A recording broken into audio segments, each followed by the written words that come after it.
Origin, Children of the Spear, Book 1, written by Rhett Gervais, narrated by Natalie Malio. Prologue, 2063. The entryway to the old church was like a portal through time, a portal to a life he'd fought so hard to escape. He stood at the precipice of entering, drawing in the musty odour of decay and beeswax, amazed at how much this place had changed, and yet remained the same. Blinking away memories, Bobby moved deeper into the cathedral, feeling like a time traveller, each stride over the broken stained glass, sending him farther into the past. It all came flooding back, the painful memories of the thick leather belt that left welts on his back. Bobby could almost feel the slap of the plastic ruler on his knuckles with every step. He'd hated this place and all its cruelty and hardship. They tried to drain all the joy from him, and they almost succeeded. But somehow, he'd held on. He had a few happy memories of that time. Good memories of stealing church wine and getting drunk with the kids forced to work here, stolen moments of laughter with those like himself, alone in the world. With a shudder, he pushed it all away. He could not afford to be soft right now.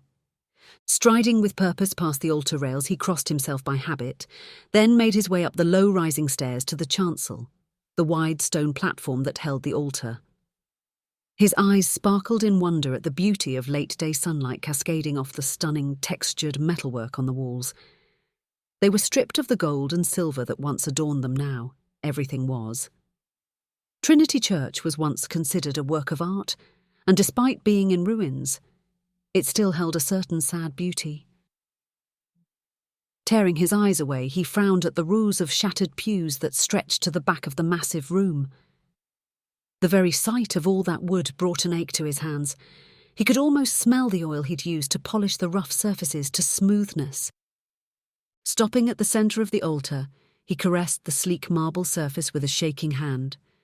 The white and grey streaked stone had once served to proclaim the word of God, the celebration of Jesus Christ. Knowing its value, he was amazed to find it still intact, given that everything else had been destroyed. Bobby gripped tight the edges of the cool marble, his face flush red with anger. This place had once been a masterpiece of man's love for God, and he had spent years slaving away to help restore it. Part of him wanted nothing more than to hunt down those responsible for the theft, for the defilement, and make them pay for their violation of this sacred place. The fluttering of pigeons escaping through broken stained glass pulled him back to the present, reminding him why he was here. Sighing, he stood to his full height, his whip-thin frame casting a long shadow. Reaching into the pocket of his long red coat, he pulled out a slim metal baton about the length of his forearm, steeling himself for what had to be done. "You can come out," he said, his voice echoing across the vaulted ceiling. "I can feel you there in the corner." Bobby felt her presence before seeing her. The air stilled like they were in the eye of a hurricane, and the sharp, clean smell of ozone filled his nostrils, a warning of what was to come. She emerged from a dark alcove near the back of the church, jet-black hair cascading past her shoulders, and dressed in a long, crimson leather coat over black trousers. Her uniform was a near-perfect match to his own, although she wore it better. Cautiously, he stepped out from behind the altar, mirroring her movements, making his way to the railing that separated the chancel from row after row of broken pews. As she drew closer, he could see the golden cross, which once adorned the breast of her coat, had been burned away, leaving only a charred stain in its place. "It looks like we've come full circle. This is where we met, isn't it?" she asked softly, her almond-shaped eyes narrowing, hints of anger smouldering in their dark depths. "Are you Michael's hound now?" she asked. "Is he that much of a coward that he couldn't come after us himself?" Bobby nodded along, silently agreeing with her. "Michael didn't give me much choice. You know that. Besides, who else could find you? Who else would you even talk to?" He said with a shrug, keeping his tone light. "Anyway, I was hoping I could convince you to come home, and this would be as good a place as any. Michael died that night at Blackwood, and that thing giving you orders is not him anymore. You know that," she said through gritted teeth. "And you must be crazier than him to think we could ever come back. We know the truth now." "As I said, I don't have a choice," Bobby said, bowing his head. "We always have a choice, Bobby. You just have to be willing to deal with the consequences." Bobby felt that familiar itch on his brain, like an afterimage of staring at the sun too long. His gift, his enhanced senses, told him someone skulking behind him. He knew an ambush was coming, but he held out hope they could be talked down. They were friends once, and it should count for something. With a sigh, he spoke over his shoulder, his voice echoing in the vast space. "Come on, Liam. I can feel you back there pottering around. You'd think that after all this time you'd know it's impossible to sneak up on me, even with your abilities," he said, returning his attention to Elizabeth, his lips pressing into a thin line. "I don't sense Andrew anywhere around here. Did he go off on his own way already? He was never one for loyalty." Elizabeth scoffed, shaking her head. "Don't worry, Andrew is where he needs to be." She stopped at the midpoint between the altar and the back of the church, as if there was some sort of invisible line, her eyes locking on his. "You need to just let us go in peace, Bobby. Like you promised, after all we've been through. You owe us that much." Bobby strolled forward to meet her, his baton tapping against his leg. From this close he could see small arcs of static electricity dancing between her fingers, making his hair stand on end. Behind him he could sense Liam more clearly now, his anxiety, his doubt, making him quite visible despite his efforts to remain hidden. "We're ascended, and have abilities beyond anything the world has ever seen," Bobby said, shaking his head. "Since Blackwood people know about us, they've seen how powerful we are. They're fine with what we can do as long as they think they're in control. Once they find out you're off the leash, they'll panic and want all of us dead. The public is afraid of what it can't control, and the military won't just let you go knowing what you can do." "They don't have a choice!" Elizabeth shouted over him, the echoes of her voice sending more pigeons fleeing through broken, stained glass. "I'm not going back. I'm going to do some good in this world with the little time I have left. If you want to keep serving assholes, you're welcome to it." Squaring his shoulders, Bobby widened his stance. Knowing her temper, he prepared for the worst. "Then why did you agree to meet me here?" he asked, wanting to keep her talking, to keep her calm. Her face dropped, her dark eyes glistening with unshed tears. "This was a special place for us. When you asked to meet here, of all places, I thought you wanted to join us." Bobby felt a pang in his heart, his lips twisting into an odd smile. Slowly, without a word, he raised a hand, touching her cheek. Surprised when she let him. "I wish I could. I wish things were different and we could go back to just being you and me," he whispered. "But we don't have that luxury anymore. God has a plan for me, for you. Please come home. We can work this out." She put a hand over his, brushing his palm with her lips for a heartbeat before pushing it away. "No, Bobby, I know what's coming now. Michael's plans for the future are insane, and I'll do everything in my power to stop him," she said, her dark eyes darting over his shoulder. "I understand, I really do," he said, following her gaze. Not far behind him he could see the solid stone chancel moving as if it were a living thing. "You know, Liam was always predictable, right? An idiot at the best of times." Elizabeth gave him a pained smile, rolling her eyes. "I know, some things you can't change," she said, staring hard at him. She sighed, slowly backing away from him, her eyes never leaving his. "Are you ready?" she asked, her tone full of regret. Bobby pursed his lips, giving her a small salute before nodding, his heart full of regret. Liam attacked from behind, tearing away chunks of stone from the chancel and hurtling toward him like a scythe. Knowing the attacks were coming, Bobby vaulted high into the air, flipping backward and avoiding the hailstorm of razor-sharp stone that shattered against wood and concrete where he had been standing moments before. Landing farther back, he crouched, quickly twisting open his baton and releasing the monofilament whip coiled within. The invisible monomolecular line was deadly, and one of the few things that could cut through the toughened skin of an Ascended. He bolted for cover, moving fast to keep them both off balance. He couldn't let them get the initiative or he would be a dead man. He flicked his wrist, lashing out in rapid succession at Elizabeth, slicing open the flesh under her eye and another gash on her shoulder, forcing her back. She wailed, her angry shriek nearly bursting his eardrum. Crouching behind one of the pews, he closed his eyes for a heartbeat, focusing, using the strange ability he had developed since his ascension. He sensed Liam hiding behind a door that led to a small antechamber behind the altar. "There you are," he whispered, bursting into a sprint, leaping over the altar railing and landing beside the massive stone slab. Behind him, Elizabeth clutched the cut under her eye. Raising a clawed hand, she projected a torrent of blue-white electricity at him, her face a mask of anger. A wild arc of energy danced along the width of the chancel, shattering stone and forcing him to duck low behind the altar to avoid recurring blasts as she vented her rage. Arcs of lightning scattering in all directions as she walked toward him. Bobby dashed out from cover, aiming his entire body at a concealed door at the back of the altar. Without slowing, he crashed through it, splintering the aged wood and knocking the remaining portion from its rusted hinges. Liam's eyes went wide with shock as Bobby's shoulder slammed into him, sending him careening through the air and landing hard on his back a few feet away. Not slowing, Bobby pulled his arm back to strike when Liam's arm shot out. His fingers splayed as jagged, razor-sharp spears of stone exploded from the floor to form a protective barrier between the two of them. Instinctively, Bobby spun his mono-whip, the invisible line, ripping apart the makeshift barricade like it was wet cardboard. Going on the offense, Bobby flicked the filament at Liam's face in rapid succession, the first blow neatly slicing into his forehead, the second just below his cheek. The smaller man wailed, clutching at the bloody gashes, madly scrambling back to avoid the vicious weapon.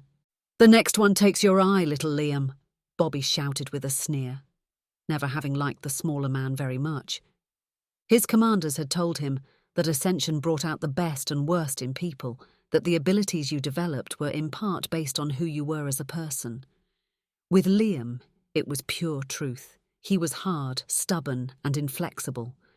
Liam replied with a grunt, slamming his hands together and causing the floor on either side of Bobby to rise and snap like a steel trap, large chunks of granite locking him in place. "You didn't think I could do this, did you?" Liam said, climbing to his feet, wide-eyed, his body shaking as he fought to maintain control. "I've only grown stronger since I've gotten away from assholes like you and Michael." He hung there, wincing in pain, his breathing short from the weight of the stone pressed against him. "You don't want to do this, Liam. You weren't at Blackwood. You don't know what happened, so you should let me go before I hurt you." Liam shook his head, a glimmer of hysteria in his eyes. "No way. I know you're just full of shit and there is nothing you can do to stop me, so save your breath." Liam closed his fist, and his prison of stone grew tighter, grinding his bones closer together with each passing moment. No, you don't understand," Bobby whimpered, his breath coming in short gasps. "Please stop. I can't control it." "That's enough, Liam," Elizabeth shouted, strolling up behind him. "We said no killing, that we'd just trap him long enough to move on." "No, he always thought he was better than me, little Liam. That's what you call me behind my back, Liam the leprechaun. Well, now, little Liam is going to bury you under this church and make sure they never find you." Bobby began to see stars, his vision fading to black. From somewhere far away he could hear Elizabeth threatening, cajoling. He squeezed his eyes shut, trying to stop it, or at least slow it down. He didn't want it to be like last time, like Blackwood. He knew what his rage could do. Then, without warning, it began. He was adrift in nothingness, lost somewhere between life and death, clinging to life by the tiny spark of anger that was buried deep within him. All of his life, his anger gave him the strength to survive. From losing his mother to being forced to live on the street eating garbage and beatings in this very church, anger was the one thing that sustained him. It made him who he was. Now, on the brink between life and death, he held it tight, letting it wash over him, feeding it with all he had. "I warned you," rasped Bobby as a tendril of black and red energy snaked out from his caged form, moving like a striking viper quick into Liam's chest. The stubborn man's eyes went wide with shock as the tendril grew, coiling around his arms and legs, swirling around his neck and forcing his jaw open and creeping its way down his throat. Bobby gasped as a burning torrent of power flooded his body, making every inch of flesh feel like it was on fire. The cuts and scrapes he'd endured closed, and he was infused with more vitality than he could endure, more life. Beyond his field of vision, another tendril shot out like a hungry serpent, drawing more power to him. Behind him, Elizabeth screamed until her voice was hoarse. In a panic, he squeezed his eyes shut, fumbling for control like a man trying to grasp a flame, desperate to smother his rage. The prison holding him vanished, and he fell hard onto the floor, momentarily seeing stars as beads of sweat rolled off his temples. Bobby opened his eyes to find his face pressed against the cool marble, jagged shards of rock digging into his skin. Somewhere behind him, Elizabeth's thundering heels faded in the distance as she fled.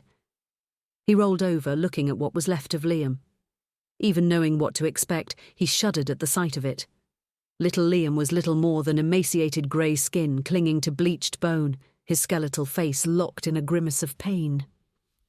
"I warned you," he whispered, bounding to his feet, feeling better than he had in months. Gripping the stone slab that had held him only a few moments ago, he pushed aside the massive piece of rock like it was made of styrofoam. He marvelled at how he could still feel Elizabeth, even as she fled. It was a new sensation to him, but somehow he understood that she hadn't escaped unscathed. Just as he had drained Liam, he had touched her in some way as well, taking some of her strength and making it his own. He could almost taste her, like a shark who had smelled blood in the water. No matter how far she got, he could find her. Looking around the old church, his mind fled back to the times they spent together here. He didn't know if he had the courage to murder the last person in the world who cared about him. But he would do what he had to do and no less. Chapter 1, Original Sin 2061. Bobby squeezed his eyes shut, fighting to keep his face still, enduring the pain as the heavy leather stung his flesh. Despite the tears rolling down his face, he refused to scream. He wouldn't give the bastard the satisfaction. The others, the street kids like him, stood in a silent semicircle at the altar rails, forced to watch, the echo of each slap reverberating across the vaulted church ceiling. 12 straps to his open palm. Punishment for what he did. Most of those receiving the strap broke after the second, sometimes the third hit, wailing and screaming. Once you screamed, Father Gary usually relented with an odd smile on his face, satisfied that the will of God had been served. Bobby had counted 7 so far, and the pain was beyond anything he had ever felt. Still, he refused to break, his hate greater than the pain. His hand started to bleed at the 8th, his skin a blistering inferno of broken welts. "The Lord is my shepherd, I shall not want," he began, mouthing the words of the Lord's Prayer to give him strength. "He maketh me to lie down in green pastures. He leadeth me beside the still waters." "Silence, boy. I didn't give you permission to speak," Father Gary shouted, his eyes wide like saucers. Bobby ignored him, whispering the prayer in a weak voice. "Yea, though I walk through the valley of the shadow of death, I will fear no evil, for thou art with me. Thy rod and thy staff, they comfort me." Bobby cringed, his legs buckling when Father Grey hit him again, harder than the last. "You shall not seek comfort in the Lord's words. You are shameful, a vile sinner," he shouted, his thin voice screeching throughout the empty church. Bobby ignored him, a sense of calm uplifting him with each word from his tongue. "Thou preparest a table before me in the presence of mine enemies. Thou anointest my head with oil. My cup runneth over." "You have Satan's tongue in your mouth, boy. If you don't stop it, you'll receive more than 12 lashes. Bobby opened his eyes to see Father Gary holding the strap high over his head, his round face red and blotchy. Knowing the Lord was with him, he continued without shame, without fear. "Surely goodness and mercy shall follow me all the days of my life, and I will dwell in the house of the Lord forever." With a grunt, Father Gary brought the strap down in a wild frenzy again and again, staining the tan leather strap an ugly red. Bobby's knees gave way and he collapsed, stars dancing in the corners of his eyes. He slumped to his knees, sweat rolling down his forehead like he had run a marathon. He looked up from the mess of blood and gore that was his hands at the priest and gave him a smile. Father Gary was bent in half, his breath coming in quick spurts, shaking with exhaustion. He slumped to his knees, sweat rolling down his forehead like he had run a marathon. He looked up from the mess of blood and gore that was his hands at the priest and gave him a smile. Father Gary was bent in half, his breath coming in quick spurts, shaking with exhaustion. "You have the gall to smile, you little bastard," Father Gary muttered, breathing hard through his nostrils. He staggered to his full height, raising the bloody strap over his head. Bobby bowed his sweat-drenched head, his heart beating out of his chest, knowing he couldn't take another beating, much less one more blow, and remain silent. He closed his eyes, waiting. The blow never came. He opened his eyes, not sure if what he was seeing was real or imagined. A towering shadow stood between Father Gary and himself. It was like he was in a dream. Words were being spoken, but he didn't understand. He reached out, his hand falling on a rough-hewn patch of denim, sure that his mind had cracked. That was when he saw her face for the first time. Her dark, almond-shaped eyes looked at him full of warmth and understanding. Her thin, rose-coloured lips were moving.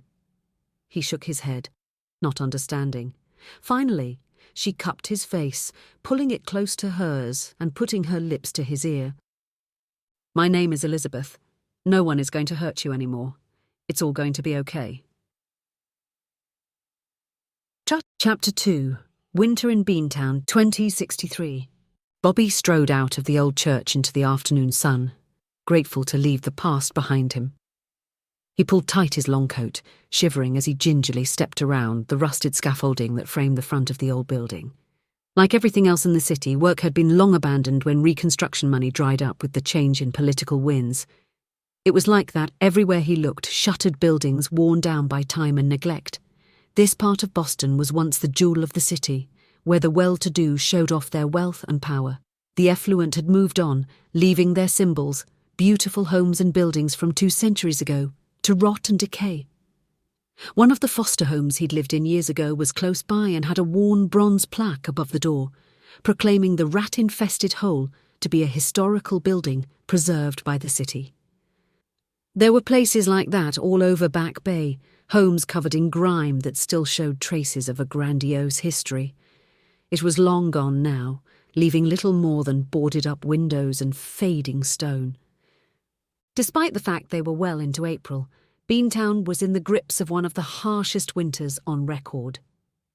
The sidewalks were a sheet of ice, making walking treacherous at best. The weather had been different when he was younger, moving from foster home to foster home, but had become more unpredictable in recent years, with massive nor'easters running up the coast even at this time of year. Bobby shuddered, putting the cold from his mind as he drew tight his long coat. He had his orders whether he liked them or not. Find Elizabeth and bring her home, and if he couldn't, do what he had to. Despite the fact they were well into April, Beantown was in the grips of one of the harshest winters on record. The sidewalks were a sheet of ice, making walking treacherous at best. The weather had been different when he was younger, moving from foster home to foster home, but had become more unpredictable in recent years, with massive nor'easters running up the coast even at this time of year. Bobby shuddered, pushing the cold from his mind as he drew tight his long coat.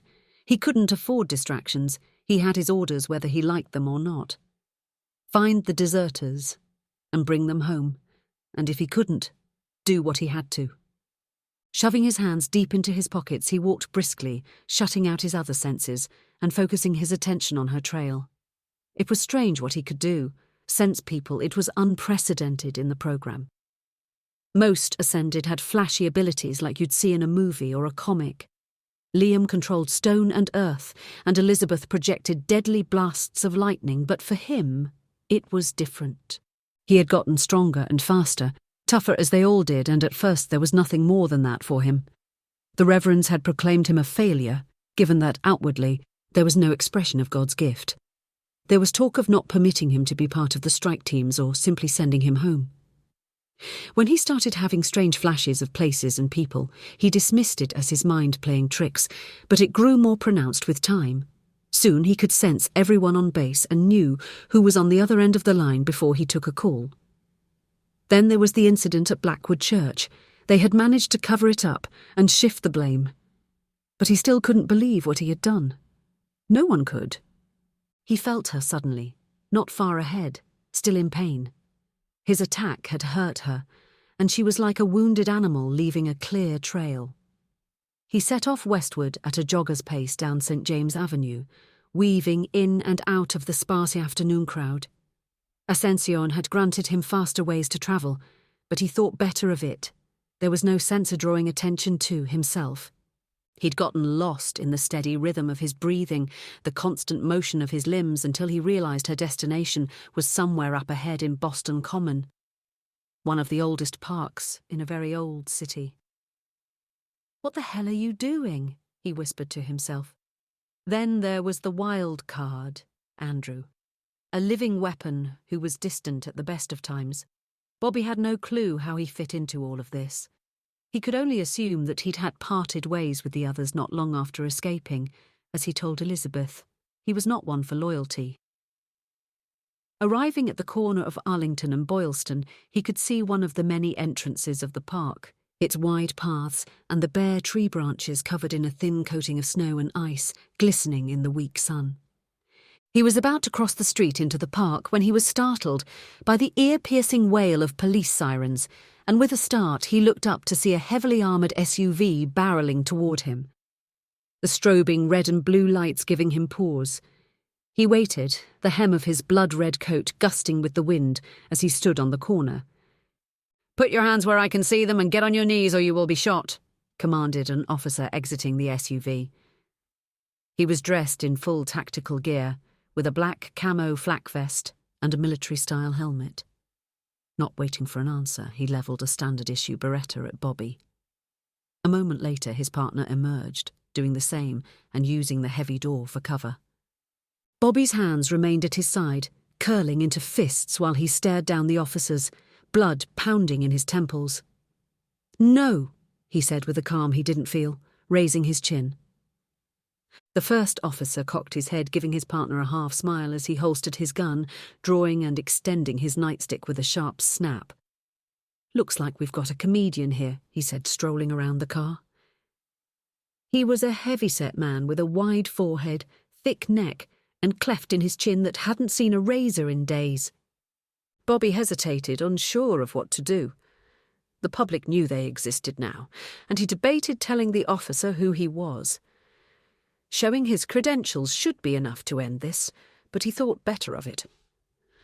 While he was technically part of the Marine Corps, he had no official rank, and if he was forced to answer questions about what he was doing in the city, or if somehow the public got wind that some ascended had fled the programme, it would be a nightmare. The second officer interrupted, trying to calm the situation. "Listen, son. Someone matching your description assaulted a woman not too far from here, a white male, medium height, slim build, with light-coloured eyes and a red coat. I'm pretty sure that's you, buddy. Now, you can come quietly or my partner can make sure you spend the next month drinking all your meals through a straw." Bobby snorted, his nose hairs freezing. A small milling crowd had begun to gather around them, a few people filming the encounter with smart devices. He blew out his cheeks and was about to try and talk some sense into the police when the sky above them darkened, swirling iron-grey clouds with jagged arcs of lighting appearing, where moments ago it was bright and sunny. In the distance, he could see that something was going on in the centre of the common. Crooked bolts of lightning kissed the earth, and thunder rumbled in the distance. "I don't have time for this. Move or I will move you," he said, running out of patience, striding toward the first officer with deadly purpose. The second officer responded instantly to the threat, opening fire without hesitation. The hail of bullets sent the gathered crowd in a frenzied stampede, scattering them in all directions. The shots did little more than irritate him, peppering his chest and shoulders and stinging his skin. Bobby shrugged off the impacts without slowing. He grabbed the officer by his tactical vest, lifting him like a small child above his head with a single arm. The panicked man unleashed a flurry of blows to Bobby's head and shoulders, a wild-eyed look of disbelief marring his face when his nightstick bent in half. Bobby hurled the man like a rag doll, sending him crashing into the car door and his partner, both men falling in a heap. Nodding to himself, he turned to see another police vehicle racing toward him, lights blazing, siren blaring. Bobby took a quick glance at the sky, cursing when he saw the clouds swirling into a cone, a wicked funnel reaching earthward and forming a violent spiral near the heart of the park. Not wanting to waste any more time, he bent his knees slightly and pushed off with all his strength. The air screamed in his ear as he leaped skyward 5 stories in the blink of an eye. Landing on the roof of a low-rise building overlooking the common, Bobby was buffeted by a wave of hot air punching over him. He turned to find the common engulfed in a blazing inferno, Dante's vision of hell suddenly made real on Earth. Everything burned. At the heart of the maelstrom, a massive tornado churned, spitting out gouts of flame as hundreds of lightning strikes fell in rapid succession, and at the centre of it all, amid the chaos, he could feel her, sense her rage and power. Elizabeth. Bobby froze. He had never seen anything like this before, never imagined she was capable of this or why she was creating hell on Earth. Worse, he had no idea how to stop any of it, but he had to try. He dashed back from the roof's edge and turned to face the maelstrom, praying he'd given himself enough room to do as he planned. Bouncing on his heels like a sprinter, he prepared to long jump directly from the building to somewhere deep in the park. He knew he couldn't cover the entire distance, but the less time he spent exposed, the better. He had no clue what a lightning strike would do to him, and the last thing he wanted was to learn. He sucked in a lungful of oxygen and was about to attempt the jump when a sharp pain exploded in his lower back, driving him to his knees. His legs buckled under him, and he blinked in surprise when he found himself face down on the frigid rooftop, his mind reeling from the pain. Grunting hard, Bobby rolled over whilst clutching his side, hot blood spilling over his fingers from a gaping wound. Bobby was confused until a man-shaped burst of light appeared above him. The shape began to flicker, coalescing into flesh and blood, transforming into a young man in a red coat with a black stain over the heart, dark eyes full of resentment that he knew too well. Andrew had not fled. He was here, standing over him, about to end his life, and there was nothing he could do to stop him. Chapter 3. Hero 2061. Her almond-shaped eyes were dark and mysterious, like the sky on a moonless winter night, making her seem cold and distant at first glance. Then she smiled at him, and it was like a summer morning, full of warmth and the promise of hope. Her name was Elizabeth, and she worked as an assistant with Bishop Fitzpatrick, who was nominally in charge of the Trinity Church Restoration Project, but he left most of the day-to-day operations to people like her and Father Gary. He found it strange because she was only a year or 2 older than him, yet she stood on equal footing with Father Gary, which meant the bastard couldn't bully her like he did everyone else. "The balm should hurry along the healing," she said, rubbing a cool, clear gel onto his palms, numbing the throbbing pain. She worked diligently with her attention focused on his hands, giving him a few stolen moments to stare, without fear of being awkward. They sat alone among the restored pews of the draughty church, speaking in whispers, close enough for their knees to touch, everyone else having retreated to warmer parts of the old structure. "You don't have to do that. Someone like you shouldn't waste your time with me." She turned her radiant smile on him. "Oh, don't be silly," she said, closing the cream and slipping it into a pack off her hip. "Besides, who else was going to do it? For people who claim to love Jesus, the folks around here don't seem to know what he stood for now, do they?" Bobby could only shrug, glancing away now that she was looking at him. There is lots to do, and Father Gary pushes everyone to work their hardest, and there isn't time for much else beyond fixing the church. "With hands like that, you won't be doing much," she said, tucking a loose strand of black hair behind her ear. Now exactly what did you do to deserve a beating like that? Bobby's cheeks burned, his pale face flushing a deep shade of pink. Only Father Gary and one other person knew what he did, and everyone involved promised never to speak of it, so long as Bobby took his punishment and promised never to do it again. His mind raced as to what he could tell her that wouldn't reveal too much. Father Gary uses the strap any time we get out of line, and most of the time he'll hit you only once or twice. Bobby said sheepishly. Once you've screamed, he believes that you're remorseful. Most of us scream after the first strap. I didn't scream, so he kept hitting me. The longer I didn't scream, the more it pissed him off. I'm sorry. We've heard stories before, but we thought they were exaggerations, bullshit from homeless kids who didn't want to do the work for the roof we put over their heads and the hot meals we put in their stomachs. Bobby shook his head, knowing the truth. No, I deserved it. Father Gary was just doing God's work. Elizabeth put a hand on his shoulder, locking eyes with him. No one deserves that kind of abuse. You shouldn't be so hard on yourself. The way Father Gary runs this place is barbaric, and it stops right now, she said with heat in her voice, her eyes narrowing. Her kindness was cathartic, and a weight lifted from his shoulders as he bobbed his head in thanks. Bobby watched in awe as she stood with purpose and stormed to the antechamber where Father Gary spent his free time motioning for him to follow. In a fury, she slammed open the door, entering without pause, Bobby fresh on her heels. They walked into a shocked Father Gary, tumbling over in his chair with a massive crash, causing them both to flinch, their shoulders hitching up. Bobby's jaw hung open at the sight of Father Gary splayed on the floor, his pants around his knees with his hands covering his privates. "What the hell?" Gary screamed, red-faced and fumbling to pull up his pants as Elizabeth whipped out her phone, snapping picture after picture. "You little whore, you have no business coming in here like this, especially with that skinny little pervert," he shouted, pointing at Bobby with a shaking hand. Elizabeth burst out laughing, bending in half while she covered her mouth. Bobby giggled quietly into his hand, unable to tear his eyes away from the spectacle.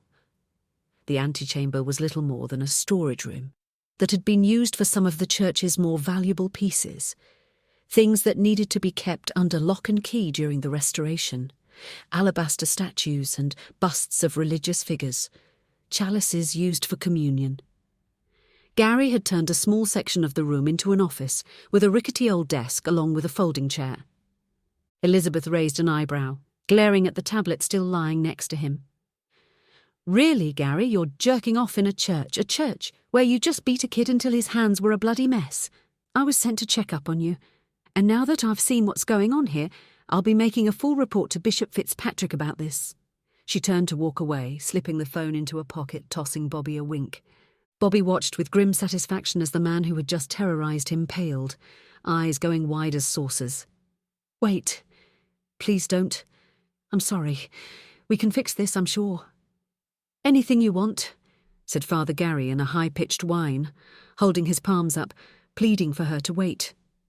She stopped and turned back to Father Gary, crossing her arms under her small breasts, an almost invisible smile dancing on her lips. "Really? Anything?" "Yes," he said, breathing hard. With a lurch, he staggered to his feet, bending at the waist. "Please, I really need... Everything changes on how you run this place from now on.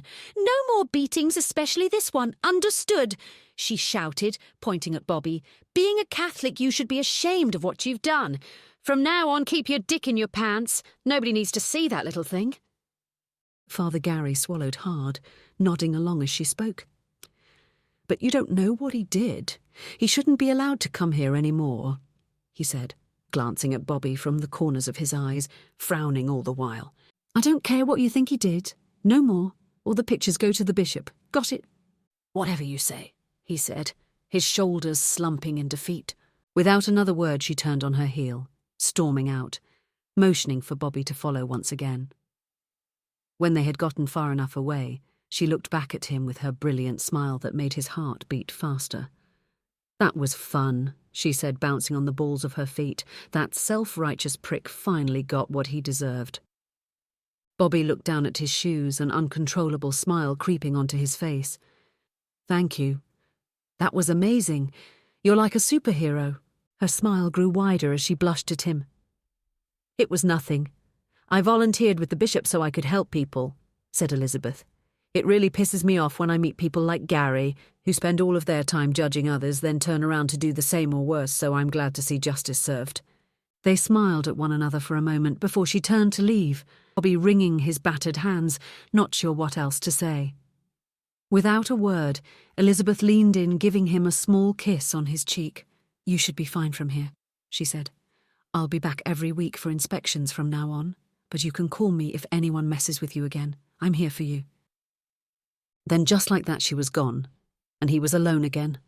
His heart empty, sad and happy all at once, his entire life changed in the blink of an eye. Chapter 4. Shadow and Light.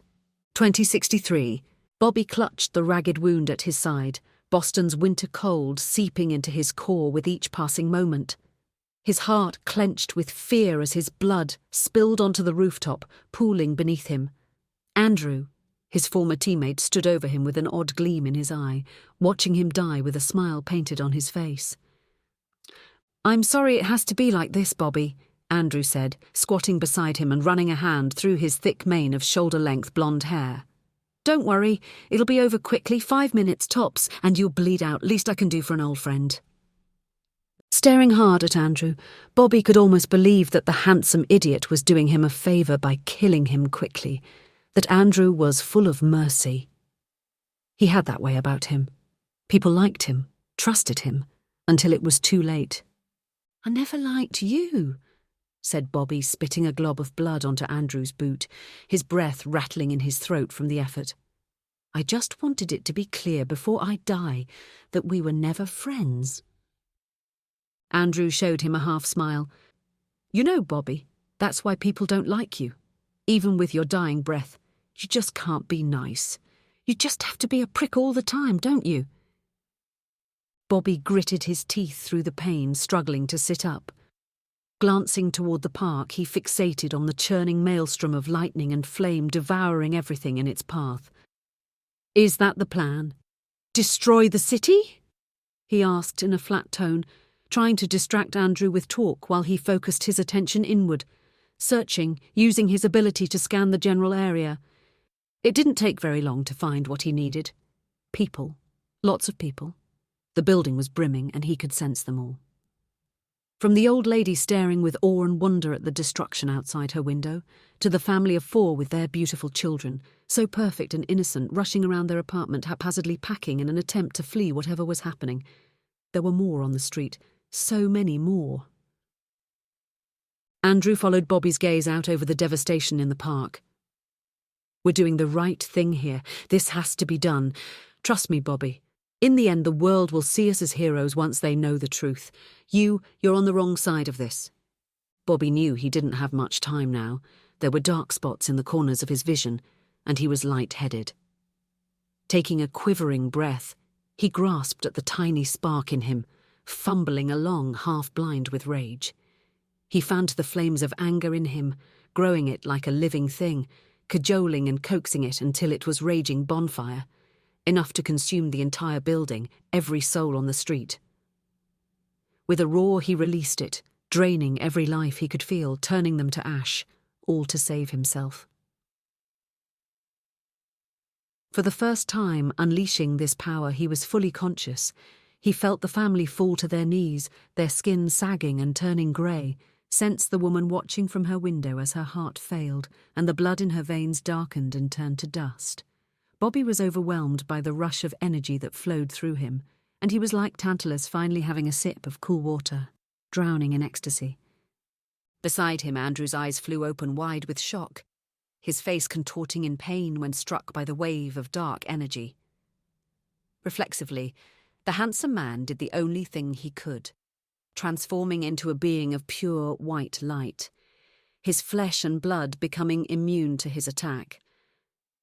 Bobby remembered the first time Andrew changed like this, the reverends who oversaw the Ascension program fell over themselves, claiming it was a sign from God that the Lord had sent an angel to live among them.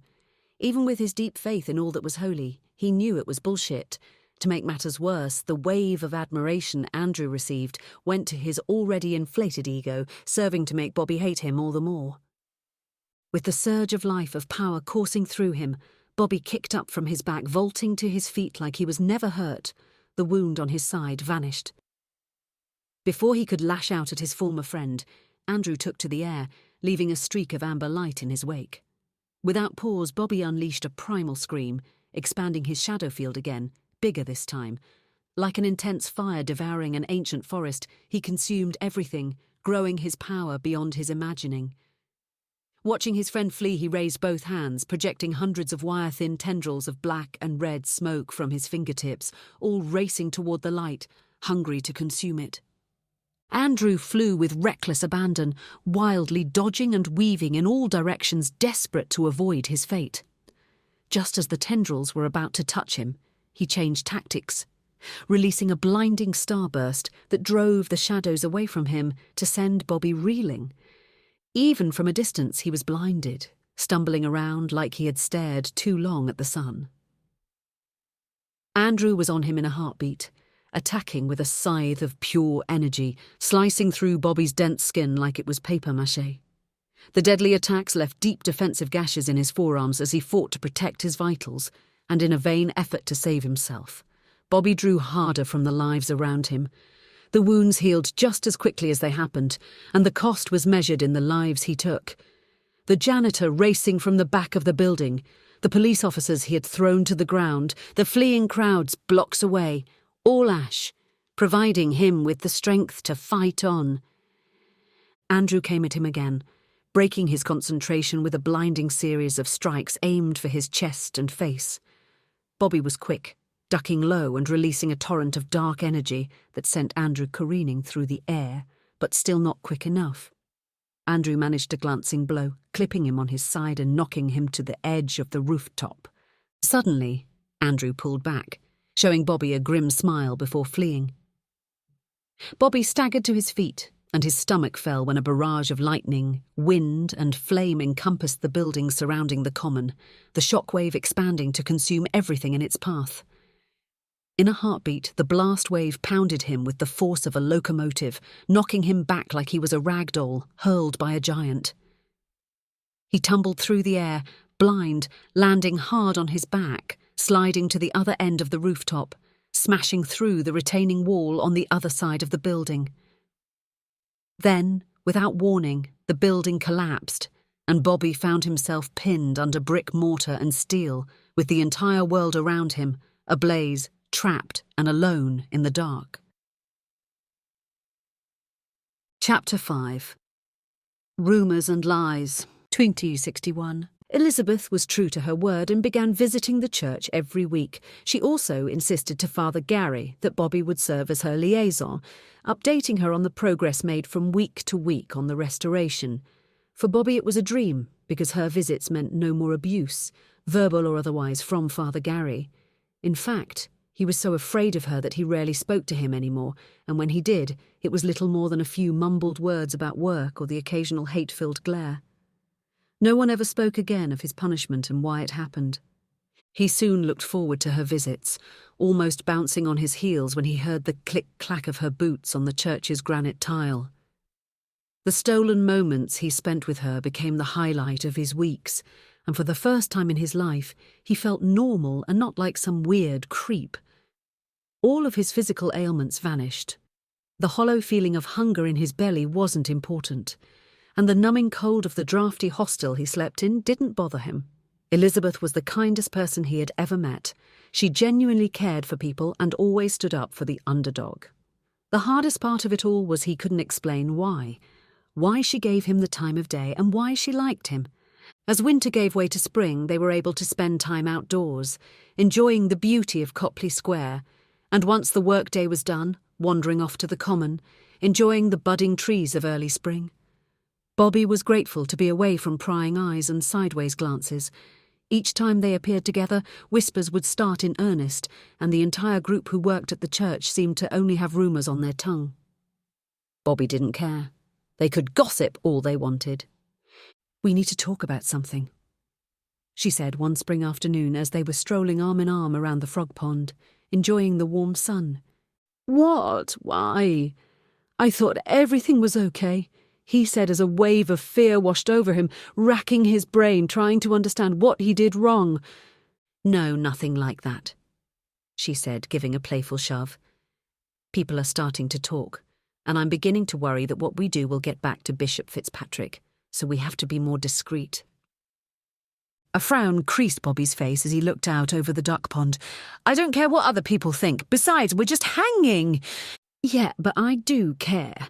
I work for the bishop, and I have responsibilities, a reputation to maintain. You don't want people thinking I'm some sort of a whore, do you? Not to mention it looks bad that I'm older than you." "Older by just 2 years, and you're an adult. The bishop can't stop you from having a life outside of your work from him. And if anyone called you a whore, I would murder them," said Bobby, narrowing his eyes. "Yeah, about that," she said, looking down at her feet, clearing her throat. "What's the deal? We've been at this for a few months now, and I think I've made it pretty clear I like you, and I know you like me. So why haven't we, Bobby's cheeks grew hot and his pulse quickened. He pulled away from her and shoved his hands in his pockets, not knowing what to say or where to start, terrified to tell the truth. "No one's ever liked me like that before," he blurted out, hoping it was enough. "I mean, I want to, but—" "Okay, good. That makes more sense than what I heard," she said excitedly, taking back his hand and giving him a coy smile. "When I come by next week, then, I know the perfect spot up, in the bell tower. It'll be fun, and we can be as loud as we want." "What did you hear about me?" he said, stopping abruptly and turning her toward him. "Nothing," she said, her smile fading. "Just rumours, people saying I'm not your type." "You're sure that's it?" Yes. Why are you freaking out? It's just bullshit like you said, right? Did you not hear what I just said about next week?" Bobby let out a slow breath, suddenly weak at the knees. "I'm sorry, it's just whenever life starts going too good for me, things have a way of falling apart. I just don't want anything to come between us."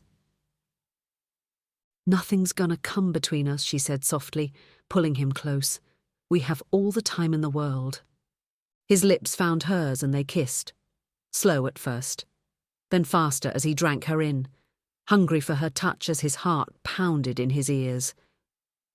Having her in his arms, feeling her warmth with the warm spring breeze filling his lungs, he felt something he had never felt before.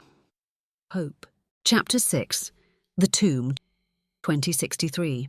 He didn't remember the building falling on him, only waking in the dark with the weight of the world on his chest, gasping for breath. Alone in the dark, he shuddered, his belly twisting in knots. He had failed. Elizabeth and Andrew had escaped, and he may as well be dead. It was clear they had accomplished what they set out to do. He couldn't sense anything. No matter how far he reached out with his power, there was nothing alive up above. He was trapped in a city of the dead, completely alone. Reaching out blindly, his fingers brushed against jagged stone and metal just inches from his face. Using his hands as a guide, he realized he was in a space not much bigger than an air vent, given how little he could move. His legs were trapped under something heavy and metallic, but luckily he had feeling in them and could even wiggle them somewhat. A human would have no hope for survival, but he was ascended, chosen by God to stand above, to be more than human. He had the power to do remarkable things, and he had no plans to die like a rat buried in shit. From his back he braced himself, pushing against the weight sitting on his legs. Sucking in a deep breath, Bobby gave it everything he had. Grunting, straining, his arms trembling like a vibrating guitar string until he was drenched in sweat. The stone moved a hair, the twisted metal all around him screeching in warning that it could all collapse in a heartbeat. His breath caught in his throat as he pushed harder, the load shifting more, stinging grit and dust falling into his eyes, nearly breaking his concentration.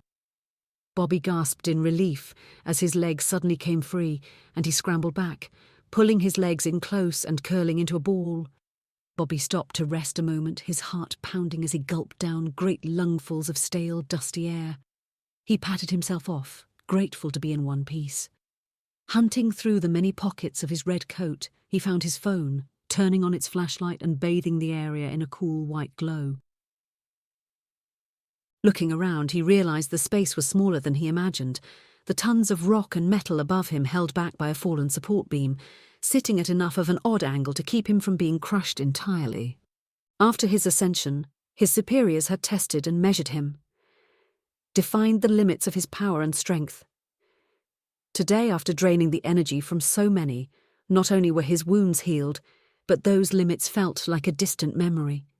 Today he learned that he had far more power than he knew, and now he had no choice but to push beyond those limits, or he would die here forgotten and alone. Blinking the grit from his eyes, he positioned himself, squatting down so he could use the full measure of his strength to push back on the collapsed structure. It was slow going, and with each passing moment, he was sure the world was going topple in, crushing him to a pulp. Instead, he managed to shift the bulk of the fallen stone and concrete out of the way, crawling like an unstoppable juggernaut through the twisted steel and stone. Bobby finally emerged from his concrete tomb and found himself in a waking nightmare, devoid of hope. The entire section of the city was little more than dust and shattered bricks, with not a soul in sight for as far as he could see or feel. He staggered around in a haze of confusion, finally finding the courage after a time to visit the edge of where the park once began. His eyes grew wider with each step, and he gasped in horror when he realized where there was once a lush park full of life. He found only a blackened crater, a crater so deep the bottom was invisible from sight. Tearing his gaze away from the dark pit, his eyes were drawn to the horizon. There was nothing standing as far as he could see, not a single building, tree, or car. Everything was dead. A hollow feeling formed in the pit of his stomach, knowing what he did to survive, the cost of his life measured by those he took. Amid the destruction, he couldn't be sure who was responsible, Elizabeth or him. Bobby was at a loss, not sure what to do, so he waited with only the howl of the wind for company, losing all track of time. He'd expected someone, anyone, to arrive. First responders, police, paramedics, or the military. But no one came. His phone beeped, and he flinched in surprise before shaking off his stupor and fishing it out of his coat. "O'Connell here," he rasped, his voice rough like sandpaper from all the grit he'd inhaled on his climb. The voice on the other end was deep, comforting and frightening all at once. "Robert, what have you done?" it said simply. The words were in the form of a question, but the tone was full of anger and accusation. He held the smart device tightly, choosing his words carefully. "I'm sorry. They took me by surprise. I lost control of the situation," he said, wincing the moment the statement left his mouth. Nothing was said on the other end of the line, just a sharp intake of breath and then silence.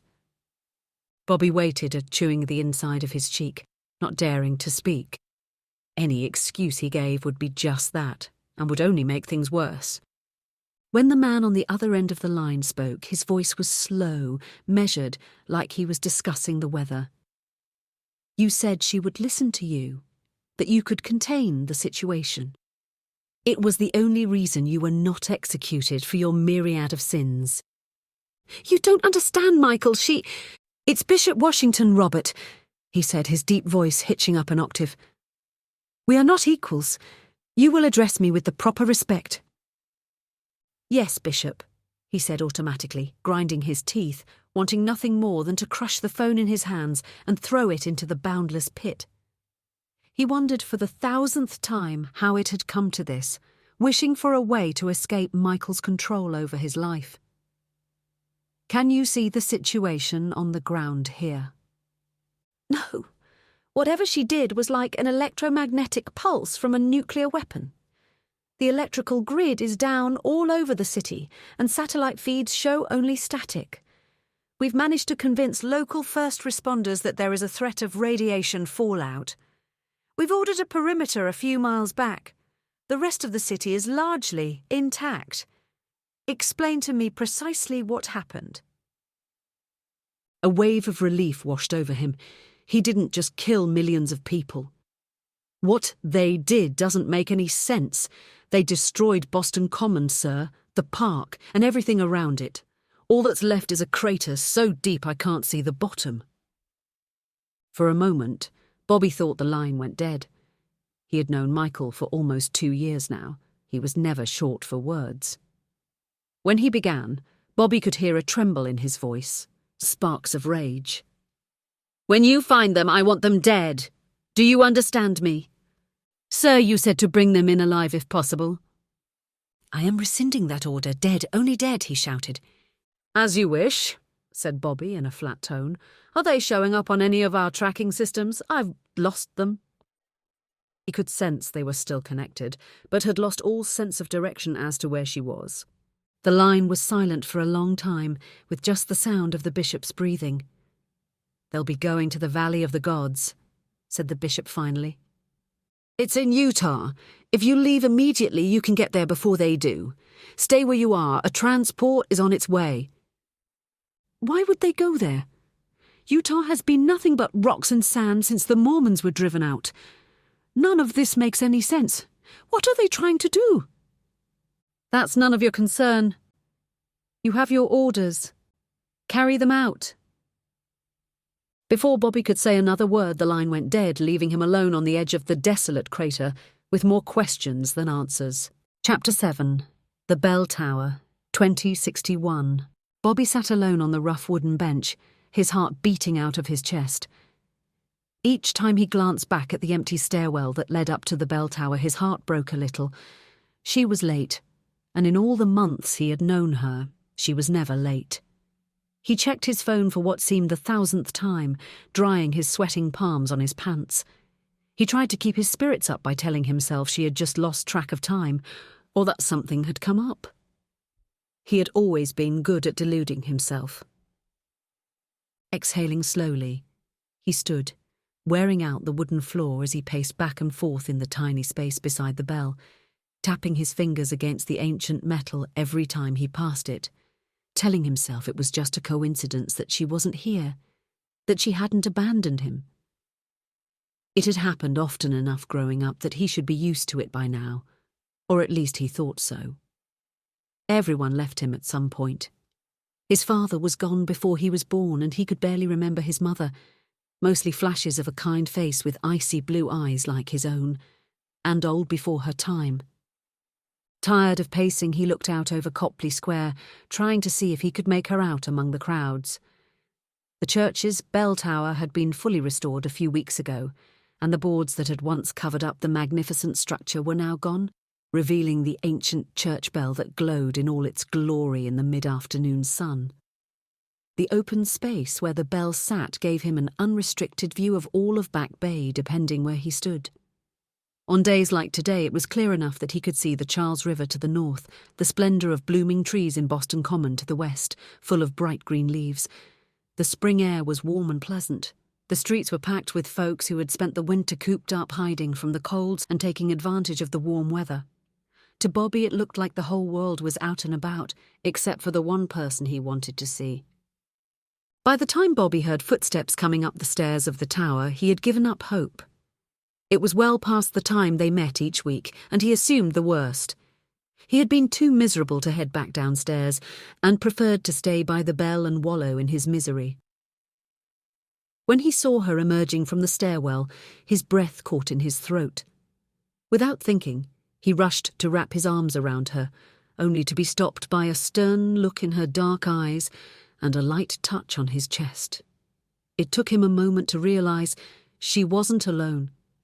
Behind her followed Father Gary and a round-faced man dressed in beige military khakis, too tight for his thick frame. Bobby stepped back, trying to catch her eye, only to see her look down at her hands twisting in knots in front of her.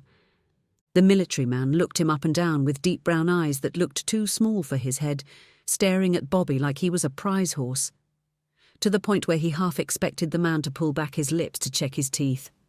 "This son of a bitch better be worth me dragging my arse up here," he said in a strange southern drawl that Bobby had never heard before. Before anyone could answer, he snorted, his large bulbous nose making him look like a pig. He stuck a hand out in Bobby's direction, giving him a quick wink. "You must be Robert. Pleasure to make your acquaintance, son." Looking blankly at him, Bobby took his hand, his jaw hanging open. "Yeah, that's me, but I go by Bobby O'Connell." Lieutenant Angus Young, United States Marine Corps, officially. Unofficially, well, that's a different story, he said, crushing Bobby's hand with an iron grip.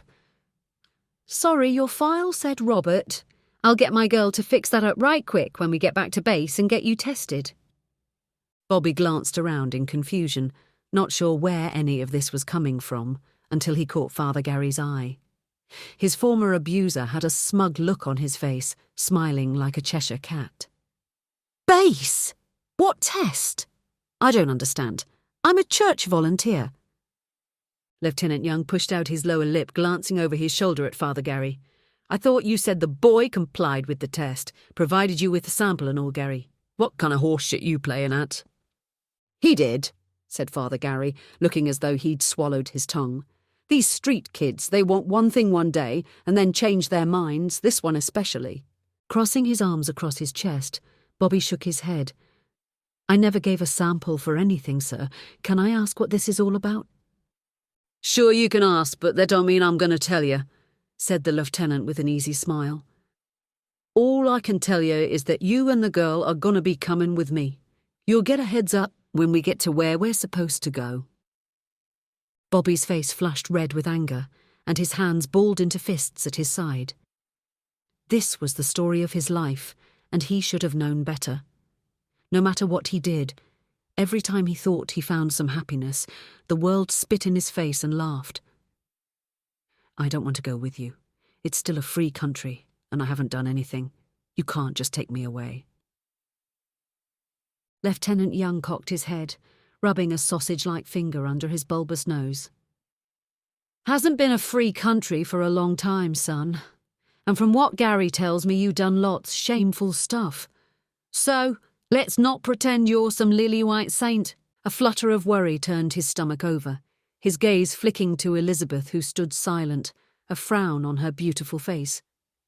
Bobby tried to catch her eye, his blood rushing to his head and making him dizzy at the thought that Gary had told her the truth about him. The idea of losing her terrified him more than any beating. Failing to get her to look at him, he turned his attention back to Lieutenant Young. What about her? Why do you need her? She hasn't done anything wrong. She's not like me. She's a good person, said Bobby. Listen, son, don't ask questions you don't want the answers to.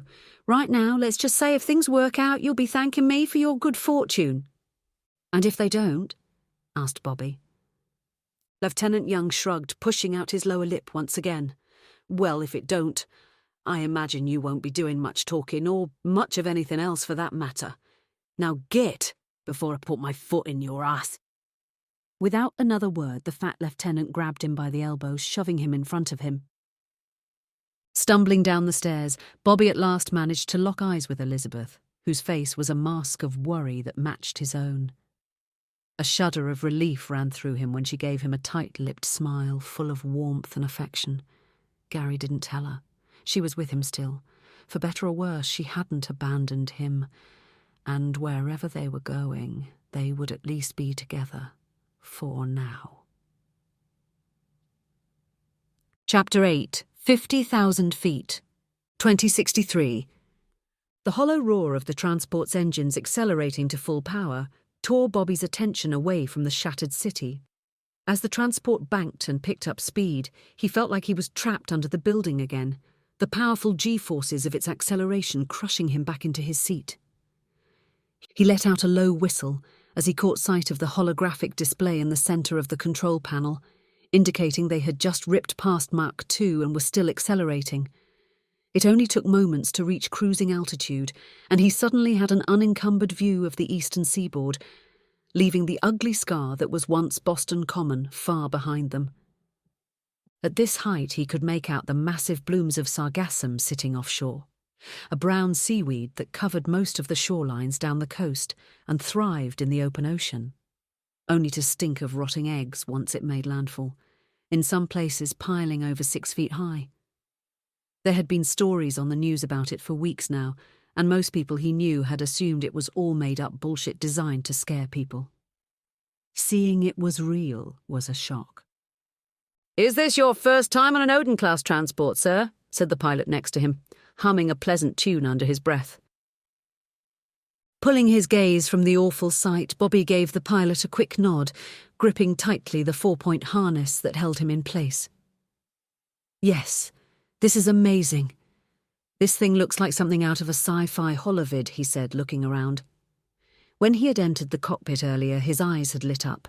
He had expected analog controls, dials and knobs to go with readouts of speed and altitude and a million other things. But that wasn't the case. Every surface was smooth, polished to a high gloss shine, looking like onyx or obsidian without a single display. Everything was holographically generated, allowing the pilot to configure the controls to his liking. Bobby still couldn't believe something so massive could get off the ground, much less fly. When Michael had told him he was sending a transport, he expected a helicopter, or at best a peregrine, a small VTOL the size of a school bus used to hop around cities. The Odin was anything but small. The beast was massive, larger than the biggest bombers of the previous generation, the length of half a football field, and looking more like a missile than a plane. It had been designed from the ground up for suborbital hypersonic travel, with small fixed wings and massive thrusters at the rear and another set affixed to the underside. Hence, they were still capable of vertical takeoff and landing, although he didn't understand how such a thing was possible. "Well, don't worry about a thing, sir.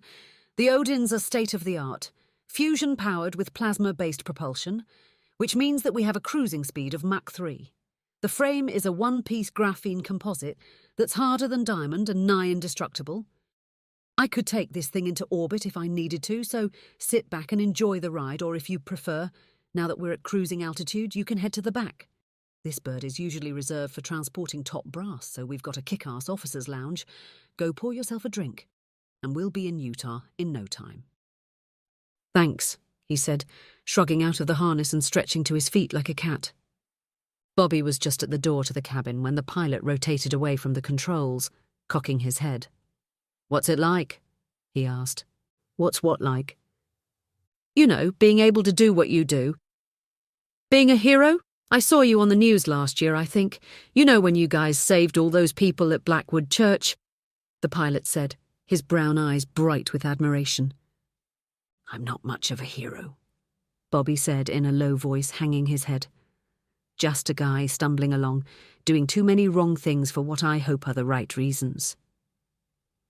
The pilot's brow knotted, a shadow passing over his features. "But you have powers, right? You can do awesome things, things other people can only dream of." Seeing the wonder in the man's eyes, a wave of nausea washed over him, the taste of bile rising in the back of his throat. How could he tell him what he saw on the news simply wasn't true? The man's spirit would be crushed if he found out what really happened, that they were all just monsters dressed up to look heroic for the cameras. Swallowing hard, he gave his best tight-lipped smile, repeating the lie he had been told by his superiors since that horrible day. The lie the press repeated so often, the public believed it, even when given evidence to the contrary.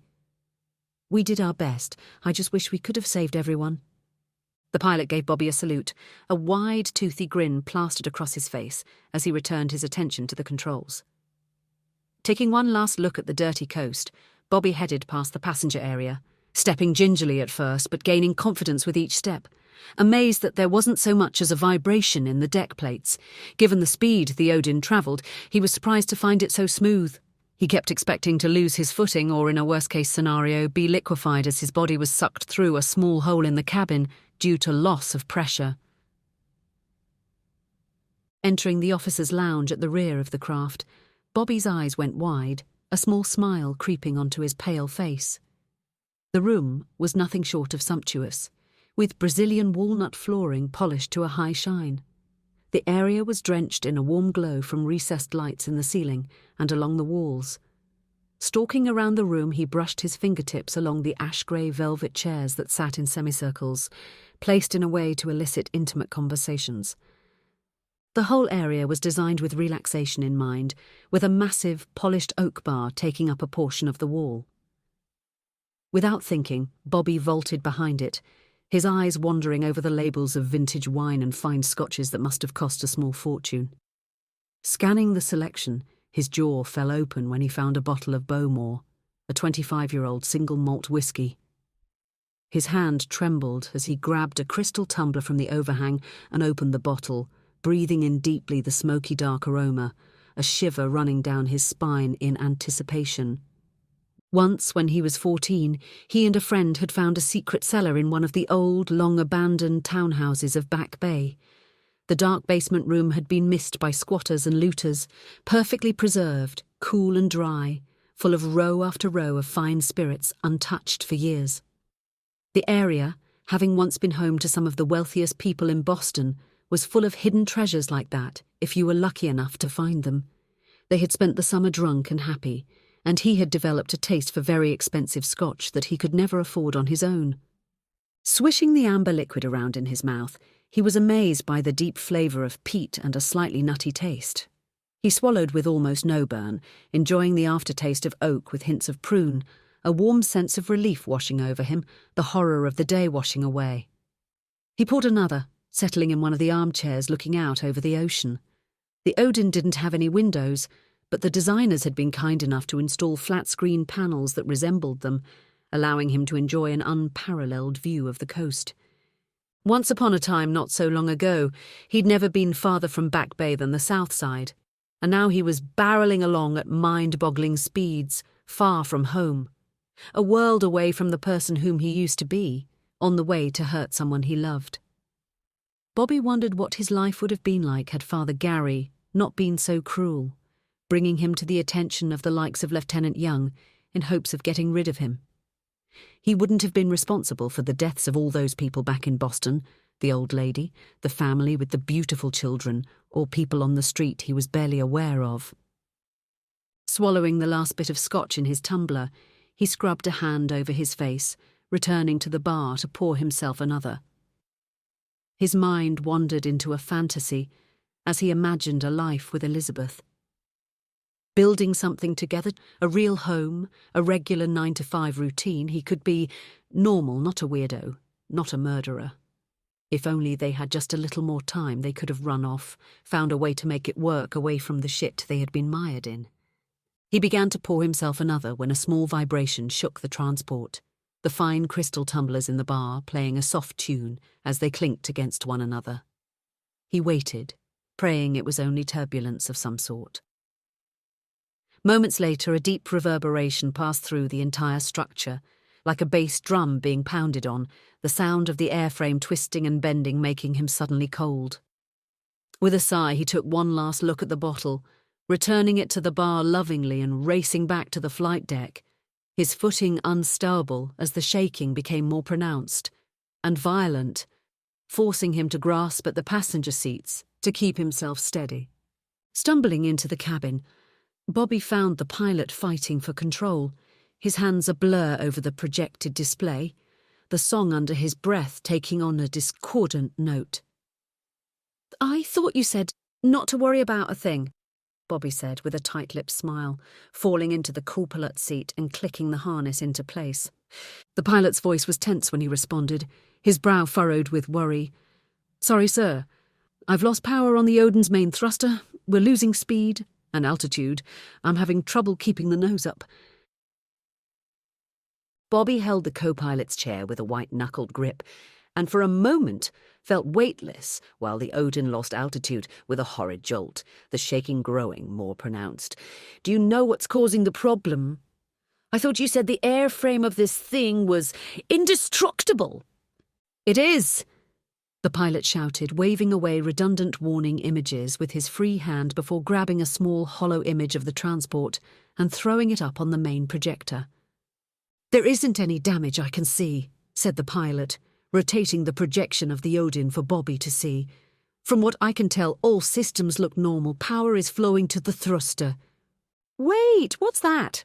Bobby asked, reaching out to take control of the image and spreading his hands apart to enlarge the section he was talking about. "It looks like there is some sort of heat build-up in one of the plasma exhaust ports. It's creating a feedback loop of some kind, throwing the whole system out of alignment." The pilot's eyes darted away from the controls to focus on the projection, his brow furrowing as he studied the glowing dot on the image while the Odin shook. That system is deep in the thruster array. It's engineered to withstand double the heat output and pressure that normal operations require. It would be impossible to damage unless we were hit by a weapon. Bobby was about to reply when a golden streak raced past the outside of the plane, so bright he raised a hand to shield his eyes. "Andrew," he whispered, his hand drifting to his side, brushing against the jagged hole on his coat, still sticky with his blood on some parts. "Andrew? You mean that's a person flying out there?" said the pilot, his gaze fixed on the glowing beacon of energy pulling away from them. "Yes, he's like me, but far more powerful," began Bobby, seeing the questioning look in the pilot's eyes.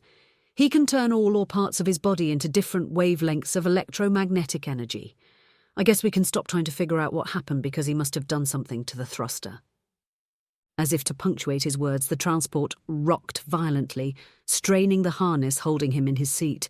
"Come on, we have to get out of here," said Bobby, shouting to be heard as alarms blared overhead, the hollow projection of the Odin flashing a bright red. Beside him, the pilot frowned, shaking his head. "We can't just do that, sir. The Odin isn't like a plane. There are no wings to provide lift. It stays up by thrust alone. The more power we lose, the less control we're going to have. If I leave the stick, she goes into a flat spin, and if that happens, there's no way out. We'll both be crushed." Bobby wondered if he could survive a plane crash. Ascension had made him much tougher, his skin able to shrug off most small arms fire, and he didn't doubt he could make it to an emergency exit, even if the transport was spinning in freefall. Looking into the other man's panic-stricken face, he saw the last thing he ever expected to see: hope. "Are there parachutes on this thing, or an ejection system?" "No parachutes. Accidents usually happen during takeoff or landing, and most people have no clue how to jump out of a plane without killing themselves."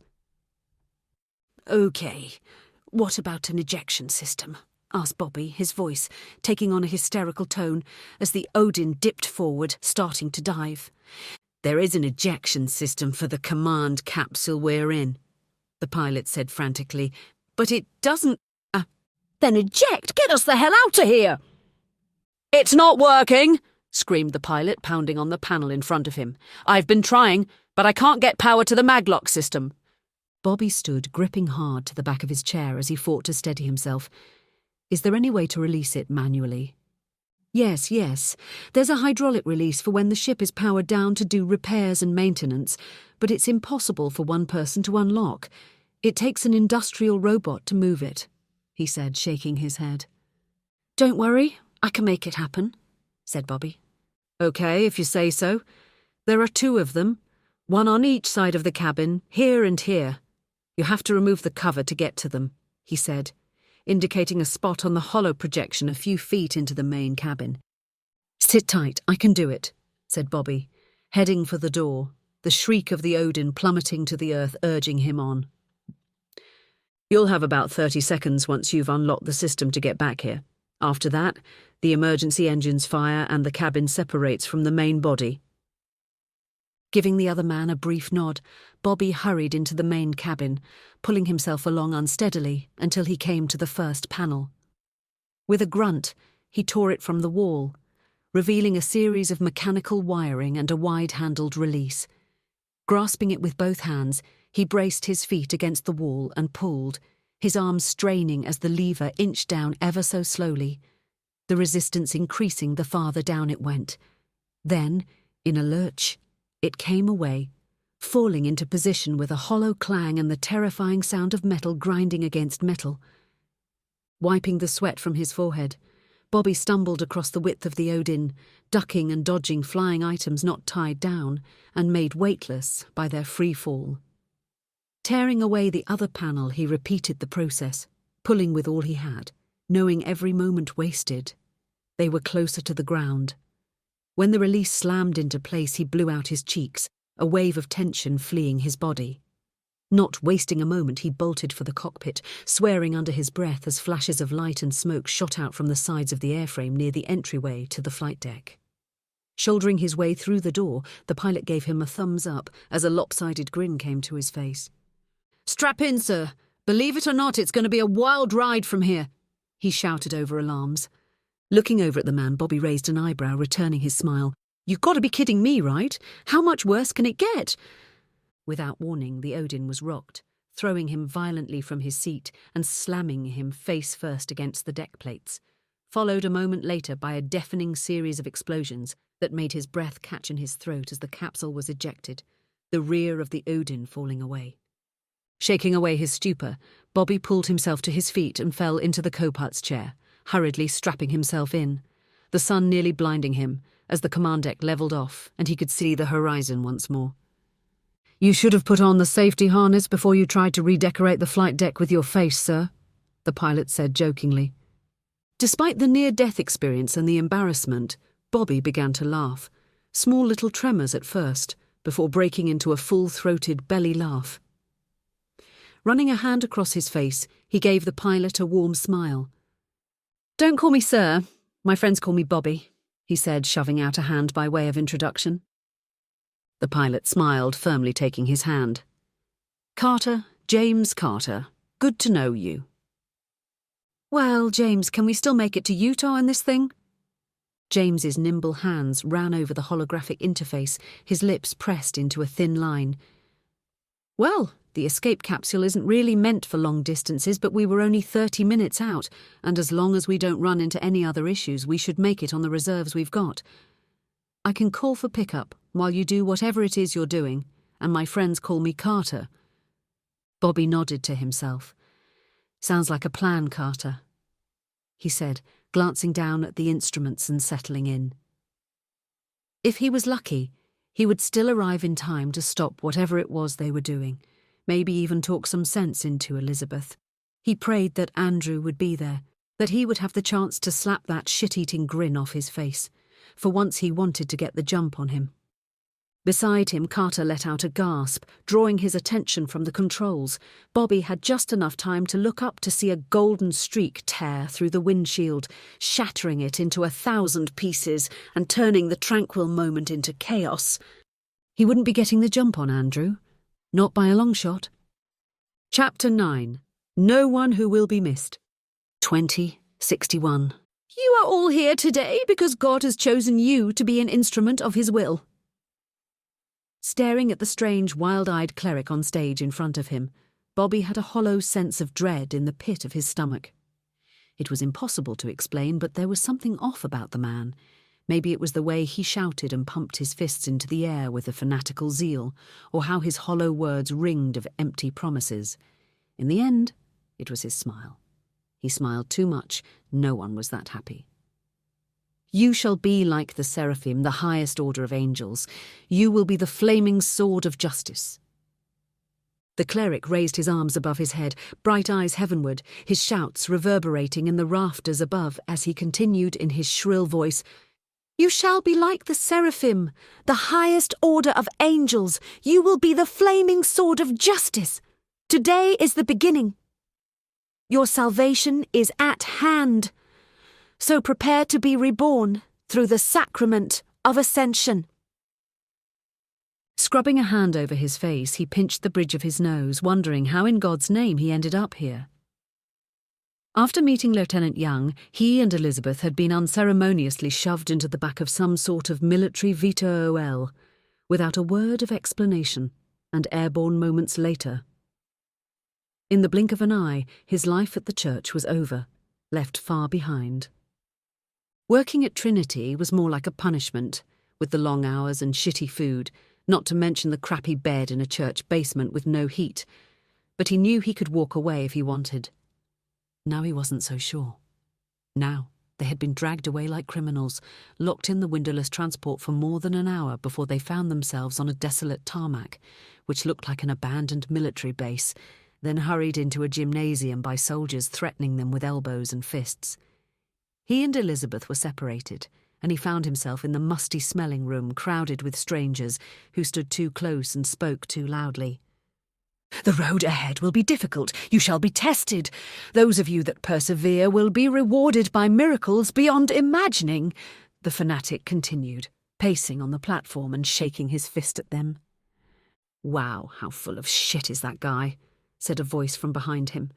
Bobby glanced over his shoulder to find a square-jawed guy with shoulder-length blonde hair glaring at the cleric, his handsome face a mask of disgust. "I have faith," began Bobby, whispering over his shoulder. "But I trust this guy about as far as I can throw him." Most of the time he wouldn't have said such a thing to a stranger. He preferred to keep to himself, but being in this crowd without Elizabeth at his side, his anger got the best of him, and he didn't care anymore. The cleric had begun reciting a passage from the Bible, Romans 12:1, about offering your body to the Lord as a living sacrifice. Bobby had heard it before. It was how he ended up working at Trinity Church for 2 hot meals a day and a crappy bed in an unheated dorm. The blonde moved beside him, leaning in to be heard over the din. "What's not to trust?" he said with an easy smile. "I woke up this morning planning on smoking some weed and chilling on the boardwalk. Instead I got jacked, taken forcefully without a word of explanation to the middle of freaking nowhere. And after listening to this nut job on stage here, I'm pretty sure I'm not going to see tomorrow." "Come on, they can't just kill us," said Bobby, shaking his head. "The guy up there looks like a nut job, but these are men of God, and they're ultimately good people." "Take a good look at the dudes and chicks around you, man," he said in a low voice. "This isn't a room full of winners heading to college. This is a bunch of mostly street kids, right, that nobody gives a shit about. If they disappeared tomorrow, no one would look for them." Bobby cocked his head, really looking at the faces around him. Most were about his age, some younger. By their clothes and character, he could tell most lived on the street or were in the foster system in some way. The signs were there if you knew them, the way they dressed, that hungry look, the darting eyes. If you lived on the street long enough, you could always spot someone else who did too. You knew not to trust. "I'm Andrew, by the way," he said, offering an extended hand and interrupting Bobby's train of thought. Staring at his hand, Bobby saw it in him too, the look of distrust mingled with desperation and hunger. He wondered what they saw when they looked at him. Did Andrew see someone like him or just an easy mark? "Bobby," he said, shaking his hand firmly. Andrew scrubbed a hand through his thick blonde hair, his easy grin returning to his face. "You want to take bets on what these assholes are going to do to us?" Looking back at the railing cleric, Bobby could only shrug, his lips turning downward. "I don't think so, as I've been through this before. Same thing happened a few years ago for Trinity Church. They picked us up off the street just like this. I'm sure they have some stupid project they need cheap labour for. The speech is just to make us do what they want without paying us our due." Andrew snorted, shaking his head. "Nah, they're religious, so they're either going to fuck us, make us fight for some bullshit cause, or maybe kill us in some horrible experiment. Fuck! Maybe it's all three, who knows?" Bobby could see the other man really believed it, and part of him did too. He knew the score. "Do you know why they separated us?" asked Bobby, wanting to change the subject, looking around for Elizabeth and having no luck. He hadn't seen her since they arrived, and he had a horrible feeling. "These religious crazies are always obsessed with other people fucking," Andrew joked. "They think everyone just wants to bang and nothing else. So they do what they can to stop it, as if separating the girls from the boys is going to stop people from screwing around." "I guess so," Bobby said with a quiet shrug, not wanting to talk about it. Sex was a confusing thing for him, and the last thing he needed was to share his problems with someone whom he just met. Before Andrew could say any more, the cleric at the front appeared to be done with his mad sermon and turned the stage over to Lieutenant Young, who huffed and puffed his way up the small flight of stairs. Andrew let out a low whistle, bumping him on the shoulder. "Will you look at how tight that uniform is? He looks like a giant sausage about to pop out of its skin." "All right, people, settle in," said the lieutenant, his southern twang echoing through the hall. "The lot of you still need to get processed, meaning we got to do a little bitty exam and some blood work. From there, those of you with the right stuff get to move on. The rest of y'all get to go home with a bag of cash from Uncle Sam with no hard feelings." What about the rest of us? Shouted Bobby, surprised to find himself speaking up. Why the cloak and dagger bullshit in the middle of nowhere? Beside him, Andrew nodded in agreement, pumping his fist in the air. All around him the crowd jostled, pushing forward, an angry current passing through them. Lieutenant Young watched in silence, letting them rant and rave, a knowing smile on his face. Moments later, he snapped his fingers, and the soldiers who had faded into the background spread out, liberally using their rifle stocks on some, bloodying others with hard jabs to the face with closed fists. Bobby flinched when they shoved past him, one of the soldiers slamming him in the stomach with his rifle butt. He fell on all fours, gasping for air, the contents of his stomach threatening to spill. He cringed, covering his head and back with his forearms, waiting for a blow that never came. A moment later, strong hands lifted him to his feet, patting him on the back. "You got balls, I'll give you that," Andrew said, giving him a toothy grin. "You trying to get us killed before we can get that big bag of cash and get the hell out of here?" Bobby shook his head, blinking away the pain and standing on shaky legs. "Sorry, I take it back. You're right, they're gonna kill us." Andrew opened his mouth to answer, only to snap it shut when Lieutenant Young began again, his tone brooking no argument. "All right, I've had enough of this horseshit. You folks are going to line up 2 by 2 behind the soldiers facing the stage here. You give them your name and they'll tell you where to go. Any more attitude and I'll have my men here kneecap a few of you for fun. Got it?" Grinding his teeth, Bobby did as was told, falling into a line with the others, Andrew right behind him, not saying a word. He scanned the room again, standing on his toes in the hope of catching sight of Elizabeth, wringing his hands in front of him when he didn't. "I'm being punished for my sin," he whispered to no one. He thought Elizabeth had absolved him of his crimes, but God was making him pay, punishing him for all the horrible things he did by taking away the one good in his life, the only person who ever gave him a chance. Chapter 10. A Rabid Dog, 2063. The cockpit had become the embodiment of chaos, a howling storm of frigid wind and shattered glass tearing at his flesh and stealing the breath from his lungs. Bobby's world became a topsy-turvy, out-of-control nightmare, as what was left of the Odin plummeted from the sky. He lost all sense of up and down, everything not locked down having been blown out from explosive decompression.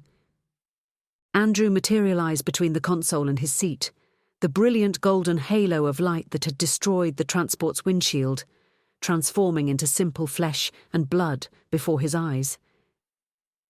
In a heartbeat, the blonde man was on top of him, slashing and cutting in a wild frenzy, parts of his hands still made up of pure energy, each strike slicing at the safety harness that held him from being sucked out into the open air.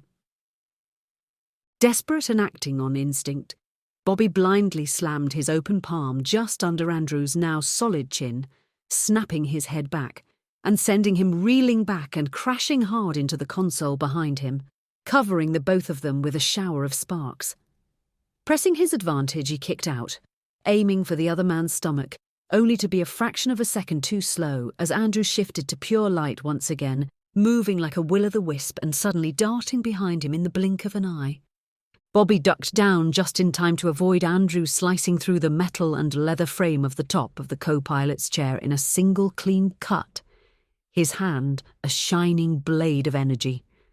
Seeing no other choice, Bobby hit the release on the harness that kept him from being ejected out into the open air. Gripping tightly to the safety harness with one hand, he lashed out with the other, thin tendrils of red-black smoke erupting from his clawed hand, which passed harmlessly through Andrew's shifting form, leaving a greasy stain on the wall behind his former friend. Andrew grinned, solidified, and came at him again, aiming for his throat, only to lose his footing suddenly when the transport tumbled over, both men slamming into the bulkheads above, bouncing off the walls in a wild melee. Bobby lashed out with dark energy, Andrew slashing, punching and kicking, parts of him shifting back and forth, neither gaining nor giving advantage, before the capsule righted itself once more, both of them landing in a twisted heap beside the pilot who fought to control the dying craft. Andrew shrugged off the blows to the head, shifting again, with Bobby losing sight of him a moment later.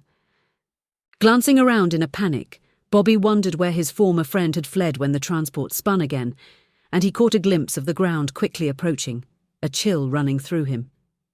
From his back, Bobby saw Carter was still strapped to his chair, head rolling from side to side as the craft tumbled, passed out from lack of oxygen. Having only heartbeats, he did the only thing he could think of to wake him. Calming his mind, he grasped Carter's ankle, drawing in a dollop of energy from the man, sending bone-shattering waves of pain through him. Carter woke with a scream loud enough to be heard over the screeching wind and emergency alarms, breathing hard like he had just sprinted 100 meters, trying to blink away the pain.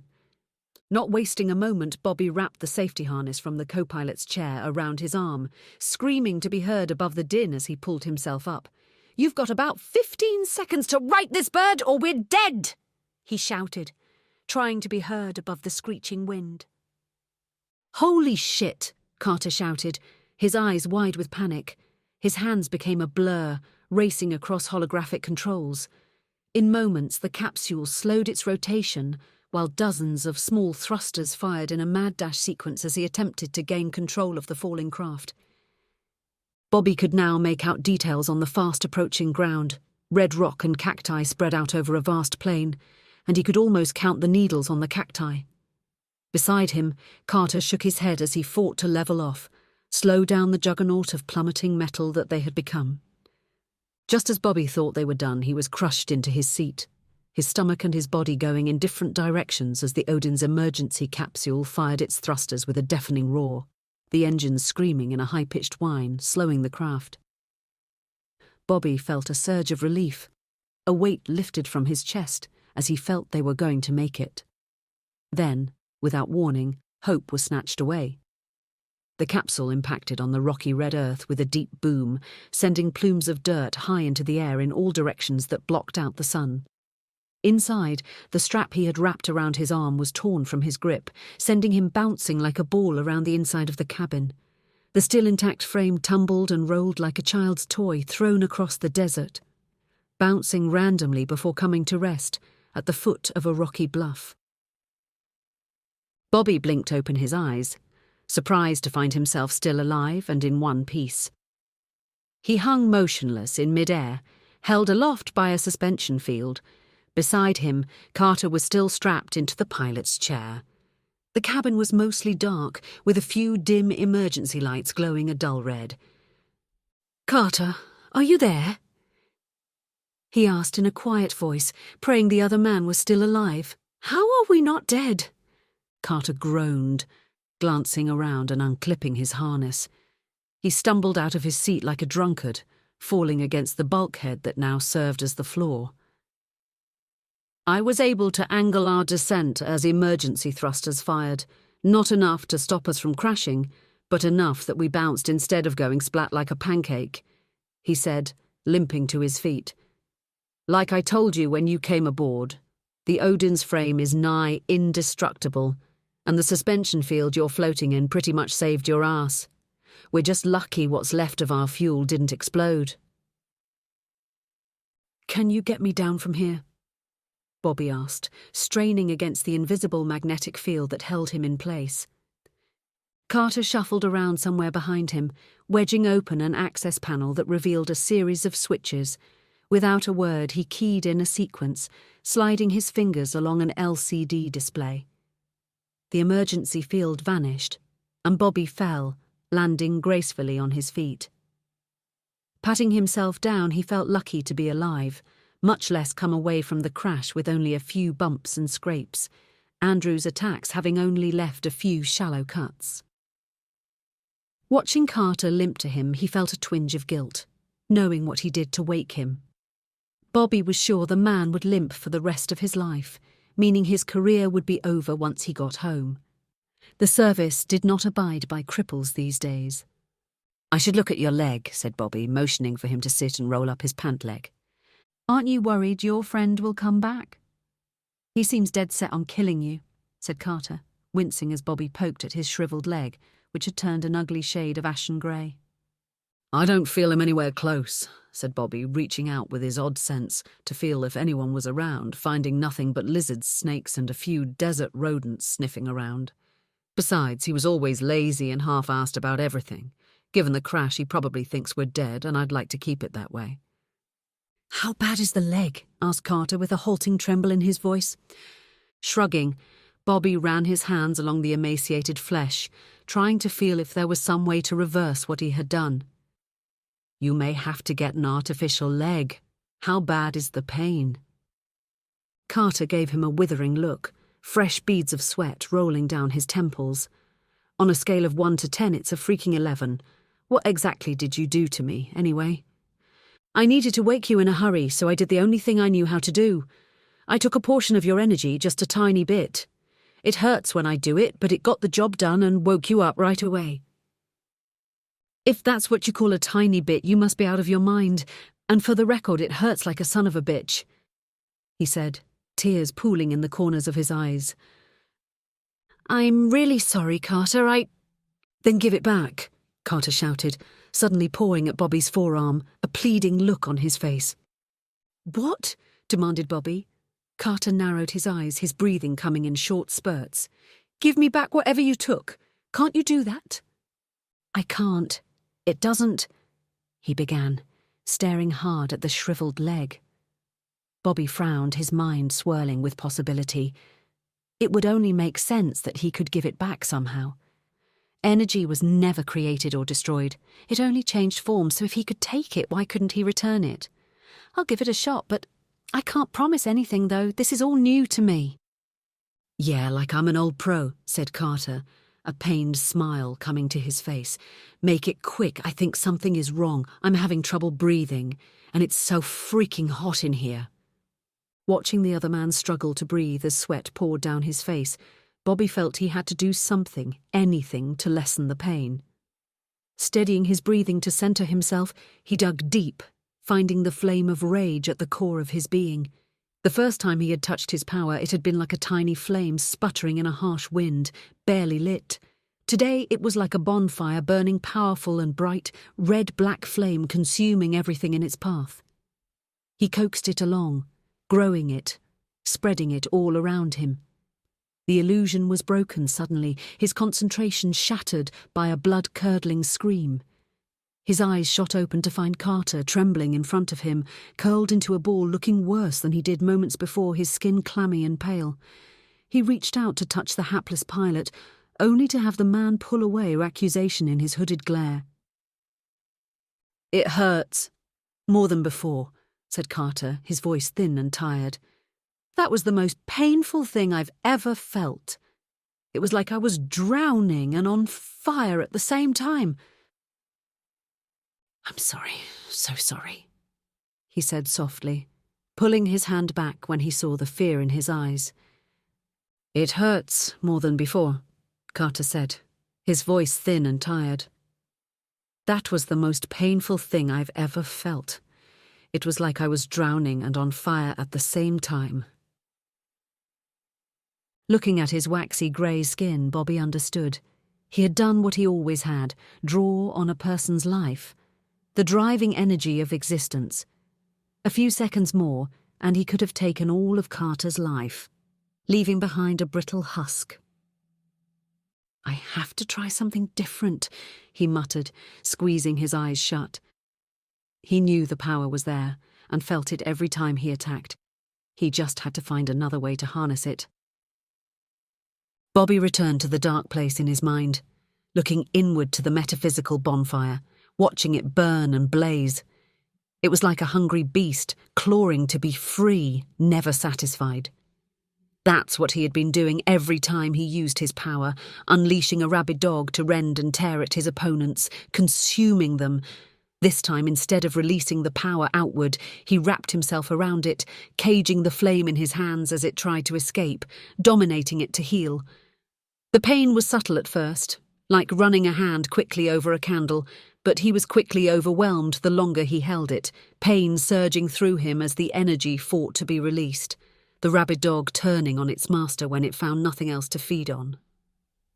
The pain surged through him, his flesh bubbling and turning black, his blood boiling while surging through his veins.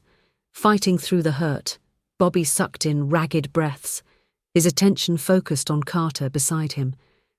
The other man was like a parched field under a burning sun, little more than flesh and dust. Not knowing how, Bobby coiled the energy like a chain around his fist and forearm, reining it in, bringing it to subjugation. In the same breath, he channeled it out, flooding Carter's frail form to overflowing, pouring torrents of power into the man until he was like a water balloon filled to the point of bursting. A sharp intake of breath snapped Bobby's attention back to the real world. Opening his eyes, he found the pilot taking short, halting breaths, his face a mask of radiant joy. The flesh on his leg that only moments ago was emaciated was pink and healthy, his entire body quivering with pleasure. Then it was over. Bobby fell away, suddenly weak and shaking like a palsied old man with nothing left to give. "Are you okay? Can I do something to help?" asked Carter at his side, helping him sit up. "I don't know, but I think I'll be fine," said Bobby, pushing him away, then fighting to remove his red coat. Every piece of clothing he wore was drenched like he had fallen in deep water. "I just need a minute." Carter nodded, standing and looking around the wreck. "I'll see if I can get us out of here. We weren't far from the valley, so I'm sure we can make it on foot if we double time it." 2 minutes ago you could barely stand, now you want to go running across the Utah plains," said Bobby with a small laugh, the simple gesture sending him into a painful fit of coughing. The pilot gave him a boyish half grin, running a hand over the dead controls. "I know it sounds weird, but I feel amazing. Whatever you did, I can't explain it. I just want to jump over the moon or something." Moving away from the darkened consoles, he climbed to what had been the rear of the command deck, which now served as their ceiling. Tearing off a metal panel beside the door with ease, he examined the dark interior of the wall. "There's a manual release for the door," said Carter, "similar to the ones you used to engage the separation of the main body of the Odin and the emergency capsule we now find ourselves in. I think I can get the door open and get us out of here." "Do you want help?" asked Bobby, trying to stand on shaking legs. With a supreme effort, he managed to push himself up with the help of the wall, his muscles screaming like he'd run a marathon. "No, I think I've got it," Carter replied, his brow narrowing. Using one arm to brace himself, he grasped the release, rubbing his open palm against the metal before clutching it firmly. He sucked in a deep breath, pulling. Without warning, the cabin door exploded outward, flooding the escape capsule in brilliant afternoon sunlight. Carter blinked away the light, an expression of wonder dancing across his features as his gaze darted back and forth between his hand and the control panel. "That was so easy. What did you do to me?" he asked, looking back at Bobby. Bobby could only shrug, not sure what to say. "I gave you back what I took," he began, some of his strength slowly returning. With a grunt, he pushed himself away from the wall and moved to stand beside the pilot, squinting up at the bright sun and blue sky. "Maybe I gave you a little more," he said, examining the release mechanism Carter had used to open the hatch, raising an eyebrow. Carter's smile widened as the two men locked eyes for a moment before he looked skyward. "I think you gave me a lot more." "Is this how you feel all the time?" he asked, bouncing on his heels. "This is awesome!" "Let's get out of here. We still have a long way to go," said Bobby, preparing to jump. "I can pull you up once I'm out." "I don't think we need to do that. Back up. I want to try something." He moved aside while Carter did heel kicks like he was about to run a foot race, shaking his hands and shoulders to get loose. He bent his knees, his lips pursed as an excited gleam appeared in his eyes. "Here goes nothing." A rush of wind knocked Bobby from his feet as Carter blasted upward, disappearing through the open hatch in a single bound. Bobby shuffled quickly, craning his neck to see what happened. He was half blind for a moment before adjusting to the bright sun, raising a hand to shield his eyes when he caught a glimpse of him, circling high above, shouts of glee filling the afternoon sky as he raced through the clouds. "Son of a bitch can fly. I can't even fly. How is this fair?" said Bobby with a laugh, leaping out into the bright Utah afternoon, one step closer to Elizabeth. Chapter 11. A Nation Shall Endure, 2061. Do you count yourself among the faithful, Robert? Bobby groaned inwardly. He had lost track of how many questions the dark-skinned reverend sitting across from him had asked. He only knew that his answers never pleased the man. His angular face and beak of a nose made him look angry no matter what answers Bobby gave. The interview had started soon after he had been separated from everyone, and they'd immediately brought him to the graffiti-covered room that looked like it hadn't been cleaned in decades. The tile-covered walls were more grey than white, looking like it was an operating room at some point in the distant past. The only new objects in the room were a bank of tall white cylinders standing side by side at an angle against one of the walls. Each looked like they were big enough to hold a full-grown adult. A softly glowing crystal display panel was attached to the right of each cylinder, showing the faint outline of what looked like a person. A nervous assistant with wild hair and yellow teeth had immediately taken a sample of his blood and vanished a moment later. Since then, he had spent the last hour sitting on a ratty chair with a series of small sensors attached to his chest, forehead and back, wrapping his arms around himself in an attempt to ward off the cold. A rancid, sickly sweet odour permeated the grungy room, and he could almost taste the mould in the back of his throat each time he took a breath. "I don't know, I guess so," Bobby answered finally, goosebumps appearing on his arms from the dampness. The Reverend stood up, smoothing down the simple black cassock he wore, and Bobby wondered why it mattered to the Reverend if he believed in God, had any siblings, or was circumcised. "Why are you asking all these stupid questions?" he said, breaking his calm. "Shouldn't the blood test I took tell you everything about me?" The Reverend gave him a predatory look as he began circling the room, his arms tucked behind his back. "The blood can only tell us so much.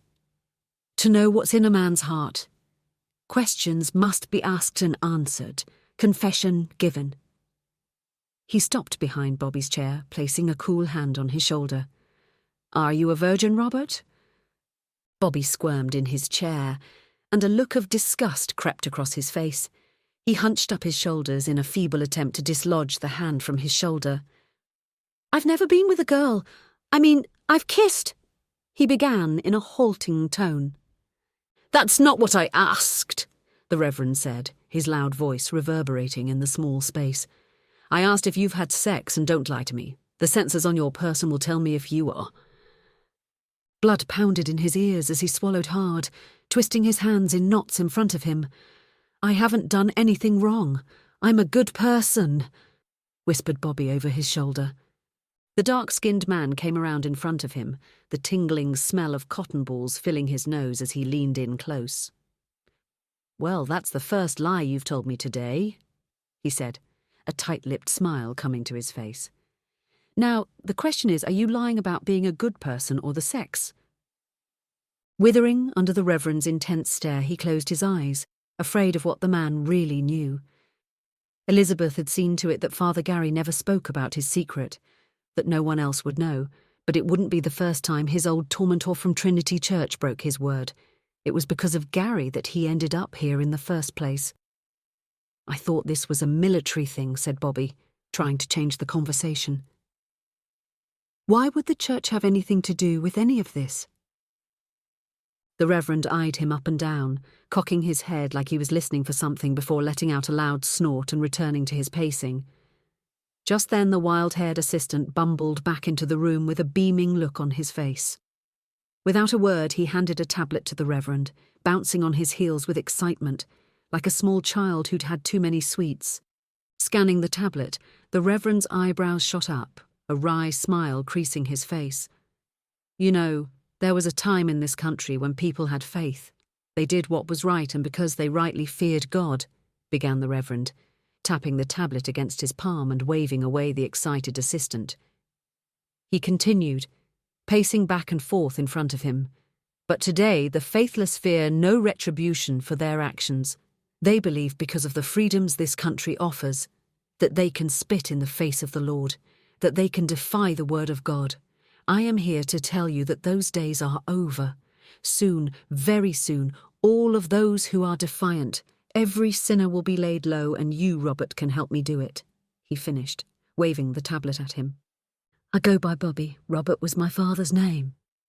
"Honour thy father and thy mother, one of God's most sacred commandments," he said in a light tone. "Bobby is a child's name.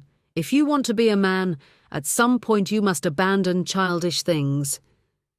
"From what my mother told me, he was a selfish idiot who abandoned his family," he muttered under his breath. The dark-skinned man skidded and stopped in front of him once again, pointing with the tablet. "Now, Robert, you have a choice. There is a new day on the horizon where today's life of sin and excess will be purged from proper society. The faithful and the just will rise, taking their rightful place at the moral center of America, building a Christian nation that will endure for all time. You can be cast out with the sinners, or you can join our cause." Bobby eyed the tablet in the Reverend's hand, curious about what it said. "How can I help you? I can't even keep a roof over my head, and I don't really see myself building anything," he said, standing up and walking over to the cylinders against the far wall, resting a hand on its cool surface. "And why would I want to help you? I don't owe you, and you can't make me do anything I don't want to do. Like you said, it's a free country." A slow smile crept onto the Reverend's face, his eyes bright. "Power, in every sense of the word, literal and figurative, that's what I can give you," he said, moving closer, tapping a finger against his hips. "You know, people like you spend your lives without power, in servitude to others, close enough to touch it, but never having any of your own, travelling along in the wake of better men." "Why me?" he demanded, staring directly into the Reverend's eyes, searching for lies in what the man said. Looking around the shabby room, Bobby couldn't imagine anything further from the truth. He'd spent enough time on the streets to know bullshit when he heard it, because no one ever gave you something for nothing. There was always a price to pay, and sooner or later, usually when you least expected it, someone always came to collect. People like you, people with power, don't do nothing for nothing. "What will I have to do?" asked Bobby, crossing his arms across his thin chest. "You always extract a price from people like me, so what is it?" "Your life, your youth. Power demands we sacrifice everything for it, but if you have the drive, the rewards are endless," said the Reverend in a slow voice as he returned to his pacing. Eyeing the man's back, Bobby wondered what would happen if he said no. Did he even really have a choice? They stole him from his life, as shitty as it was, but his choices were his own. The only choice he had now was to go willingly, embrace whatever he was being offered, and see how far it would take him. The other option was to be broken down until he ended up serving them anyway. He could see it clearly. "What do I have to do?" he asked in low tones, suddenly feeling like a weight was lifted from his shoulders. The black-clad Reverend was silent for a moment, looking up at the ceiling and muttering words of prayer. "It's simple, really. The process is called Ascension. It will remake you. You will get in one of the pods and go to sleep for a time. When you wake, you will have power, more power than you could possibly imagine, enough to shake the foundations of this nation." Chapter 12, Valley of the Gods, 2063. The area had once been a majestic sandstone valley, hauntingly beautiful with towering stone formations, mesas and flat-topped buttes that touched the sky. The bizarre landscape was so alien it looked like it belonged on another world. The Valley of the Gods had been transformed into hell on Earth. The once pristine desert had become a war zone littered with hundreds of fallen aircraft, the bodies of dead soldiers twisted and bloated under the hot sun, stretched out as far as he could see. The once red sandstone was charred black and torn asunder, the weapons of man leaving deep gouges in the earth. Whatever had happened here had been beyond any destruction he could imagine. The towers of stone and rock had been toppled over like some clumsy giant brushed them aside, crushing the ancient formations beneath its heel. As far as he could see, it was all like this, the spectacular landscape turned into a desolate wasteland devoid of life. He and Carter walked through the nightmare in silence, until they had finally found themselves on the edge of a crater, staring into a bottomless abyss, in awe of the power needed to carve such a deep hole in the earth. Bobby couldn't imagine what insanity drove Elizabeth and Andrew to defile such a beautiful place. He only knew he had to stop her before she did it again. "It's like Boston," said Carter beside him, breaking the silence, echoing his thoughts as he leaned over the edge. "Only worse." He eyed the pilot from the corner of his eye, still not believing what he had done to the man. He was aglow, his eyes bright, a smile wider than the crater in front of them pasted onto his face. "Are you sure you feel okay? Nothing weird going on?" "For the 100th time, I'm fine," said Carter, looking exasperated. "I've never felt better. Hell, by the look on your face, I should be worrying about you." Scrubbing his hands across his face, Bobby rubbed grit from his eye. He knew the other man was right.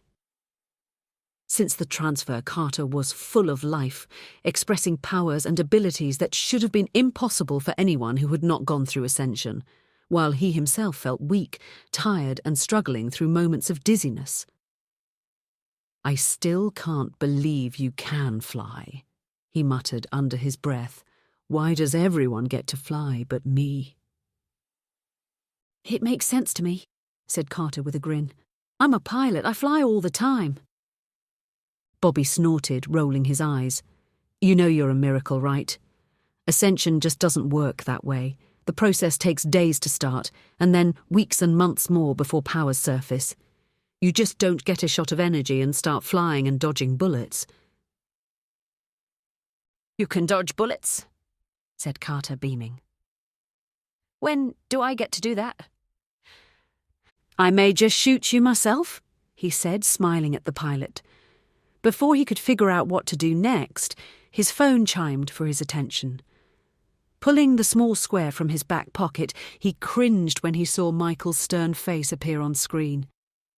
He had been avoiding his calls since the Odin went down, wanting to have some good news to report when he spoke to his former friend and boss. Looking around at the devastation, his shoulders slumped, bracing for the bishop's anger. "Carter, I have to take this. I need you to keep quiet about what's happened to you.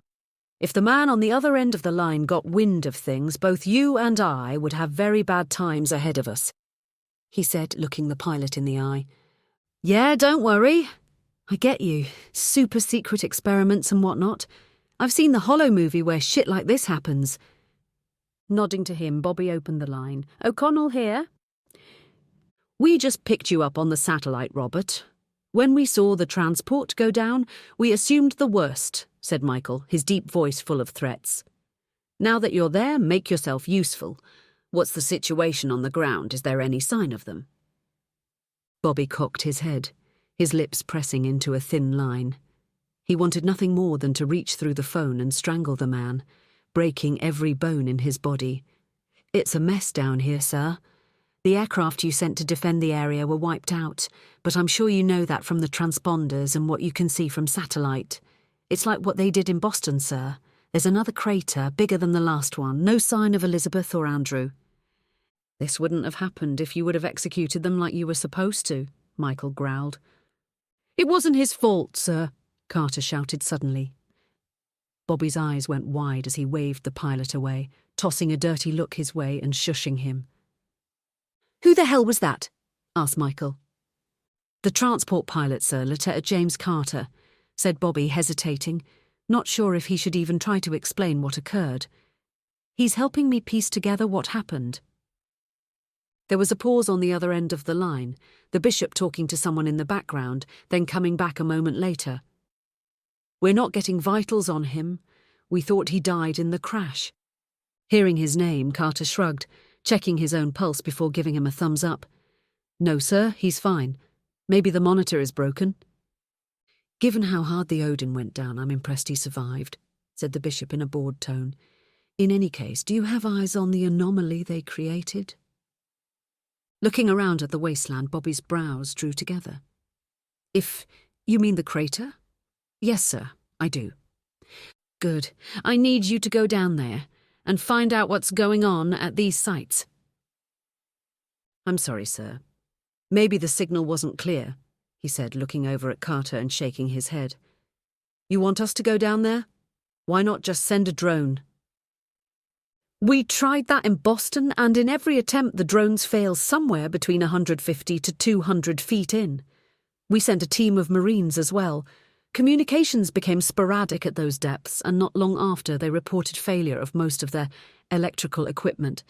We lost contact soon after, and they have not reported back. Bobby knew the bishop well, given their past, and he could hear frustration in the man's voice. He was not someone who accepted failure regardless of the circumstances, and God help you if you told him no. Exactly how are we supposed to get down there, sir? You're superhuman, Robert. Figure it out.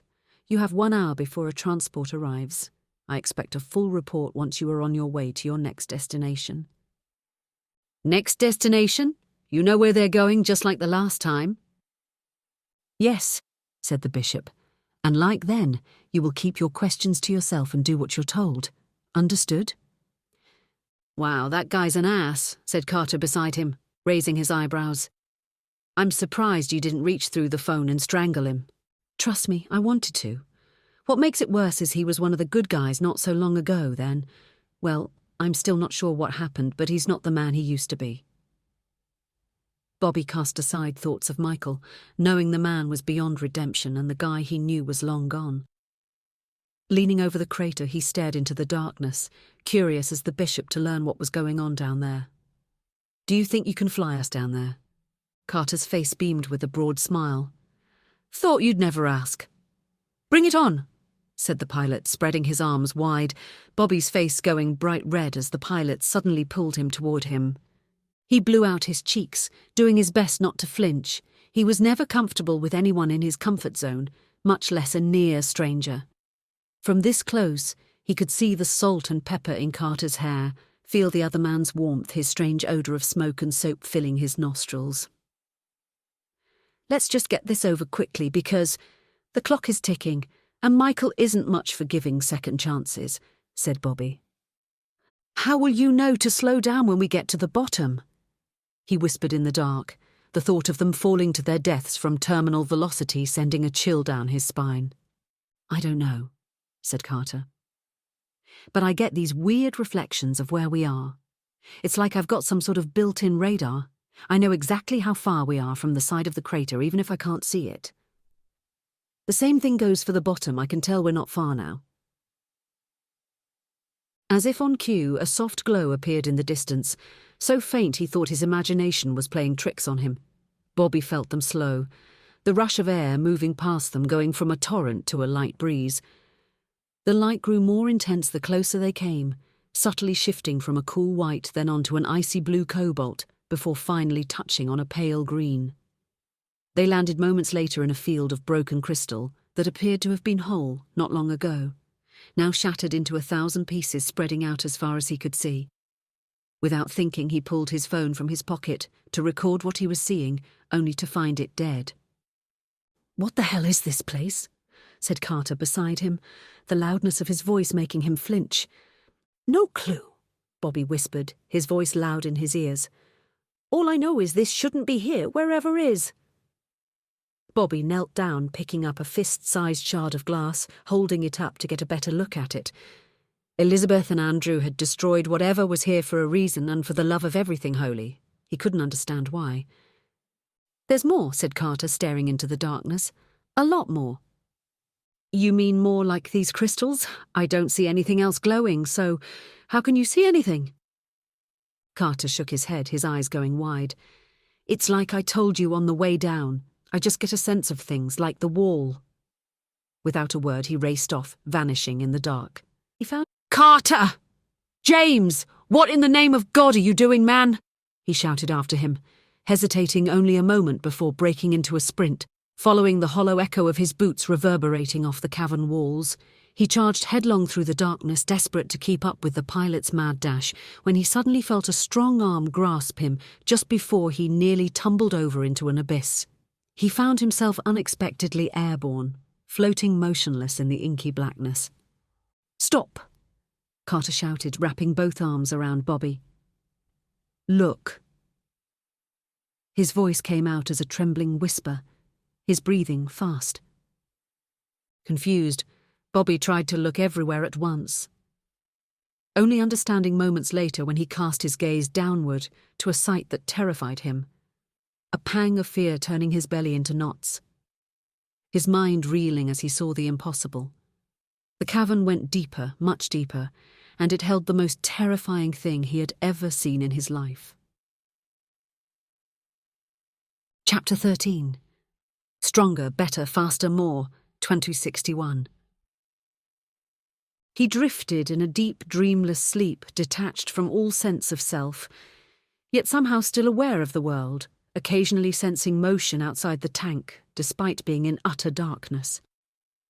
Bobby had lost track of how long he had been floating in nothingness. He only knew that things beyond imagination had been done to him, and the only reason he had not been driven to insanity was because the cool, blue liquid he drifted in dulled the pain, disconnecting his mind from his body. They had rebuilt him cell by cell, atom by atom. He knew that much. Nothing had been left to chance, and he was a better man, more than human. Already he could feel his skin was denser, his strength greater. He felt better than he ever had, energized by a light burning within him. For the 1000th time since his isolation began, his thoughts drifted to Elizabeth, wondering if she had made the same choice, or had she gone home and abandoned him. Was she even still alive? Andrew, the guy he had met not long after arriving on the base, had told him the kids here were people who wouldn't be missed, easily discarded. He prayed that wasn't true, that they could have a life after this was all over. Bobby was pulled from his musings when a thin crack of blinding white light appeared in front of him, the pod doors slowly widening to reveal the world outside.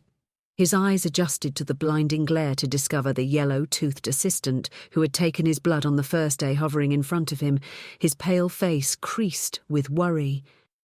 Without a word, the man plunged a needle longer than Bobby's arm directly into his chest, injecting a red liquid that burned like fire, sending waves of gut-wrenching pain throughout his body. Gritting his teeth, he balled his hands into fists while he began to shiver and shake, every muscle tensing, straining. Moments later, the pain subsided, with only small tingles dancing up and down his extremities, tiny pinpricks of ice cold running along his pale skin. Another man came into his field of vision, thick around the middle with a lopsided grin on his piggish face. It took him some time to recognize Lieutenant Young, the officer who had started him down the path of this nightmare journey, who had stolen them away, torn them from their world at the church. Glaring at the man, he tried to make sense of what he was being told, scream at him for what he'd done, but for some reason the fat man's words were gibberish. It took him a second to realize his ears were immersed. He couldn't speak because there was a tube down his throat. The big man gave him a nod of approval, showing him a thumbs up before vanishing from sight, the wild-haired assistant returning to the forefront, a tray of medical equipment beside him. The man began to work on him methodically, like a butcher readying a cut of meat. Bobby tensed, expecting pain when he ignited a pencil-thin laser and then applied it against the base of his skull, the smell of burning skin and bone suddenly wafting to his nostrils. When he was done, Bobby watched him insert a device the size of a pea into his head, then using a portable circuit printer, tattooed his skin with multiple circuit boards up and down his arms and legs. The assistant gave him a once-over, nodding in satisfaction at his handiwork. He then vanished once again, leaving Bobby to wither in exhaustion, his skin on fire and head pounding, trying to understand what had been done to him. He had seen the tattoos on some silly procedural drama on the net used to store and transmit data, heartbeat, pulse, anything that could be tracked. Rubbing his hand along the base of his skull, he traced the line the laser had left there and could only imagine the horrible thing now in his head. The yellow-toothed man returned at last, giving him a nervous grin while tapping on the breathing tube that was down his throat. That was his only warning before the wild-haired man began to pull, ever so slowly, causing Bobby to gag and struggle for breath, while the long piece of plastic inched up his throat. He could feel every ridge of the tube as it was pulled out, the urge to vomit growing with each passing second. His hands became claws as he tore at the sides of the pod, his thin body bending and twisting, his panicked movements sloshing liquid onto the floor. With a final tug, it came away, causing his stomach to heave. Blue liquid, like he had been immersed in, exploded from his mouth as he rolled to his side and emptied his stomach onto the floor. Belching and gagging, the vile chemical erupting from his insides tasting like antiseptic and bleach. He lay there for long moments, breathing hard, leaning over the side of the capsule, with bile and spittle dripping from his lips, still convulsing as waves of nausea washed over him. He flinched when a blanket was placed on his shoulders seconds later. A soft cloth appeared, gently wiping away the spittle and bile from his face. "You're going to be fine. The worst of it has passed," said the assistant, giving him an encouraging nod. "Here, take my arm. Let's get you out of here and into something warmer." Bobby gratefully draped an arm across the man's shoulders, clasping onto him for dear life as he exited the pod on legs that were like rubber, the blue chemical he was immersed in dripping down his legs and pooling at his feet. Taking a deep breath, he glanced around, finding himself in front of a long line of pods similar to his own, dozens of them angled against the wall of a narrow corridor with softly glowing panels. He was positive they were full of street kids, like himself, the very people he had stood with when he arrived only days ago. "Here, put this on. It will help warm you up," said the assistant, handing him a set of grey coveralls. Bobby took them, slowly dressing, while the other man held him up. Once fully clothed, he stood dumbfounded, absently scratching the rough material of the coveralls irritating his skin. With a nudge from the assistant, they made their way down the corridor, his mind a fog. He couldn't help glancing at the panels as they walked, and while he didn't understand much of the medical jargon, he could tell something wasn't right. Warning lights flashed constantly, and from what he could tell there was no indication of heartbeat or pulse in any of the subjects. All the indicators were flatlined. He had a sinking suspicion that his pod was the only one that would ever open. Reaching the end of the corridor, a fit of anger bubbled in his stomach, adrenaline giving him a moment of strength. He pushed the assistant away, using his other hand to brace himself against the wall. "Where is my friend? Where's Elizabeth?" he roared, glaring at the man with bloodshot eyes. "I don't know," whined the assistant, his hands twisting in front of him, eyes downcast. "They don't give us names. It's easier when—" "When you don't know who they are," finished Bobby, giving him an accusing look. "No names for the dead." It dawned on him now how right Andrew had been. They didn't matter, they were nobodies, and no one would miss them, much less come looking. Bobby tried to return the way he came, tried to find some indication as to which one her pod was, and get her out before it was too late. He managed only a few feet, stumbling along before the assistant raced to his side, catching him before gravity dropped him to the floor. "You should talk to one of the reverends," he said in a quiet whisper. "Or Lieutenant Young. One of them should be able to tell you where your friend is." Fighting through a wave of dizziness, he leaned up against the wall, his breath coming in short spurts. "What do you do with the bodies?" he rasped, wanting to at least have a last moment with her and say goodbye. "There is an incinerator. In D-Block, they pile the bodies, but—" "Incinerator? Bodies?" he said through gritted teeth, his world gone red. Surging forward, he wrapped his hands around the assistant's throat, lifting him clear over his head and slamming him against the wall behind him with enough force to crack the drywall. "Please don't!" he rasped, his feet kicking wildly as he clawed at Bobby's hands around his throat. "We don't have—" Bobby ignored the man's pleas, channeling his rage into choking the life from him, his weakness forgotten. He watched with grim satisfaction as the assistant's pale face went from bright red to deep purple, only the white showing from his bulging eyes. He would kill them all. That fat lieutenant, the Reverend, along with anyone else he could find in this god-forsaken place. A lancing pain shot through his skull, and he let the assistant fall from his grip. Bobby's newfound strength fled as he dropped to his knees, clutching the sides of his head, a hoarse scream escaping his throat. With each heartbeat it became worse, growing to a deep throbbing that made him curl into a ball on the cold tiled floor. Bobby was not sure how long he lay there, tears leaking out of his eyes, dark spots dancing in his vision. The pain stopped when a shadow fell over him, followed by a rough kick to his side that forced him onto his back. He opened his eyes to find Lieutenant Young towering over him, holding up a small device so that Bobby could see. That, my friend, was level 3. This son of a bitch goes all the way to 10. He said with his Kentucky twang. You want to test me and see how that feels? You try that horseshit again. I put it on and leave it till the cows come home. You get me? Bobby swallowed, trembling while the pain faded to a dull ache in his head. He held his tongue, his jaw clenched, as he stared at the device in the lieutenant's hand. Lieutenant Young chuckled.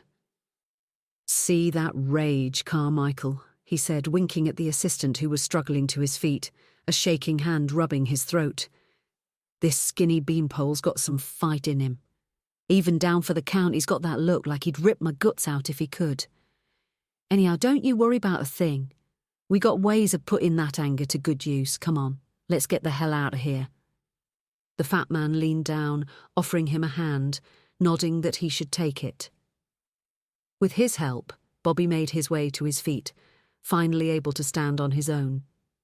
He took a long look at the pods behind him, a lump forming in his throat. With a supreme effort, he squeezed his eyes shut to fight back the tears, not daring to say another word. For now, he kept his emotions in check while he followed Lieutenant Young and Carmichael from the chamber room, never feeling more alone in the world. Chapter 14. A Vast Emptiness, 2063. My God, how is this possible? Said Bobby, his jaw hanging open. The city at the bottom of the cavern looked wrong, alien and otherworldly, with a soft glow that permeated the entire place. There was no up or down to the design. Its thin crystal spires grew out from the sides of the cavern as much as the bottom, appearing almost too fragile to stand on their own. Bobby held on to Carter for dear life, floating above a dark metropolis that stretched as far as he could see. I don't know, Carter whispered. His eyes opened wide. I thought I was imagining things when I saw it. You think it's, extraterrestrials. Whoever lived here is long gone. This place looks like it's been abandoned for ages, Bobby said, pointing at the mounds of dirt piled against some of the buildings, with other parts buried under what looked like cave-ins. He had read stories of places in Europe where they would find ancient Roman garrisons, entire towns sometimes built over by new construction, the old places forgotten with time.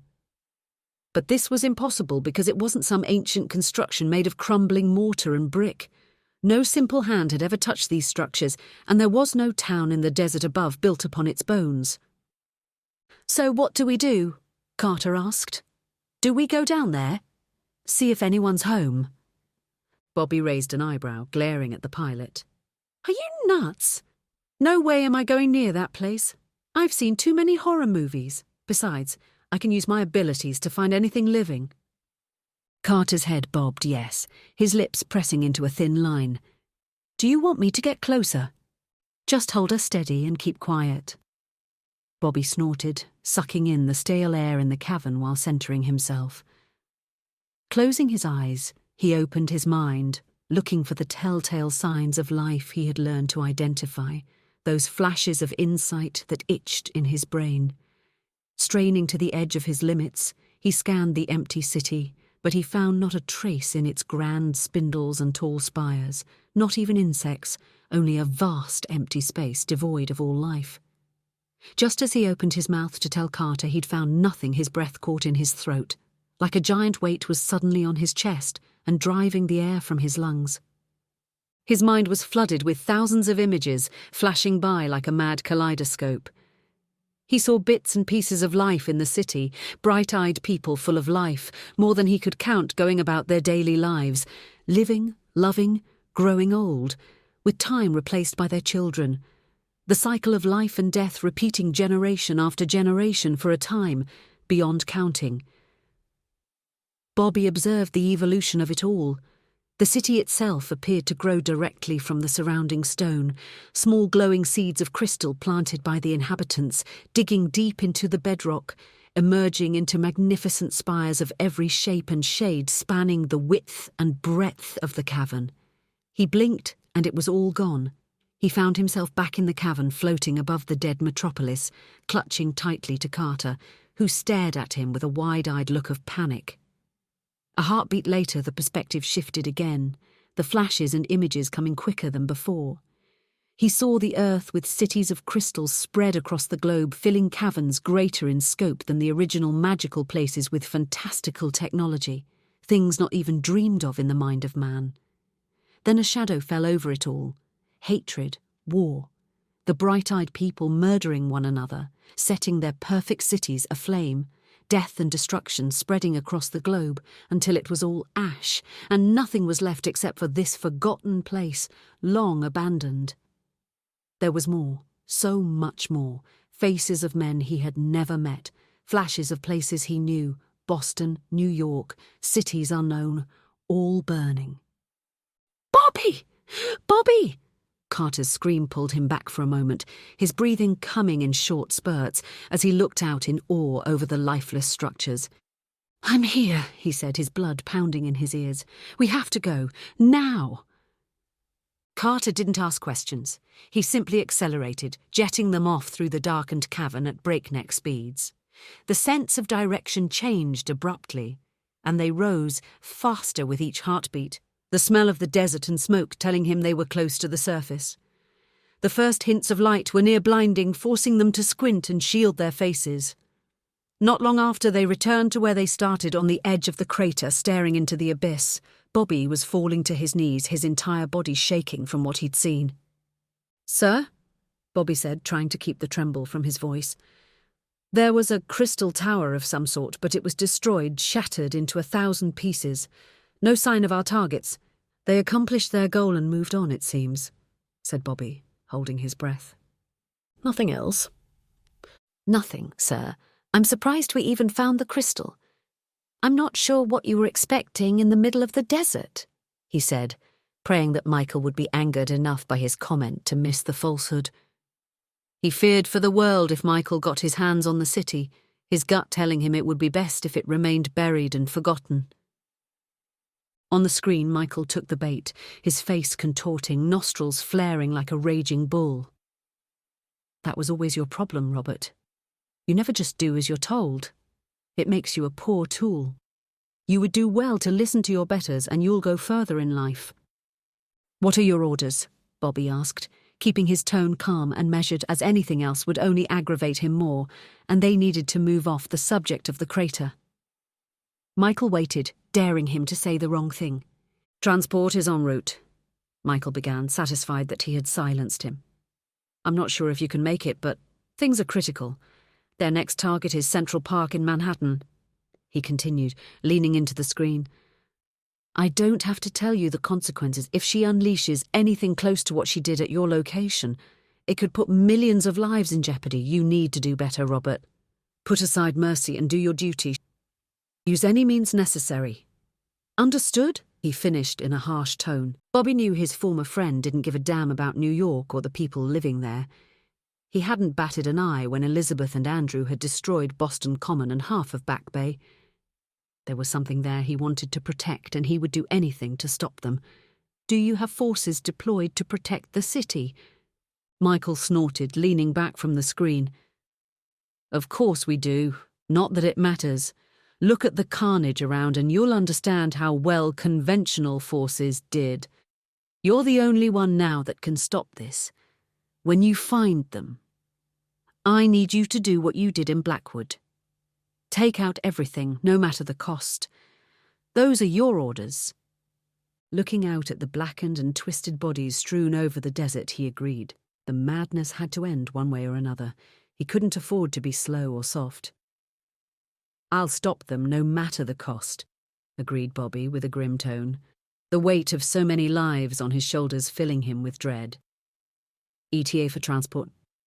7 minutes out, Michael responded. "That puts us in New York in an hour at the Odin's top speed," Carter chimed in, folding his arms across his chest. Bobby didn't bother to scold the pilot for speaking the truth. On screen, Michael nodded, having made the same calculation. Time would be short, and they couldn't afford mistakes, not this time. "Godspeed, Robert. Washington out." Bowing Bowing his head, Bobby traced a finger over the blackened soil, lost in thought. Even if they made it in time, he wasn't sure he could stop them. All things being equal, Elizabeth had always been the stronger of them in every way that counted, and whatever she was doing at these sites was only serving to make her more so. Then there was Andrew, with his ability to slip in and out of different energy states, making him untouchable at will.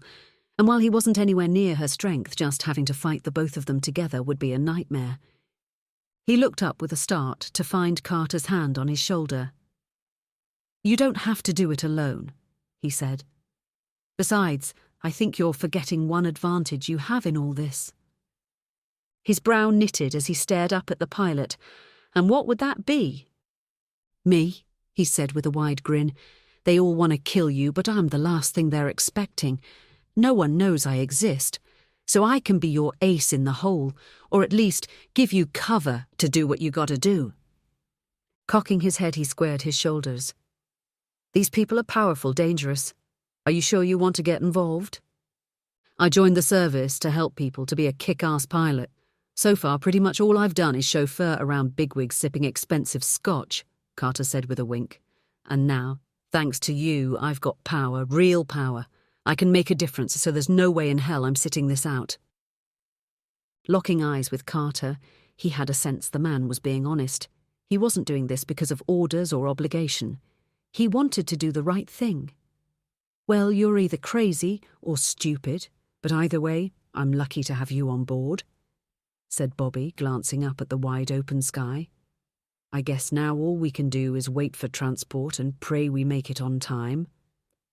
"About that," he said, raising a finger, "I think we can beat them there without risking our asses on a transport."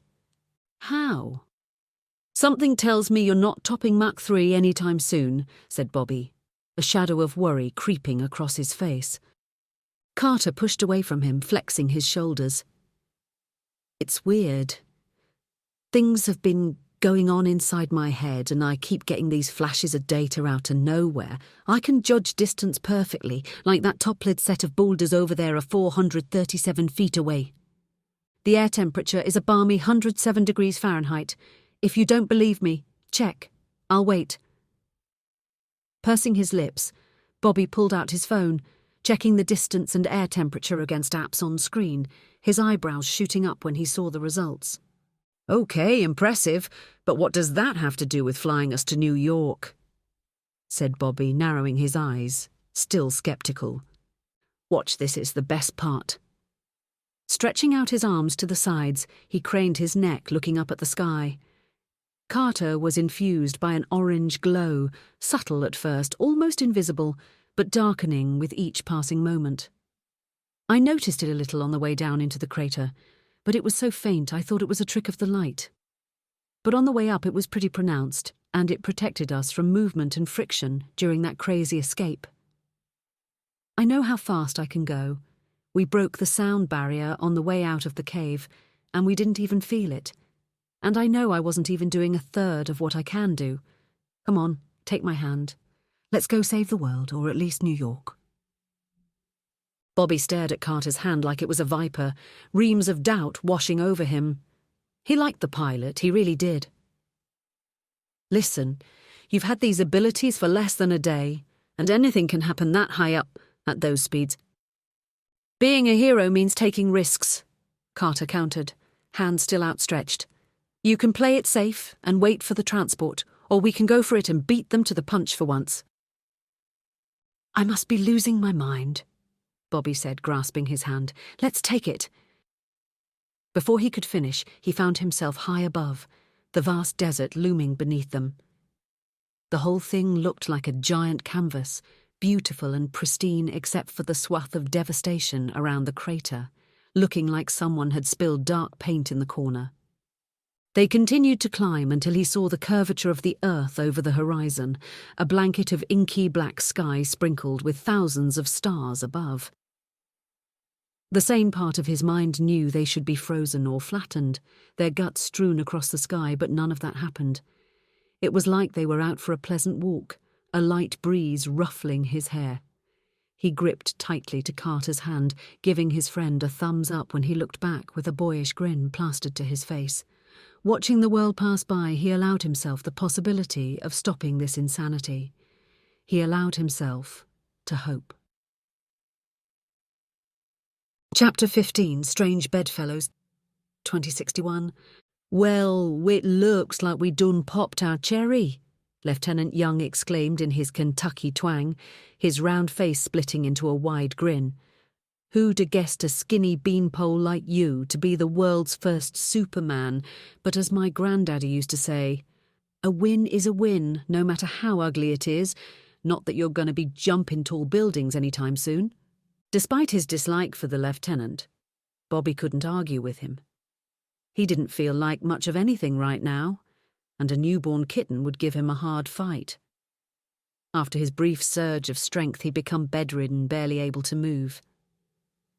"I don't feel like I could walk, much less fly," mumbled Bobby, not having the energy to raise his voice above a whisper. "Don't you worry about a thing, son. This shit is temporary. You'll be hopping like a rabbit in springtime before you know it." Peeking out from behind the lieutenant, a young boy of about 7 or 8 with dark eyes like his father stared at him wide-eyed, his jaw hanging open. Ignoring the fat man, Bobby gave the boy a small smile, trying to show a brave face. "Don't mind him. My boy's just curious," said the lieutenant, dropping a protective hand over him. "His mama couldn't keep him today, so he's doing the tour with me." Bobby shifted to avoid the spring digging into his back, the movement forcing him to adjust the bundle of wires connected to sensors that ran over his entire body. The recovery room was a far cry cleaner than the first room he had been in on base. The subway tile on the wall had been scrubbed clean, with only faint traces of stubborn grime still showing.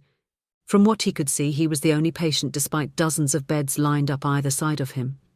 Just above him floated a holographic representation of his body, displaying his vitals, heart rate, blood pressure, temperature, and a whole host of information he couldn't understand.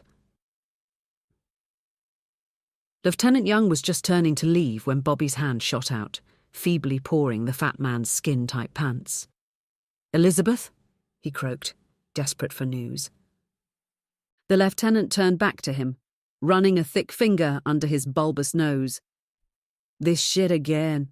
You'd swear your pecker did all your thinking, son," he said. "Like I said before, you were the first one out. The girls are still in the tube cooking. We won't know till we know, so quit asking." Watching the lieutenant saunter away with his son, he let out a shuddering breath, a sense of relief washing over him. Part of him was hopeful she would pull through, make a full recovery, and they could one day have the life he'd been dreaming of. But in the dark corners of his mind, she was already gone. He saw a future he dreaded, that he would be alone in the world and succumb to his baser instincts, become the worst possible version of himself, and the very thought sent him into a spiral of depression. Bobby was pulled back from his grim thoughts by the assistant resting a hand on his shoulder, holding up a small vial of reddish fluid for him to drink. Lacking the strength to fight back, he swallowed the tasteless liquid, a warm sensation spreading through his chest and flowing into his extremities. The wild-haired man then reminded him to stay in bed, and that he would be monitoring him from his office. Finally, with an awkward pat on the shoulder and a yellow smile, he departed, leaving Bobby on his own. Looking around at the empty ward with its sterile, cool white walls and empty beds, a wave of loneliness washed over him. He could feel it at the edge of his mind, like a stalking predator waiting to pounce and send him down the rabbit hole of misery. He distracted himself by staring at the hologram of his vitals, floating above him, trying to discern what each of the data points represented. There didn't seem to be any rhyme or reason to the patterns at first, just a multi-layered cascade of blue, red, and gold, all in the vague outline of a person. After he stared long enough, an understanding blossomed, and he realized he was seeing his circulatory system. Fascinated, he watched as a stream of gold cascaded from around the base of his skull and spinal area, rapidly overcoming the blue and red patterns. From what he could tell, he was being rebuilt from the inside out, his normal cells being replaced by something else. He didn't know how long he stared at the flickering hologram, but at some point he fell into a restless sleep filled with horrible dreams. He woke with a start several hours later to voices full of tension and urgency. Looking around wearily, Bobby squinted at the bright lights, finding a large group of medical personnel storming into the ward, a writhing body strapped to a gurney occupying their attention. Bobby caught the occasional glimpse of the hapless soul while the staff got to work, attaching an array of sensors to the patient's waxen skin, then attaching an IV drip filled with a dark crimson fluid. One of the medical personnel plugged the sensor bundle into the wall, and a hologram of the subject's vitals blossomed above the huddled group, flashing red and full of warning. They worked in hushed silence, heads bowed, the only sound coming from the occasional low hum of medical lasers or life support equipment. The flickering hologram of the patient floating overhead told a story of desperation, of failure, a sad tale of life fading before its time. With a curse, one of the doctors pushed away from the table, his voice filled with disgust. "There's nothing we can do here," he said, removing his surgical gloves and mask. "Take the body to section C12 and prepare it for autopsy." Without another word, the medical staff and technicians abandoned the person on the table like it was a rotting piece of meat, leaving a single assistant to clean up the mess of death and dying. Gasping at the spectacle, Bobby covered his mouth to prevent himself from yelling at their coldness. The body on the table was still moving, its choking breath echoing throughout the ward. It could have been him if the circumstances were different. In a fit of anger, he tore off his sensory devices and IV, rolling off the bed onto his feet. Taking a deep breath to steady himself, he stumbled toward the stretcher, his strength growing with each step.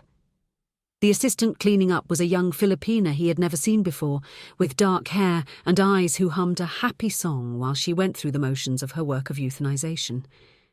She noticed him with a start, dropping a tray of surgical tools that fell to the floor in a horrible racket. "You should not be out of bed," she said, falling to her knees to clean up the mess. "You can't—" Bobby silenced her with a look, and his hands balled into fists at his side.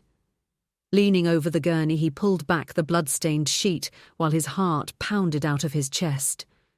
A wave of relief hit him when he found it wasn't Elizabeth.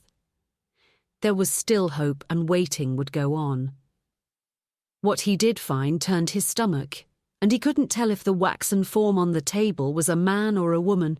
It was just horribly wrinkled flesh and strands of thin grey hair, the stench of it all making him gag. The killing would be a mercy. He quickly crossed himself, covering the poor soul once again with the sheet before returning to his bed. The nightmare continued like this for days, without warning. Medical personnel would rush in with a writhing body on a gurney, followed by a desperate attempt to save the person, and then, ultimately failing. In each instance, Bobby would make his way over to examine the body, each step filled with worry and dread.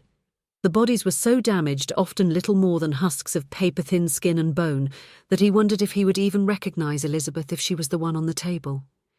As more bodies came and went, he began to lose hope. None of them survived beyond a few minutes, and no one would explain to him what was happening. To make matters worse, the assistants assigned to care for him were a close-mouthed bunch, terrified of their superiors to the point of hysteria. Then one afternoon, Bobby was astounded when another survivor came in, walking on his own 2 feet, no less. Towering almost a full head and shoulders over the entourage of medical personnel, he wore the same rough, itchy jumper as Bobby, and small beads of the blue liquid clung to his dark skin and tightly curled black hair. Despite being encircled and the centre of attention, he stopped when he saw Bobby staring. Raising a hand for silence, he pushed past the doctors and nurses prodding at him, taking long, confident strides to Bobby. The tall man cocked his head, giving him a tight-lipped smile. "Hey, I'm Michael," he said in a deep baritone, offering his hand. "It looks like we made it. We're the exceptions. Ascended." Chapter 16. The Killing Place. 2063. They landed under the cover of darkness in a wooded area just off the green in Central Park, overlooking one of the many lakes dotting the historic landmark. The city that never sleeps was caught in the grips of a late winter cold snap, and the lake stretching out before them was still frozen solid, reflecting the bright silver crescent of the moon. Trees that should have been budding with green were bare and grey. True to his word, Carter had flown them halfway across the continent in less than 30 minutes, and for Bobby, the harrowing trip felt like a lifetime. Touching down, he had to fight the urge to fall to his knees and kiss the ground. From the moment they entered the city, he could feel Elizabeth once again. It was like she was a part of him, a phantom limb that constantly itched but wasn't there. Since he had drained a portion of her energy that day in Boston, he had been able to pinpoint her location, but the feeling lessened after he had fallen unconscious, and the distance had grown too far. But now that she was close, the feeling returned. "She's coming," he said, sucking in a deep breath, his nose hairs freezing from the bitter cold. "They couldn't have picked a warmer place," Carter muttered beside him, shivering. "Why the hell can't they destroy the world from Florida or California, so at least we can all die warm?" Bobby shook his head, giving his friend a half smile. "This is where we finish. It's as good a place as any. We just have to figure out how we take advantage of being here first. I want this over quick." "I know it's none of my business, but what's the deal with you guys? I mean, all of you were in the same save the world kind of unit, weren't you?"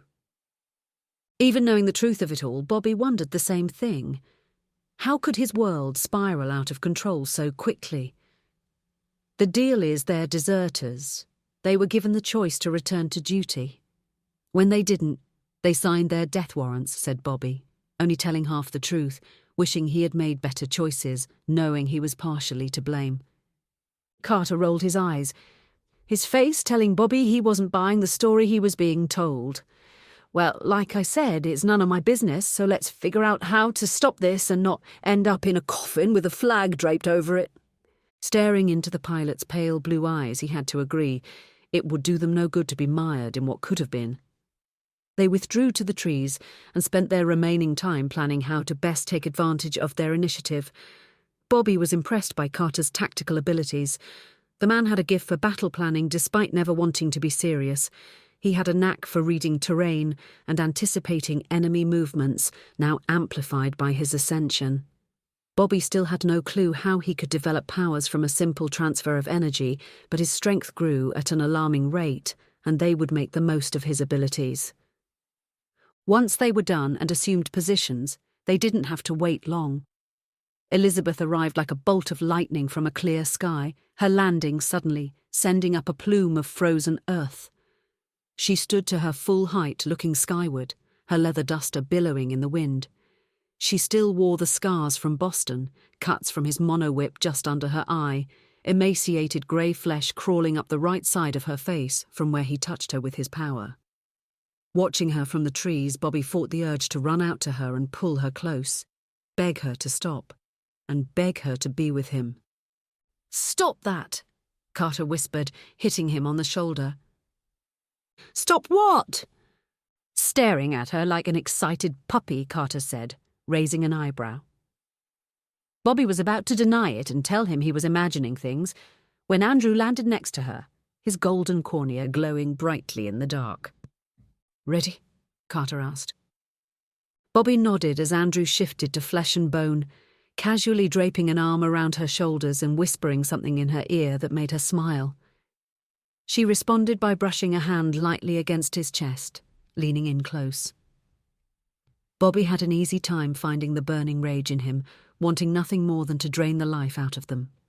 Carter took to the air, silent and near invisible under the cover of darkness, and Bobby raised a clawed hand. The soil and trees around him turned to ash in an ever-widening circle. Then, unleashing his rage, he struck, sending tendrils of red and black energy streaming from his hand, promising a painful death to his former friends and an end to this destructive conflict. Chapter 17. Senator's Son, 2061. Michael was one of those people with the uncanny ability to draw you in, Something about the tall, dark-skinned man made people open up. He had this odd way of leaning in when he spoke or asked a question, making you feel like you were the only two people in the world, sharing in some grand secret. In the 2 days he spent alone with him, Bobby had revealed more about himself than he ever had to anyone, even to Elizabeth. It never felt one-sided either. Michael spoke about himself just as often, revealing that his own father had volunteered him for the program, and it was clear his family had a long history of public service. His own father was a sitting senator, and his grandfather had been governor of New York State, narrowly losing in a run for president decades ago. Bobby told him about how he ended up on the street after his mother had died, how he came to be working at Trinity Church, and of course about Elizabeth. Michael told him about the life of a senator's son, trapped in the public eye, never allowed to stray from the carefully curated image his father's advisors wanted for him. By their 3rd day together, they had become fast friends with Bobby, wishing he could be more like Michael. Just being around him made Bobby feel better about himself.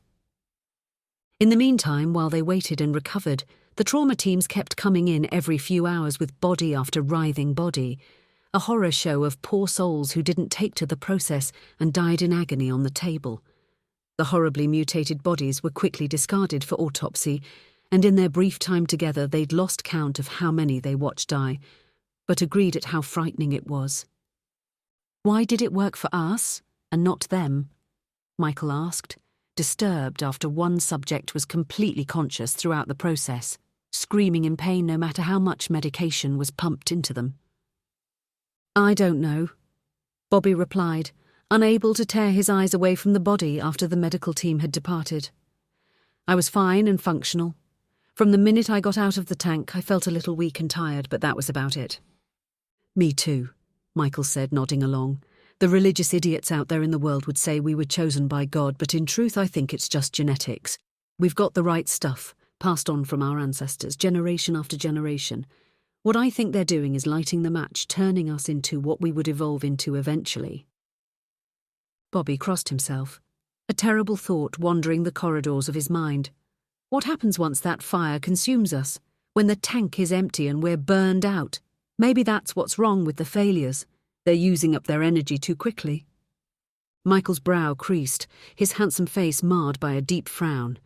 "That would mean that we—" Before he could finish, the doors to the ward burst open, a trauma team racing in with another writhing subject on a stretcher, screeching like a wounded animal, the blood-curdling screams making Bobby break out in a cold sweat.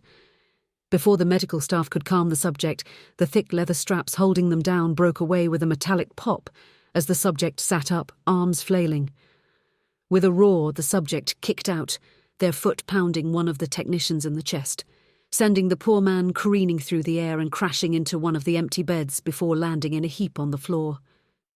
The subject continued to thrash wildly, tossing aside the panicked doctors and nurses with ease. When Bobby got a good look at the patient, he felt like he'd been kicked in the chest himself, unable to breathe. Elizabeth stood tall, her jet-black hair slick with the blue goop from the tubes. Eyes full of rage, she lunged forward, grasping the Filipina assistant trying to sedate her by the throat, lifting the terrified woman clear above her head. Without missing a beat, Elizabeth crushed her windpipe and snapped her neck in a single swift motion, casting aside the limp corpse.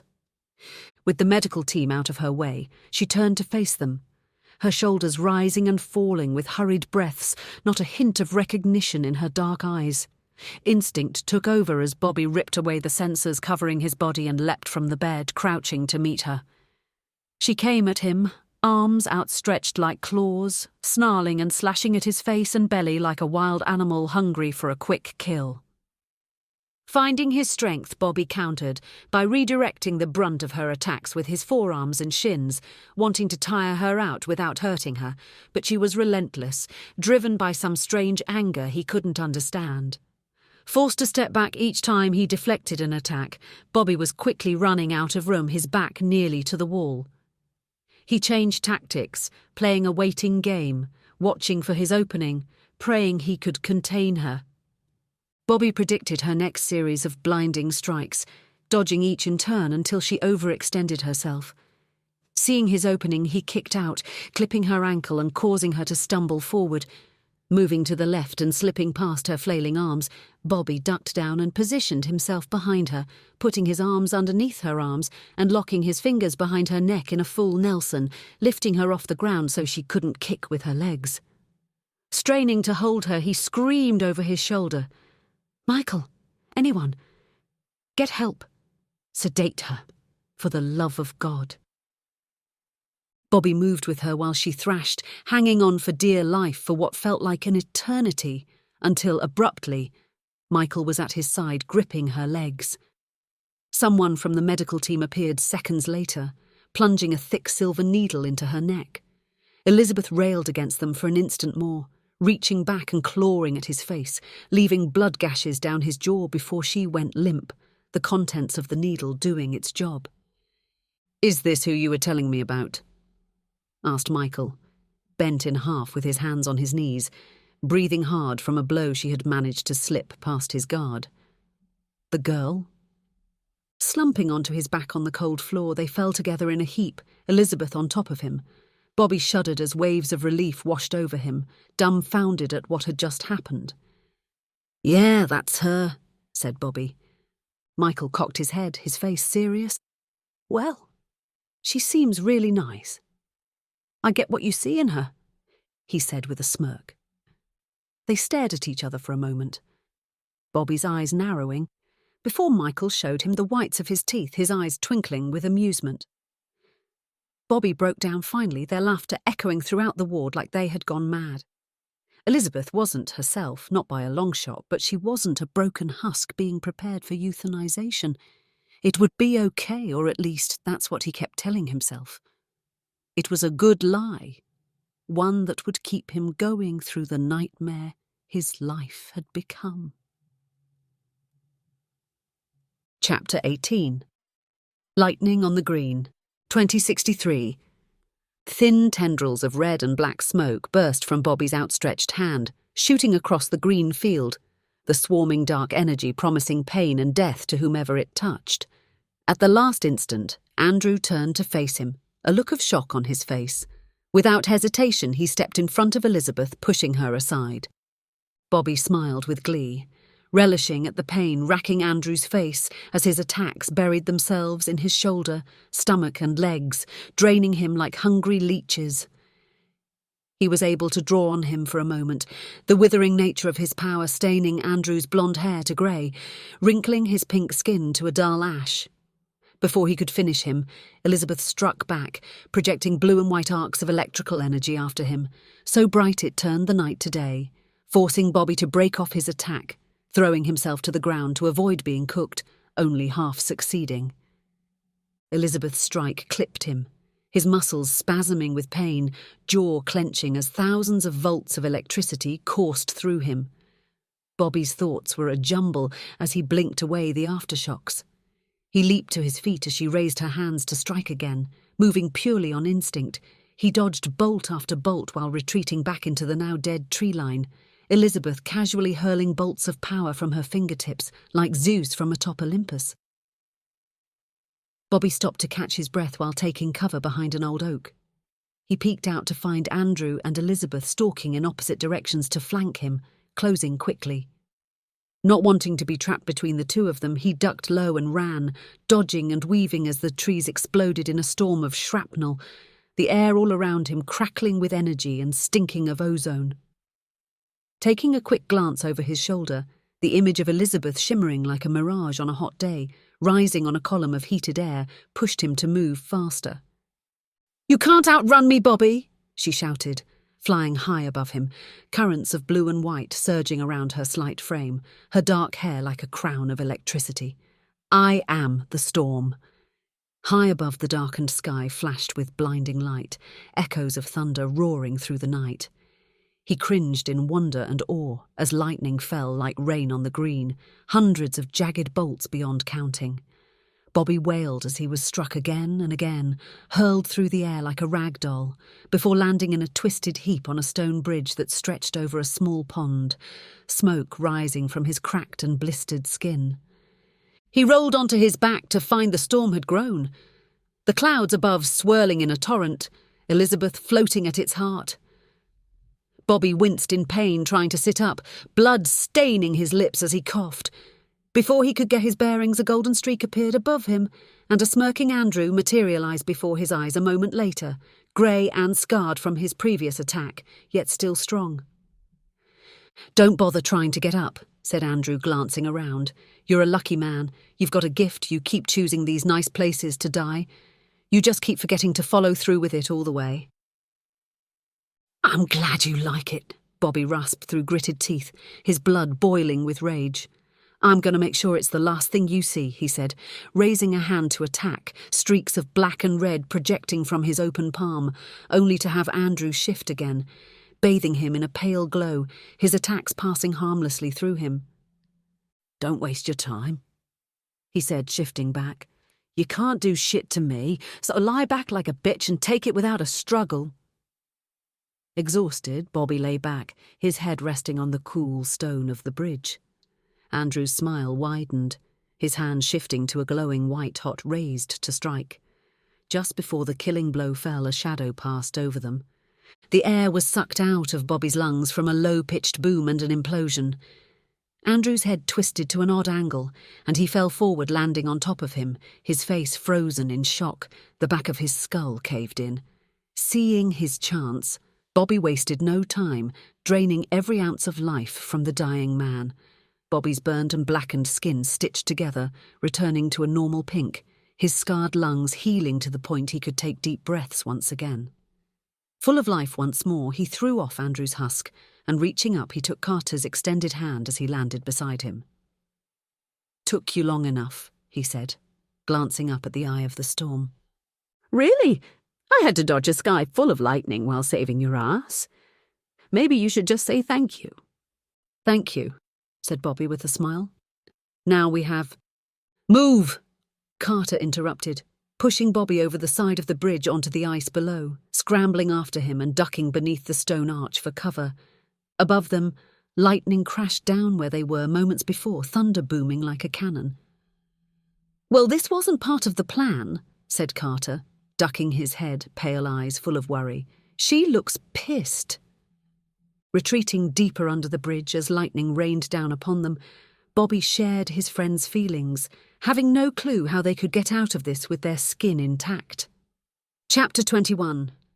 Behind Closed Doors. 2061. "I tried so hard to stop, but I couldn't," Elizabeth said, her eyes downcast.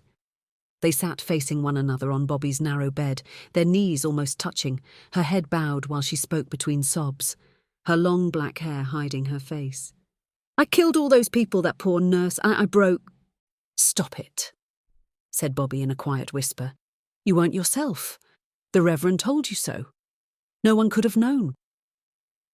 She had awoken a few hours after her mad rampage, and to everyone's relief, with her faculties intact. Bobby had stayed by her side the entire time, shifting between railing against God for what he had done to her and praying for her to recover. "I could have killed you," she said, looking up, her eyes bright with unshed tears. "I've never hurt anyone in my life. What could have made me do those things?" Bobby pressed his lips together, shaking his head. "I don't know. I'm just glad you made it. Most of the subjects they'd brought in died in the first few minutes. Michael and I thought we'd be the only ones. It's been a nightmare."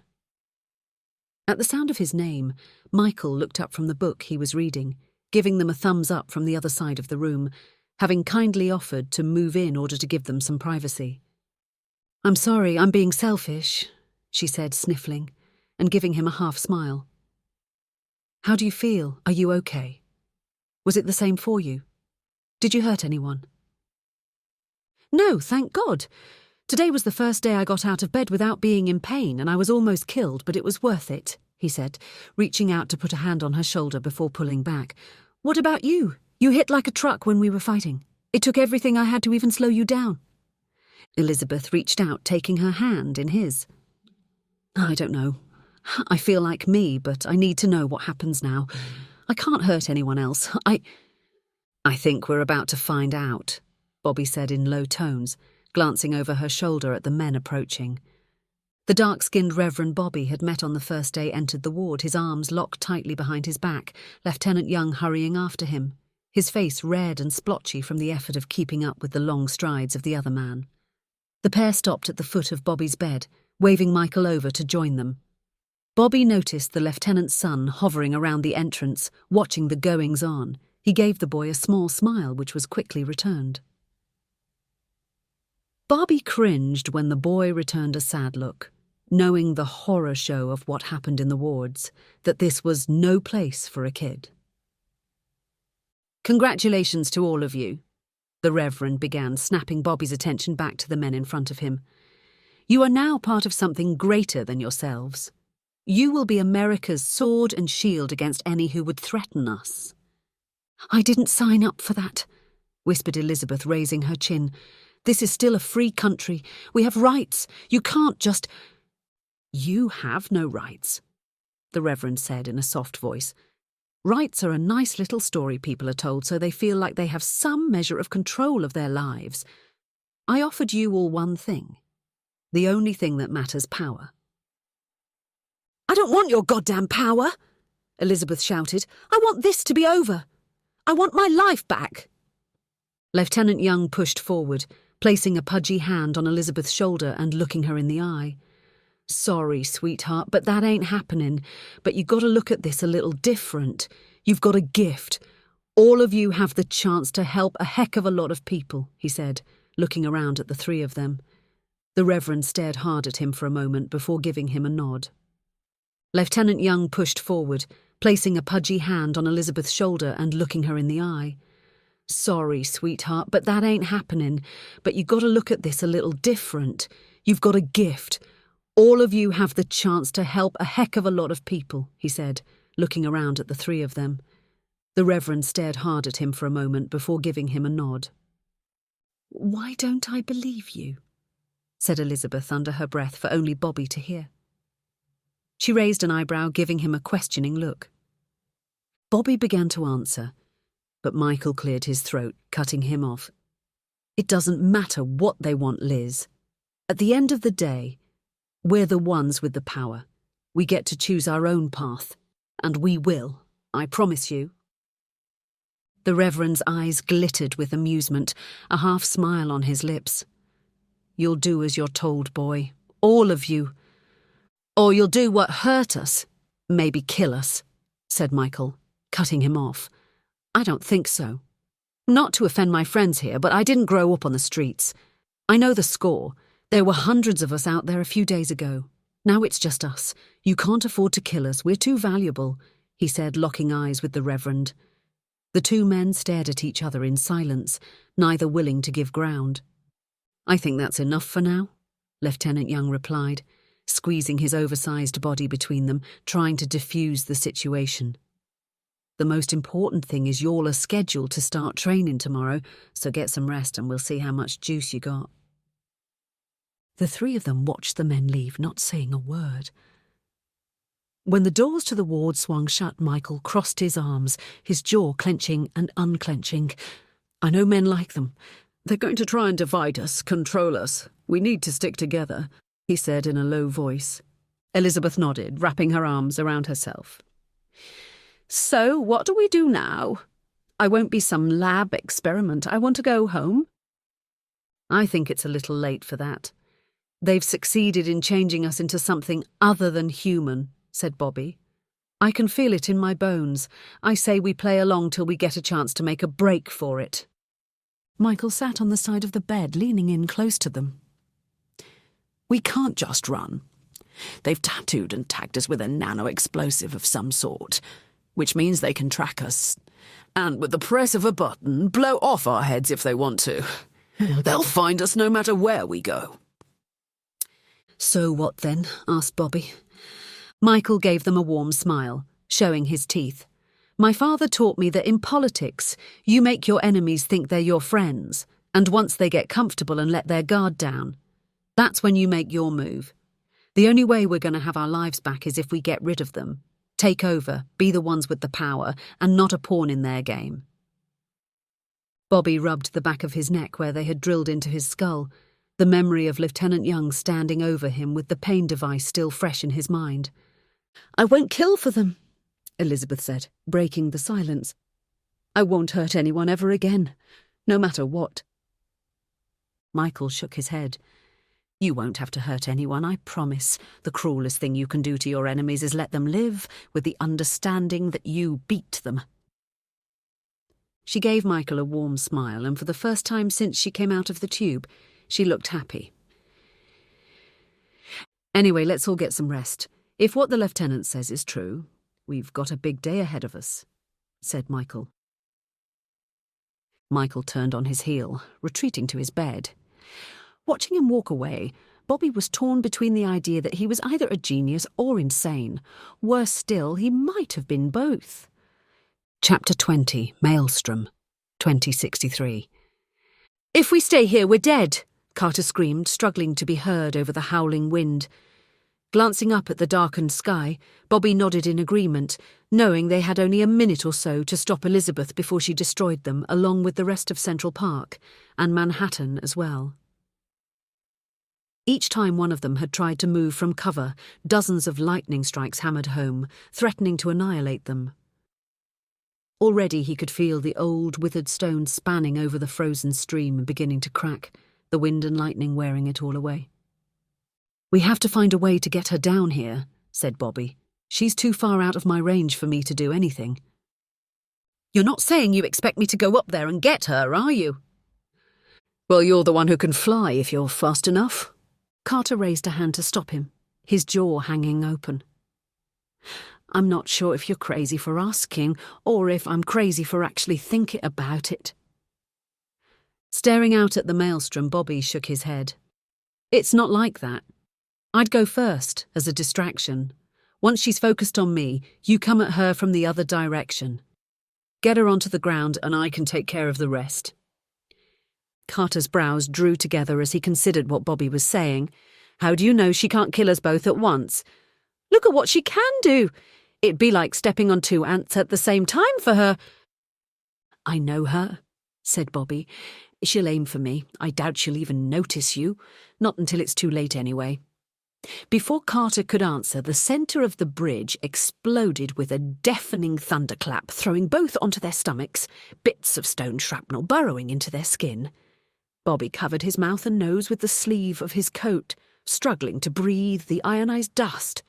Both men stared at one another, a knowing look passing between them. Wiping the dirt and grit from his eyes, Carter bounded to his feet, giving Bobby one last look.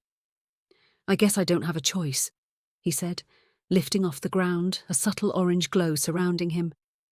"If I don't see you on the other side of this, I just want to say thanks. It's been a hell of a ride."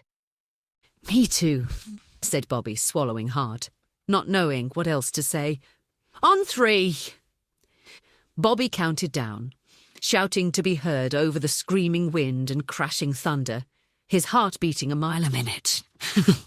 Bowing his head, he broke out from under the bridge, pumping his legs as fast as they would take him, randomly dodging and weaving in hopes of not being fried to a crisp. He headed for the trees for what little cover they could offer, praying Carter could at least get her close enough for him to talk some sense into her. Running, he was showered with sprays of frozen mud, tossed around by blasts of lightning, falling too close for comfort all around him, his ears ringing. Bobby had just hit the tree line when the trunk of a massive oak in front of him violently burst into 1,000 pieces, the shockwave close enough to stagger him. He had just enough time to dodge to his side, rolling on the frozen ground just as the tree fell inches from his head, thick branches snapping like twigs in the late winter cold. He found himself pinned under a canopy of oak stronger than a steel cage. Having no time, he gripped a portion of the trunk, expecting Elizabeth to strike him down at any moment. Fear gave him strength, and with a roar he lifted the heavy wood, holding it in front of him like a shield, while streaks of jagged lightning kissed the earth all around him, his makeshift shield shattering in his hands and sending him through the air once again. Bobby found himself a few feet away on his back, staring in awe at the swirling maelstrom above, with no memory of how he got there. He scanned the sky for Carter, but found only Elizabeth at the centre of darkening thunderheads, brilliant flashes of white light behind her. He'd imagined his friend had done the smart thing and saved himself, or worse, Elizabeth had already killed him. Bobby hoped for the former. The pilot was a good man and deserved better than the mess Bobby had gotten him into. Wiping the dirt from his face, he gave Elizabeth a salute before stretching his arms wide, calling her out, accepting the end, knowing he deserved whatever she chose to do to him. From this distance he couldn't see her face, but he imagined that perhaps there was a trace of sadness in what she had to do, tears in her eyes as she looked down on him.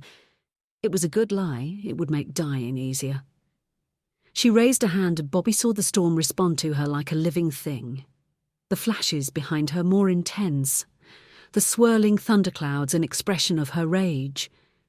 When Bobby saw the orange streak slam into her from above, he flinched, his eyes going wide.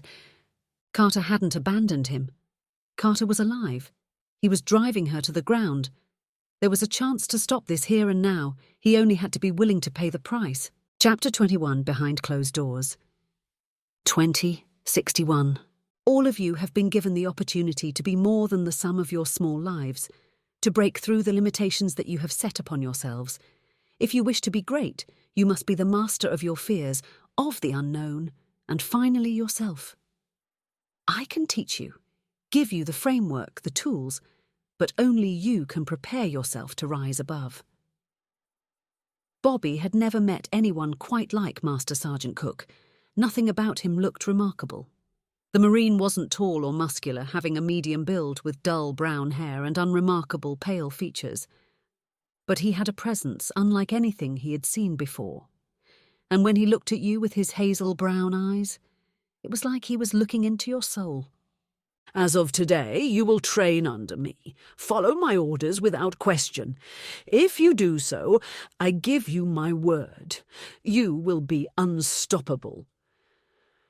Looking around the gymnasium with its massive weight machines and exercise equipment, weapons of all kinds hanging off the walls, Bobby almost believed him. Aren't we supposed to have superpowers and shit? Why the hell would we need any of this crap? Michael, Elizabeth and he had followed Lieutenant Young's instructions and shown up for training this morning, and to their surprise found Andrew waiting for them along with another boy, Liam. The look of shock on their faces matched their own. Andrew and Liam had come out of the tubes apparently not long after Michael, but had been kept in a separate ward for reasons the reverends and medical staff had not bothered to mention. Bobby turned, not surprised to find a smirk on Andrew's handsome face, his arms crossed. Master Sergeant Cook raised an eyebrow, frowning at Andrew. By now you should be much stronger than me. We estimate 2 or 3 times stronger than the average human. So show me what you can do with that strength. If you can put me on my back, you can be excused from the training. Deal? Andrew's smirk turned into a smile as the rest of them backed away from the pair, making space. Andrew shot them a look, a twinkle in his eye. Give me a sec. This should be easy. Already I feel... Before he could ready himself, the Marine slammed the heel of his boot into Andrew's chest, knocking the wind out of him and sending him tumbling to the ground. Hey, fuck you, man. I wasn't ready, said Andrew, cautiously getting to his feet, his face red. Your enemy won't wait until you're ready, so you must be vigilant at all times, said the Master Sergeant, waving him on. The blonde man surged ahead, trying to bowl the other man down. Without seeming to move, the Marine swiftly twisted aside and locked Andrew's arm behind his back, driving him to the ground and pinning it with his legs. Despite Andrew's greater strength, he was trapped in place, his face a mask of pain. The struggle only lasted for a second before Andrew yielded, tapping out with his other hand. Master Sergeant Cook quickly spun to his feet, straightening his green service uniform and locking his arms in front of him. Andrew was slower to rise, his face beet red as he massaged his shoulder. With a sigh, he joined the rest of them, muttering under his breath. You will in a very short time be much stronger and faster than me, and what I did to you won't be possible. But if there is one lesson you can take away from today, never underestimate anyone, he said, nodding to all of them. You're not invincible. Under the right circumstances, with the right weapons, you can be killed or made to look the fool, he finished, giving Andrew a tight-lipped smile. They began training in earnest. Master Sergeant Cook pushed them to the limits of their strength with the heavy-duty weight machines. He was a master of more martial disciplines than they could count, all of which he taught with great skill. They spent every waking moment in the gymnasium or a classroom learning some of the core values of the Marines. The more time Bobby spent with the man, he realised how much of his life was wasted, that he possessed almost no discipline and constantly blamed others for his failures. He learned to do more with less, adapt and overcome life's challenges, but most of all he learned to be prepared for anything, taking the extra time to do things right. Often they were joined by some of the base personnel. To his surprise, a good many of the reverends and medical staff trained with him too, allowing them to at least get to know their keepers. To his shock, even Lieutenant Young, often accompanied by his sweet boy, Ariel, would spend at least 1 day a week puffing and wheezing.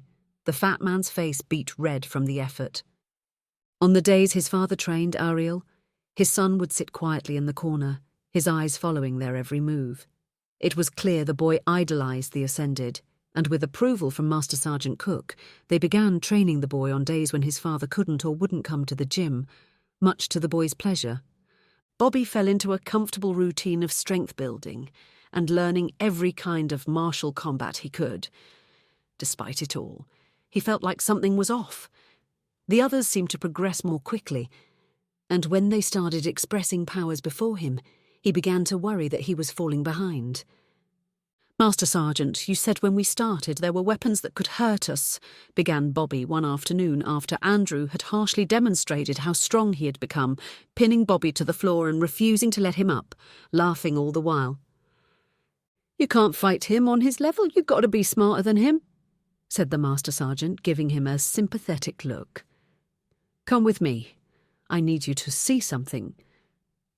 Motioning for him to follow, they exited the gymnasium and travelled the length of a dusty, unused corridor to a part of the old base Bobby had never been, at last finding themselves standing in front of a heavy steel door stained with rust. Master Sergeant Cook entered a code on the pad next to the door, and it swung open, its hinges screaming in protest from long periods of disuse.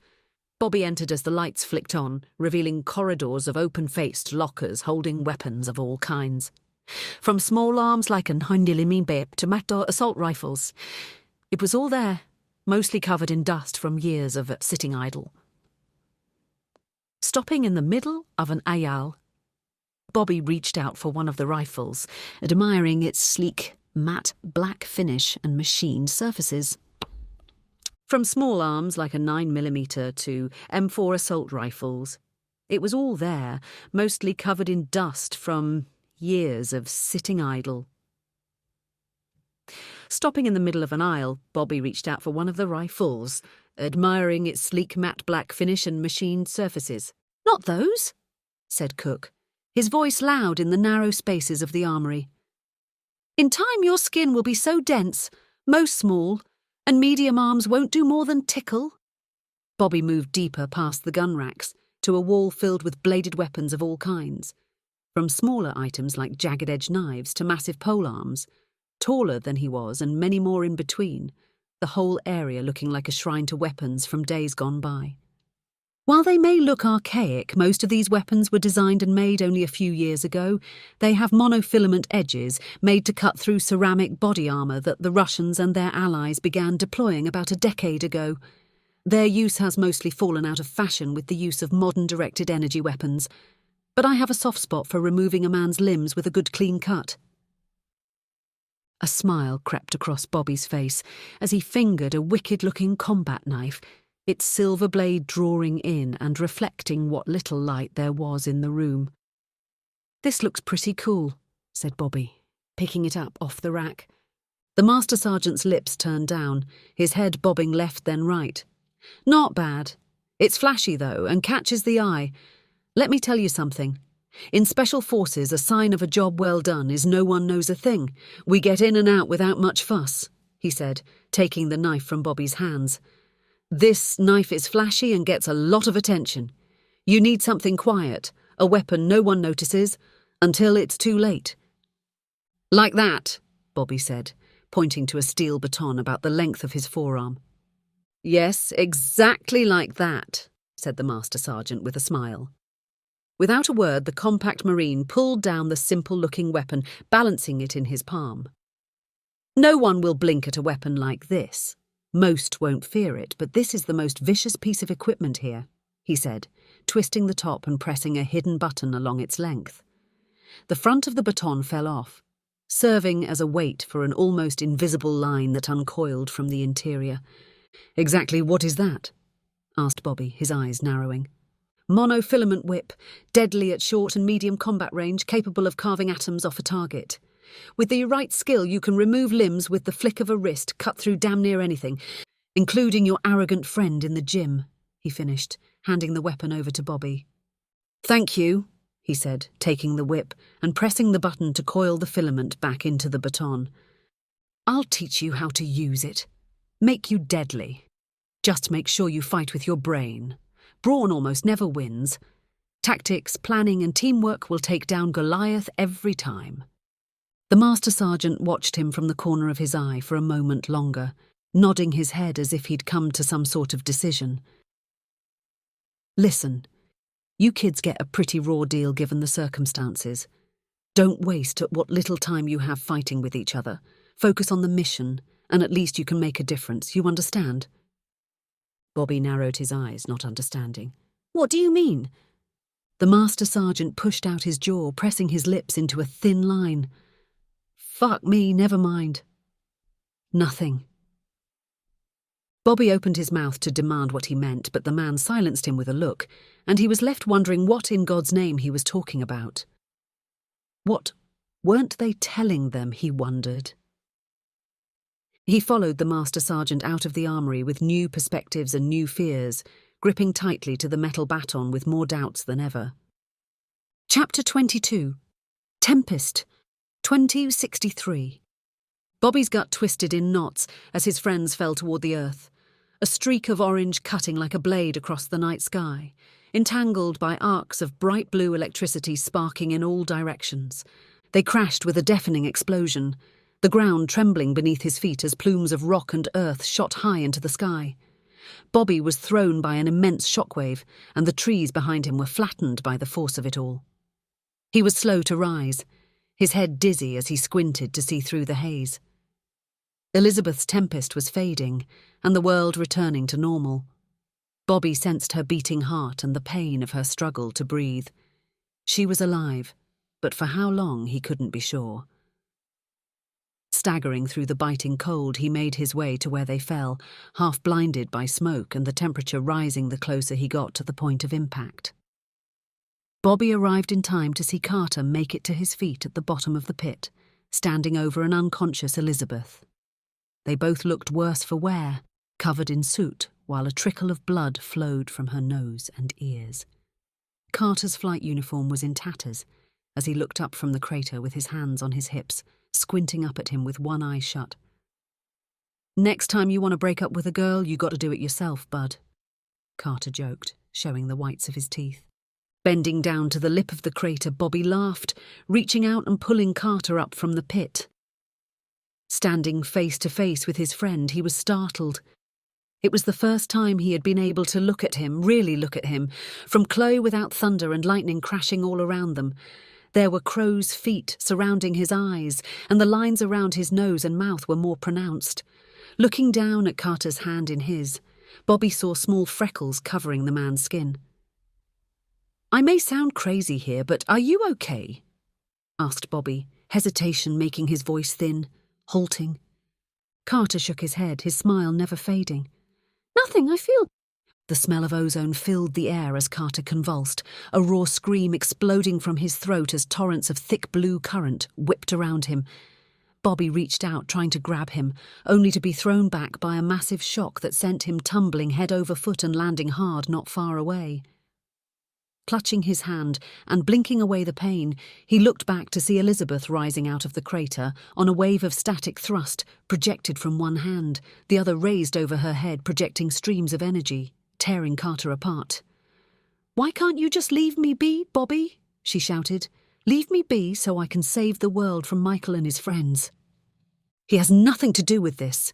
Let him go," he begged, wincing when Carter's eyes rolled back into his head, his entire body trembling from the current coursing through him. "He killed Andrew," she screamed, lifting him higher, his skin blackening and blistering as she poured more power into him. "He just tried to kill me." Watching his friend writhe in pain, Bobby did the only thing he could think of. He reached down deep, unleashing his rage, projecting waves of dark energy in thin tendrils toward Elizabeth, hoping that pain would make her stop. Without pause, she shifted Carter's body in front of her, using the hapless pilot like a shield. Bobby closed his hand just in time, halting the flow when he saw what was about to happen. "Please, I'm begging you. Don't do this," Bobby pleaded, falling to his knees. "He's a good man, and you're no murderer."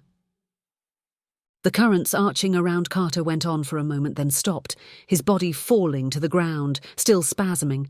Bobby moved to sit beside him, ignoring the nauseating smell of burnt hair and flesh. His senses told him that his friend was alive, if only just barely. Bobby looked up from Carter's prone form to see Elizabeth bow her head and look away, clenching and unclenching her fists. "I know you don't understand, Bobby, but this has to be done." "Then make me understand. I thought we were all planning on leaving together, but you just took off." Bobby began to focus his energy like he did back in Utah, chaining his wild rage, focusing the energy he had taken from others. Elizabeth snorted, her eyes flashing with sparks of blue electricity, her hair moving as if it were alive. "Michael tried to recruit me for his nightmare, and it backfired.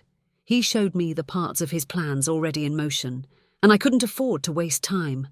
Millions across the globe are going to die if I don't destroy what's buried deep in this place. I must stop it here and now," she said. "I saw, like in Utah, the crystals. But this isn't some barren desert. Millions of people live in this city. Are you going to destroy their lives over a possibility?" Closing his eyes, Bobby slowly released a trickle of energy into Carter's body, not wanting to weaken himself like he did last time. "It's more than a possibility," she shouted. "Somehow Michael was able to show me the future. One possible future where billions will die, but it can be avoided at a cost. Millions in New York for billions around the world." Bobby breathed a sigh of relief when he saw Carter's skin begin to return to its normal colour, his chest rising and falling with steady breaths. "Elizabeth, I know you. You've never hurt anyone in your life. And now you're just going to kill 3 million people. Have you lost your mind?" Her eyes flashed dangerously, webs of electricity dancing among her fingers. "You're one to talk after what happened at Blackwood." Bobby sucked in a breath through his teeth, his face red with anger. He stood, balling his fists. When he spoke, it was slow, controlled though only by a hair's breadth. "It was an accident. I wasn't in control, and you know that," he said, glaring at her. "But you're fully aware of what you're doing, and if you do it, you'll be the monster." "You're the damn monster, Bobby. I knew it from the day we met. I should have listened to what Father Gary told me about you, what kind of person you were, but I thought I could fix you." "What in God's name are you talking about?" he shouted, his heart racing. His heart fell, not knowing what to say. He thought he was so smart, so careful. "What did you see?" he asked in a whisper, already knowing the answer, wanting to hear it from her. "I saw you at Blackwood. I wasn't in the building, but I could see you through a skylight on the roof. I saw the ecstasy on your face when you killed all those people." "I told you I wasn't in control," he shouted, his protest sounding weak even to himself. Her words struck him like one of her bolts of lightning, his head spinning with disbelief. "I've never done it to a person, not on purpose," he screamed, grabbing her shoulder to face him. Elizabeth pushed him away, nostrils flaring. "Father Gary said they found cats, dogs, all—" "Fuck Father Gary and his bullshit," he said, turning away from her and scrubbing a hand across his eyes. "I told him in confessional, about my thoughts, what I wanted to do. I never acted on it with a person. But you wanted to. Bobby was quiet for a long time, not wanting to say it out loud. Saying it out loud would make it true. Yes, he whispered, his temples pounding like a hammer. He turned back to face her, his entire body shaking like an exposed nerve, terrified of what she would say, but my faith kept me safe, kept me from doing the wrong thing. My thoughts shouldn't matter, only my actions. "You're sick," she said finally, wrapping her arms around herself, the look of disgust on her face telling him what she thought of him. "So I get branded with a scarlet letter even if I didn't do anything. I'm branded a monster regardless of my actions." Elizabeth shrugged, her dark eyes winter cold. "What happens the day you can't fight it anymore? What happens when you break?" He threw up his hands, looking up at the night sky. "You know that day we met when Father Gary beat me within an inch of my life? I asked God for a sign that I could endure, that I would never do such a horrible thing," he said, levelling a finger at her.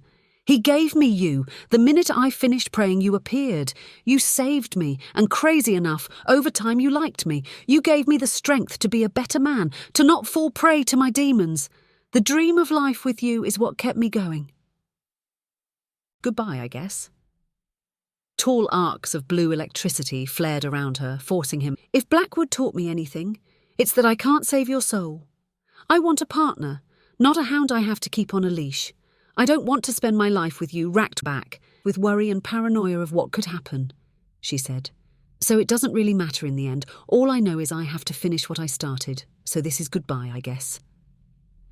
Tall arcs of blue electricity flared around her, forcing him back. Elizabeth began to rise, the deep hum of electrical energy dampening out all other sounds. In a panic, Bobby raised a hand to strike out at Tutties, torrents of dark energy forming around his hand, when abruptly she stopped mid-air, her eyebrows narrowing in confusion. Just beneath her, Carter had grabbed her ankle. His friend held on for dear life, his face a mask of pain as thousands of volts poured into him, sparking wildly in all directions. With the flick of her wrist, a jagged bolt of lightning fell from a clear sky, striking Carter with enough force to break his grip and sending him careening far behind them. "No!" Bobby screamed. In a rage, he unleashed his unbridled wrath. Dozens of thin black tendrils snaked out from his outstretched hand, plunging deep into Elizabeth's chest. For once he held nothing back, letting the full force of his will consume her without mercy, love forgotten. He blanched in horror and ecstasy as waves of power flooded his body. The power of the storm she called down, filling him to the point of bursting. They floated there for a few moments, locked in a strange dance, swaying back and forth for all the world to see. Then, as if some sort of dam had broken, her skin, pink and pale, faded to the colour of ash, the bright spark of life in her dark eyes dimmed to a dull black. In a heartbeat she disintegrated, her body turning to dust and drifting away on the wind until his arms were empty and he was alone. With a start, Bobby came back to himself. Breaking into a run, he stumbled along in the dark over the frozen terrain in search of Carter, fear and worry driving him on. When he found what was left of the pilot, he covered his mouth and nose to ward off the smell of burnt flesh, his eyes narrowing in disgust at what little there was left of him after Elizabeth's attack. Bobby fell numbly to the ground beside the blackened corpse, his body trembling with shock from the consequences of what he'd done, everything that he'd lost in such a short time. He broke down, his mind racing to the future that he now faced. It was laid bare before him and he could see every twist and turn. What would stop him now, knowing what he was, knowing what he would become now that hope was lost? He wept at the innocence lost. He wept until he had no more tears. Chapter 23. The Blackwood Incident, 2061. The world of Charleston was a storm of blue and red lights, the normally quiet town a riot of screams and sirens. From the moment Bobby and the team landed, people surrounded them, wide-eyed with their mouths agape. Trembling hands reached out to touch them, quickly pulling back, marvelling that they were real, and not some imagined fantasy. Bobby did his best to endure their stares and petty questions, and Michael, leading the team, looked kindly at those encircling them. His deep-set eyes full of warmth, his brilliant smile putting everyone at ease. The crowd parted, grateful they had come to save them. "Bobby, can we do this in time? How many soldiers, parishioners?" Michael asked in his deep baritone, gently pushing his way through the crowd of onlookers. Slowing his pace, Bobby opened his senses to the goings-on in the burning building.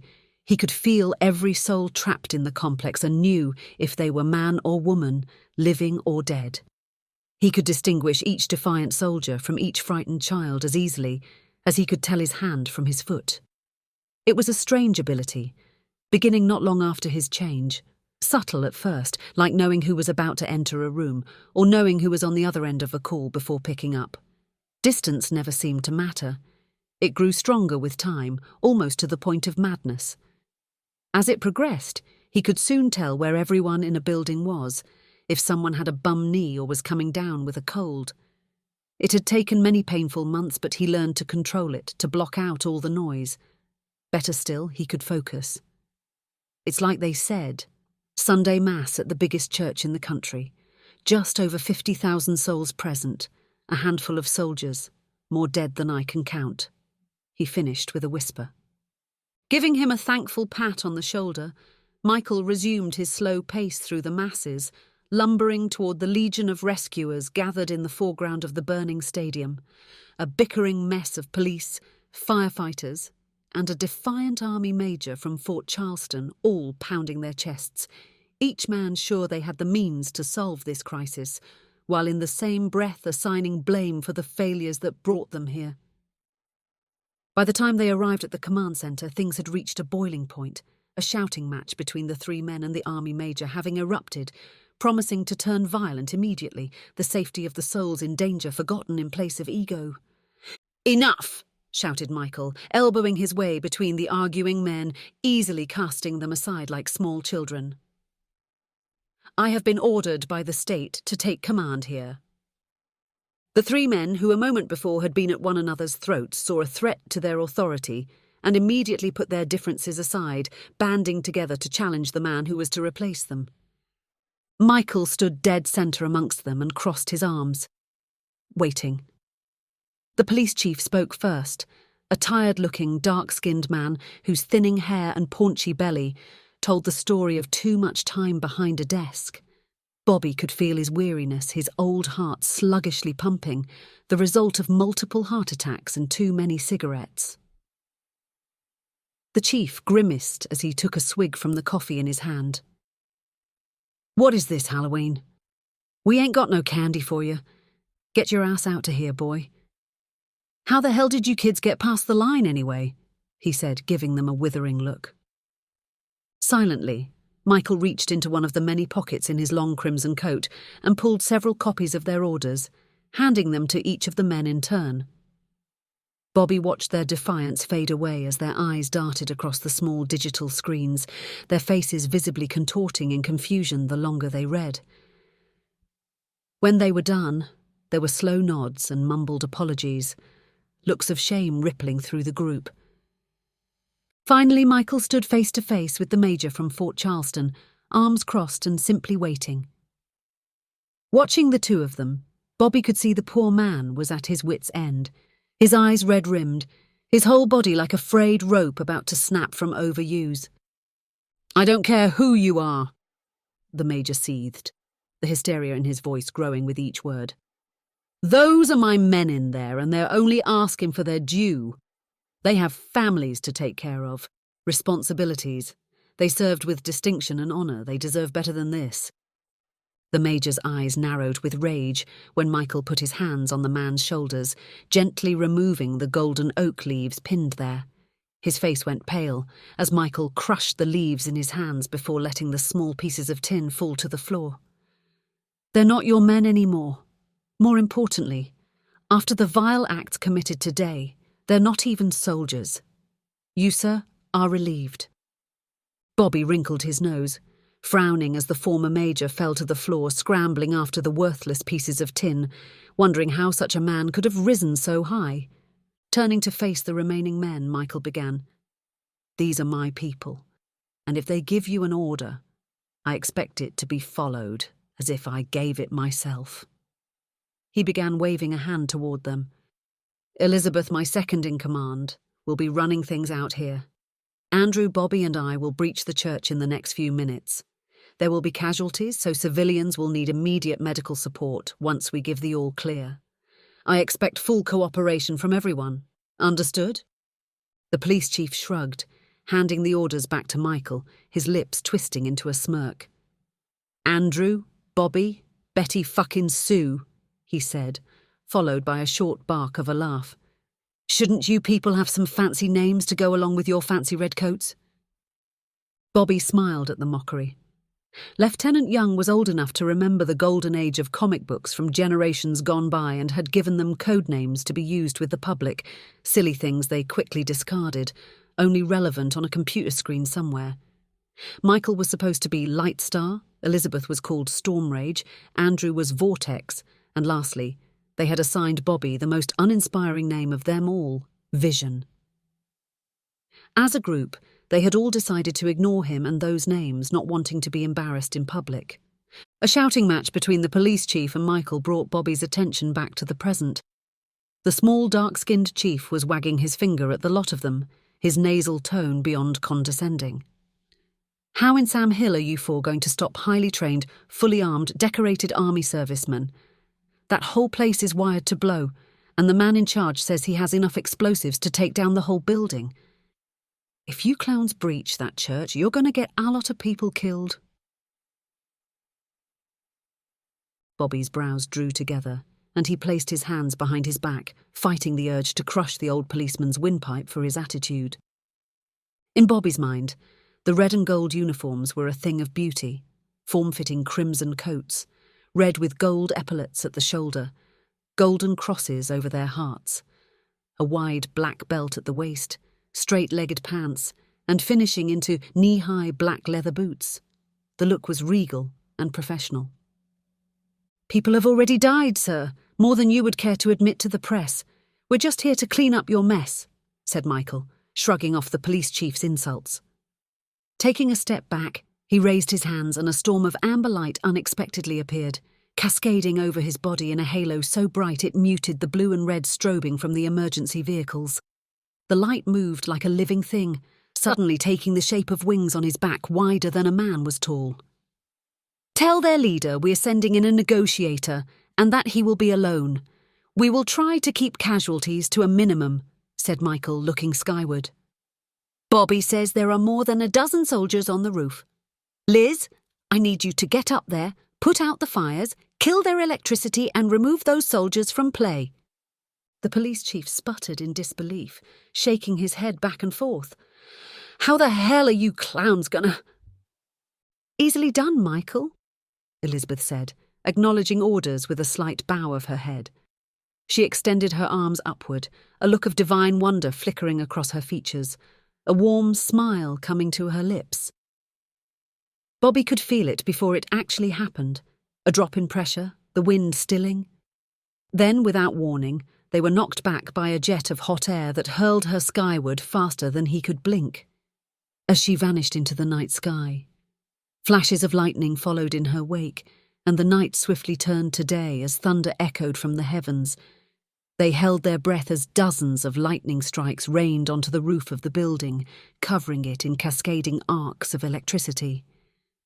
The transformer on the side of the building exploded in a shower of sparks, flames quickly spreading in all directions as the entire area plummeted into darkness.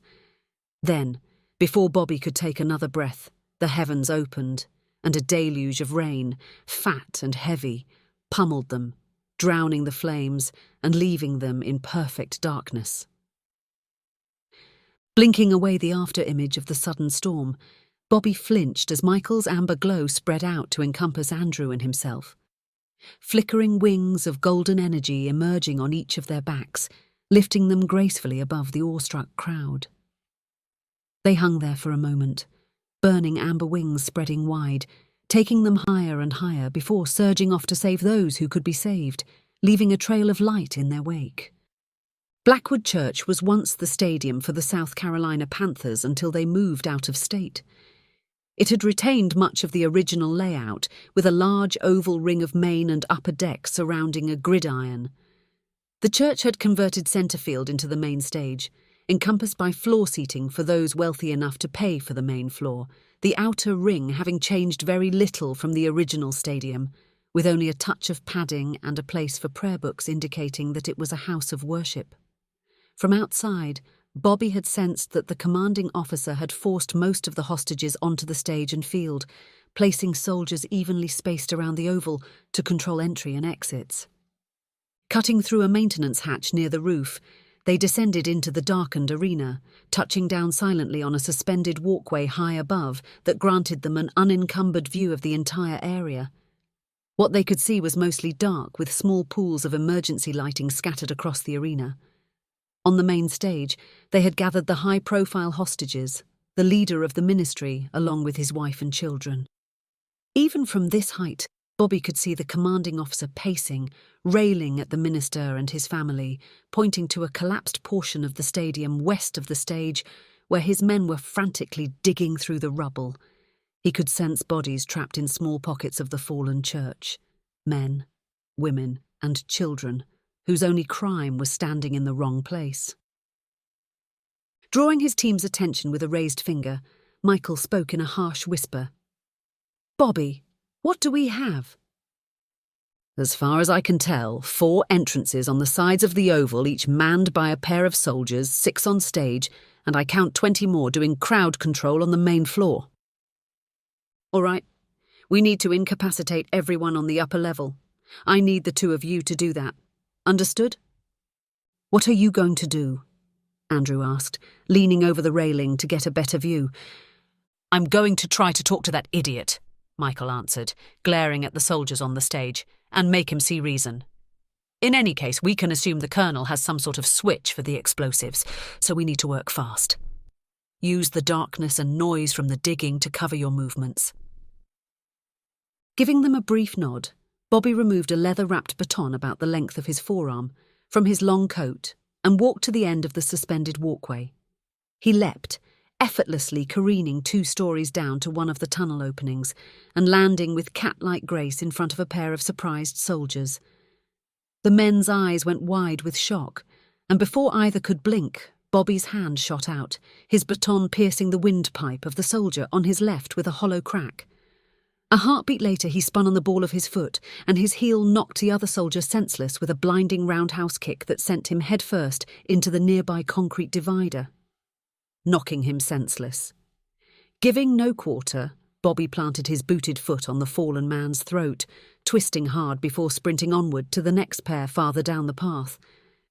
As he ran, he saw Michael descending from the rafters, amber wings aflame, casting shadows on the gathered congregation.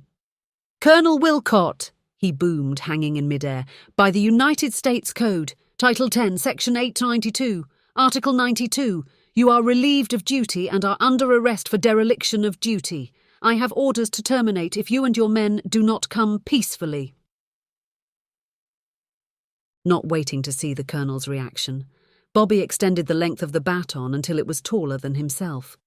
Coiling like a spring, he vaulted high above into the darkness, aiming for another pair of heavily armed men who had focused on the drama on the floor below. Descending from his great leap, he pummeled the unsuspecting soldier with a double-legged kick to his sternum, blasting the air from his lungs and knocking him deep into the entryway tunnel behind him. The man beside him wasted no time, bringing up his forearms like a boxer to protect his face and neck. Anticipating Bobby's next strike, the soldier skillfully dodged right to avoid the brunt of the incoming blow, transitioning into a spinning kick that knocked Bobby from his feet. Bobby fell hard on his back, winded, and momentarily put on the defensive as his opponent was swiftly on top of him, pinning him down. He had no time to think, only to respond with pure instinct, warding off blow after blow before crossing his forearms like an X just in time to ward off an incoming knife aimed directly for his heart. While he was stronger, he still struggled to throw off his attacker who, seeing his assault had failed, quickly rolled backward and unholstered his Beretta in a single smooth motion, ready to fire, only to find that Bobby had been faster, locking the other man's arm in a grip that forced him to drop the weapon before elbowing him directly between the eyes and knocking him unconscious. With 2 more dispatched, he continued on, engrossed in the confrontation on the stage. From his vantage point, he could see Colonel Wilcott, both thumbs hooked into his tactical vest, undeterred. "I don't know who you are, son," the colonel began, "and I don't really give a shit. We have enough plastic explosives in this church to collapse the entire thing, so I'll give you a minute to forget this bad idea and get the hell out of here before you get these God-fearing people killed." "You'd kill all of these people over money," said Michael, stalling for time. His wings vanished as he spoke, replaced by a stadium-sized shield that covered most of the congregation clustered together on the gridiron. Slowing for a moment, Bobby could sense something was different about the pair at the next entrance. From their movements, he could tell they were anticipating an attack, separating in an attempt to flank him. Unlike them, he didn't have to guess. He knew exactly where they were. Twisting his baton, he pulled off the tip, releasing the monofilament whip coiled inside.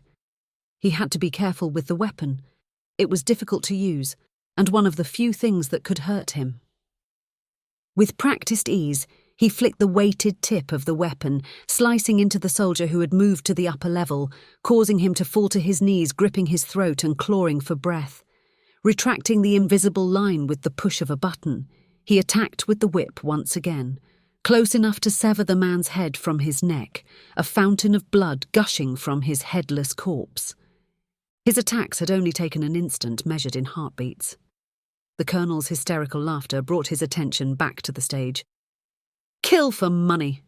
You mean like I've been doing in these shithole countries for the last 4 years?" "You've been protecting the homeland," said Michael, raising his chin. Colonel Wilcott's face twisted to an angry shade of red, and in a fury he brought his hand down on the podium beside him, shattering the cherry-coloured wood into 1,000 splinters. "I've been protecting corporate interests, pipelines and oil fields, not the damn homeland." Bobby sprinted off once again, his heart racing. He could sense one of the soldiers on this side of the arena taking aim at Michael with a weapon he recognised from his training. Even from a distance he could make out the long-barrelled rifle that sat comfortably on its folding bipod, its spiked feet digging into the concrete, its rail system and muzzle brake clearly identifying the weapon as a Barrett M107 sniper rifle.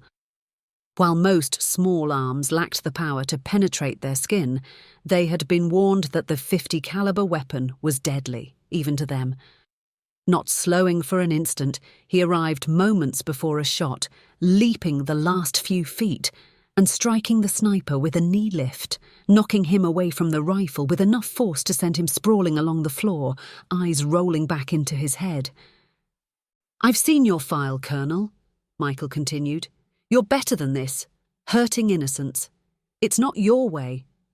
Michael was standing in mid-air on the shield he had created, not far from the main stage. "If you've been at this long enough, you realise that no one is innocent," said Colonel Wilcott, shaking his head. "We've been deployed constantly in the last few years, not seeing our families, no time off, furloughing in place. You know what that means? It means you sit around wherever your goddamn assignment is pulling your pud. Then one day I get a call from my wife. She says she's been trying to reach me for months now and the army's been giving her the runaround. She tells me there's an eviction notice on the door and we got 24 hours to move." "Colonel, I sympathise, but—" started Michael, palms out, trying to calm the situation. "They fucking stopped paying our combat pay while we were deployed," screamed Wilcott, pulling a device out of his tack vest that looked like a trigger of some kind. "Not enough for the mortgage. Credit cards weren't being paid. All while we were all stuck in some shithole in Pakistan protecting a pipeline." "I'm sure it was a mistake, sir," stammered Michael, his eyes widening as the colonel flipped the cap open on the trigger in his hand, revealing a flashing red light on its tip. With his attention on what was happening on the stage, Bobby was caught off guard, having only a moment to react.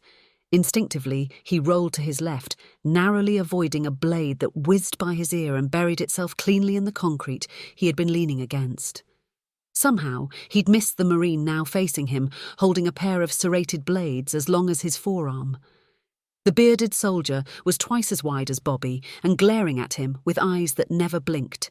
He came on quickly, slashing left then right, knives flashing silver in the dark, before spinning on his heel, attacking low with one hand and high with the other.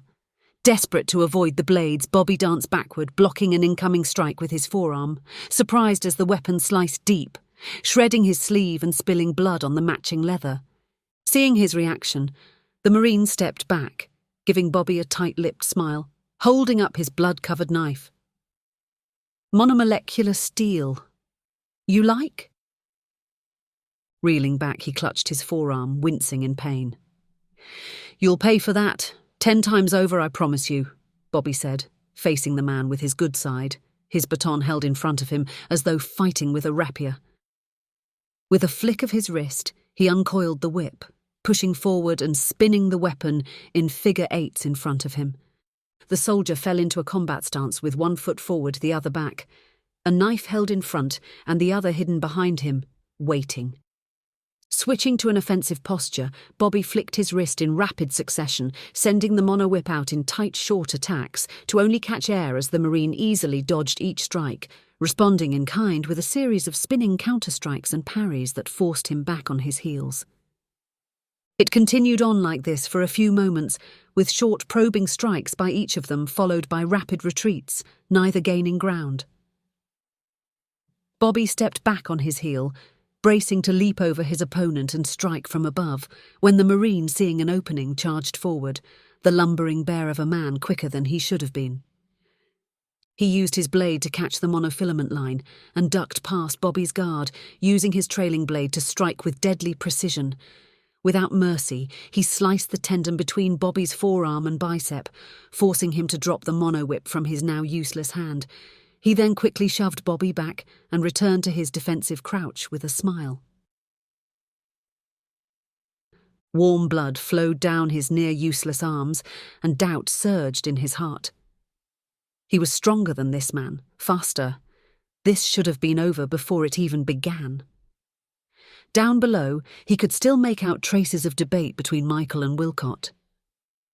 The Colonel's voice filled with rage as he continued. "By the time most of us came home, we'd lost everything. The government said it would be fixed. That was 18 months ago and we're still waiting," he heard Wilcott say, his eyes never leaving the soldier in front of him. Changing tactics, Bobby lashed out with a series of bone-shattering side kicks, going from low to high, only to have the man in front of him once again anticipate each strike, casually dodging each blow before ducking under the last kick and brutally slicing into Bobby's hamstring. His breath fled his lungs, and he folded to the ground like a puppet whose strings had been cut. The pain was more than he could bear. He barely had time to blink before the Marine was on top of him, expertly slashing at the tendons in his shoulders like a master butcher, leaving him bloody and broken, barely able to move. The bear of a man straddling him leaned forward, dragging the flat of his blade along Bobby's jaw. "You had me worried for a second there. You may be strong and fast, but you're about as wet behind the ears as a grunt who just finished boot camp." "Just finish it," said Bobby, glaring at the bloodied blade, rage spewing from his unblinking eyes. No, I don't think so, boy," he said slowly. "You just killed 7 of my brothers, men I bled for, men I loved. I'm going to take my time. Besides, your boss and mine are in the middle of a talk and I'm sure you don't want to miss it." The Marine dropped forward, shoving his forearm onto Bobby's windpipe and pressing with all his weight. His toughened skin made it difficult for the Marine to choke him, but the man was brutally strong. Already he was becoming lightheaded, the conversation between Michael and the Colonel sounding distant as consciousness fled. Wilcott raged on, speaking as much for the crowd as to Michael. "Then we hear about this fucker here, Pastor Warren of the Blackwood Church, one of the richest men in America, and he doesn't pay a cent in taxes. Men like him fuck the system and are rewarded for it. Me and my men, they thank us for our service, then make us take it in the ass." Spots danced in the corners of his vision, his head spinning from lack of oxygen. Above him, the Marine grinned, face flushed red from the strain, the veins on the side of his neck bulging. Michael hesitated, his tone halting as he tried to calm the colonel. You have to trust the system. Men like Warren earned every penny. Don't fucking patronize me, son, shouted the colonel, his voice raw. That fucker lied and cheated his way to success. We've all heard the stories, so don't bullshit me on how honest Blackwood is. He deserves a bullet. They'll never forgive this. Michael pleaded in a soft voice. They won't just blame you. Every soldier in the country will pay for what you do here today. Doesn't matter. I was a good soldier my whole life, and this is what it got me. This system is so broken there's nothing to do but tear it all down and make something new. I don't care what happens after I'm gone. I'd rather see these bastards pay. There was a booming shot in the distance and everything felt far away. The voices in the church a distant murmur. Bobby closed his eyes, and the Marine, sweating over him, became little more than a shadow as he waited for the end. He began to drift, sight and sound little more than echoes. In his last moment, his control fell away, and he could sense every living soul in the church, feel every ounce of gut-wrenching fear, heart-pounding anxiety and anger. Anger most of all, from the soldiers to the parishioners. Anger engulfed them all. He reached out, not sure how, and drank in all the rage, pain and suffering. Like a man dying of thirst having his first taste of cool water, he sucked in every shred of hate and fear, and he became stronger, flushed with a sense of life beyond understanding. It was pure ecstasy, pure joy. The feeling lasted only a second or two. Once it passed, he was reborn, bursting out of the pit he had fallen into, back to the light, back to life. He came awake with a start, his breathing loud in his ears as he sucked in lungfuls of cool air, his heart racing to the point it threatened to explode from his chest. He looked down in confusion, flexing his arms and legs without pain, the dried blood on his uniform, the only sign that he had been hurt. He turned his head, trying to get his bearings, and found the sunken husk of a corpse that was the soldier who tried to kill him, looking like an ancient mummy, its vacant stare and yellow-toothed grin sending him scrambling away. Bobby rose gracefully to his feet, never feeling more alive. Shaking off his stupor, he looked out over the arena and was greeted with a sea of blackened bodies, looking years dead like the Marine at his feet. He frowned in disgust, scanning the faces forever locked in grimaces of pain and suffering. Every civilian, every soldier. They were all dead. Then he gasped in shock when Pastor Warren rose to his feet and stood centre stage, anger creasing his face as he gazed out over his dead flock, a stream of profanity dripping from his lips. Not far away, Michael was on his back, unmoving but alive. Bobby was about to jump down to him when a sickly green glow erupted from Pastor Warren's palm. Even from the distance, Bobby could see he held some sort of jagged crystal no larger than the size of his thumb. He watched, his curiosity piqued as the pastor raised it above his head, inspecting it with a guarded smile. Seemingly satisfied, he walked towards Michael and kneeled at his side. Bobby had a sense of dread when he pulled back the high collar on Michael's uniform, gently placing the crystal on his neck. Just then a pulse went through the arena, so bright Bobby had to turn away, the after-image burning into his retina. When he looked back, he blanched, not understanding what he was seeing. He cursed when crystals pulsed in unison on every emaciated corpse, visible even through clothing, flashing like they were part of some strange chorus of light. Then, just as quickly as they had appeared, the lights winked out, and Michael sat up, his dark eyes blinking in confusion before locking eyes with the pastor. A look of understanding passing between the two. Not wanting to be seen, Bobby ducked against the concrete wall, not believing his own eyes. That's when he felt it, or didn't feel it. Outside, he could sense the milling crowds, all the people, their worry, the joy of a mother who had lost her young son in the crowd now having found him, but in the church he was alone. He couldn't sense Pastor Warren, and what was worse, he couldn't sense Michael. Epilogue. The Lie. 2061. Just look into the camera and read the script. We'll take care of the rest. The news van was cramped and hot. The small space was made warmer with the camera crew trying to get the lighting just right for his statement. Bobby had just begun to make his way down to the centre stage when Michael called in the all clear.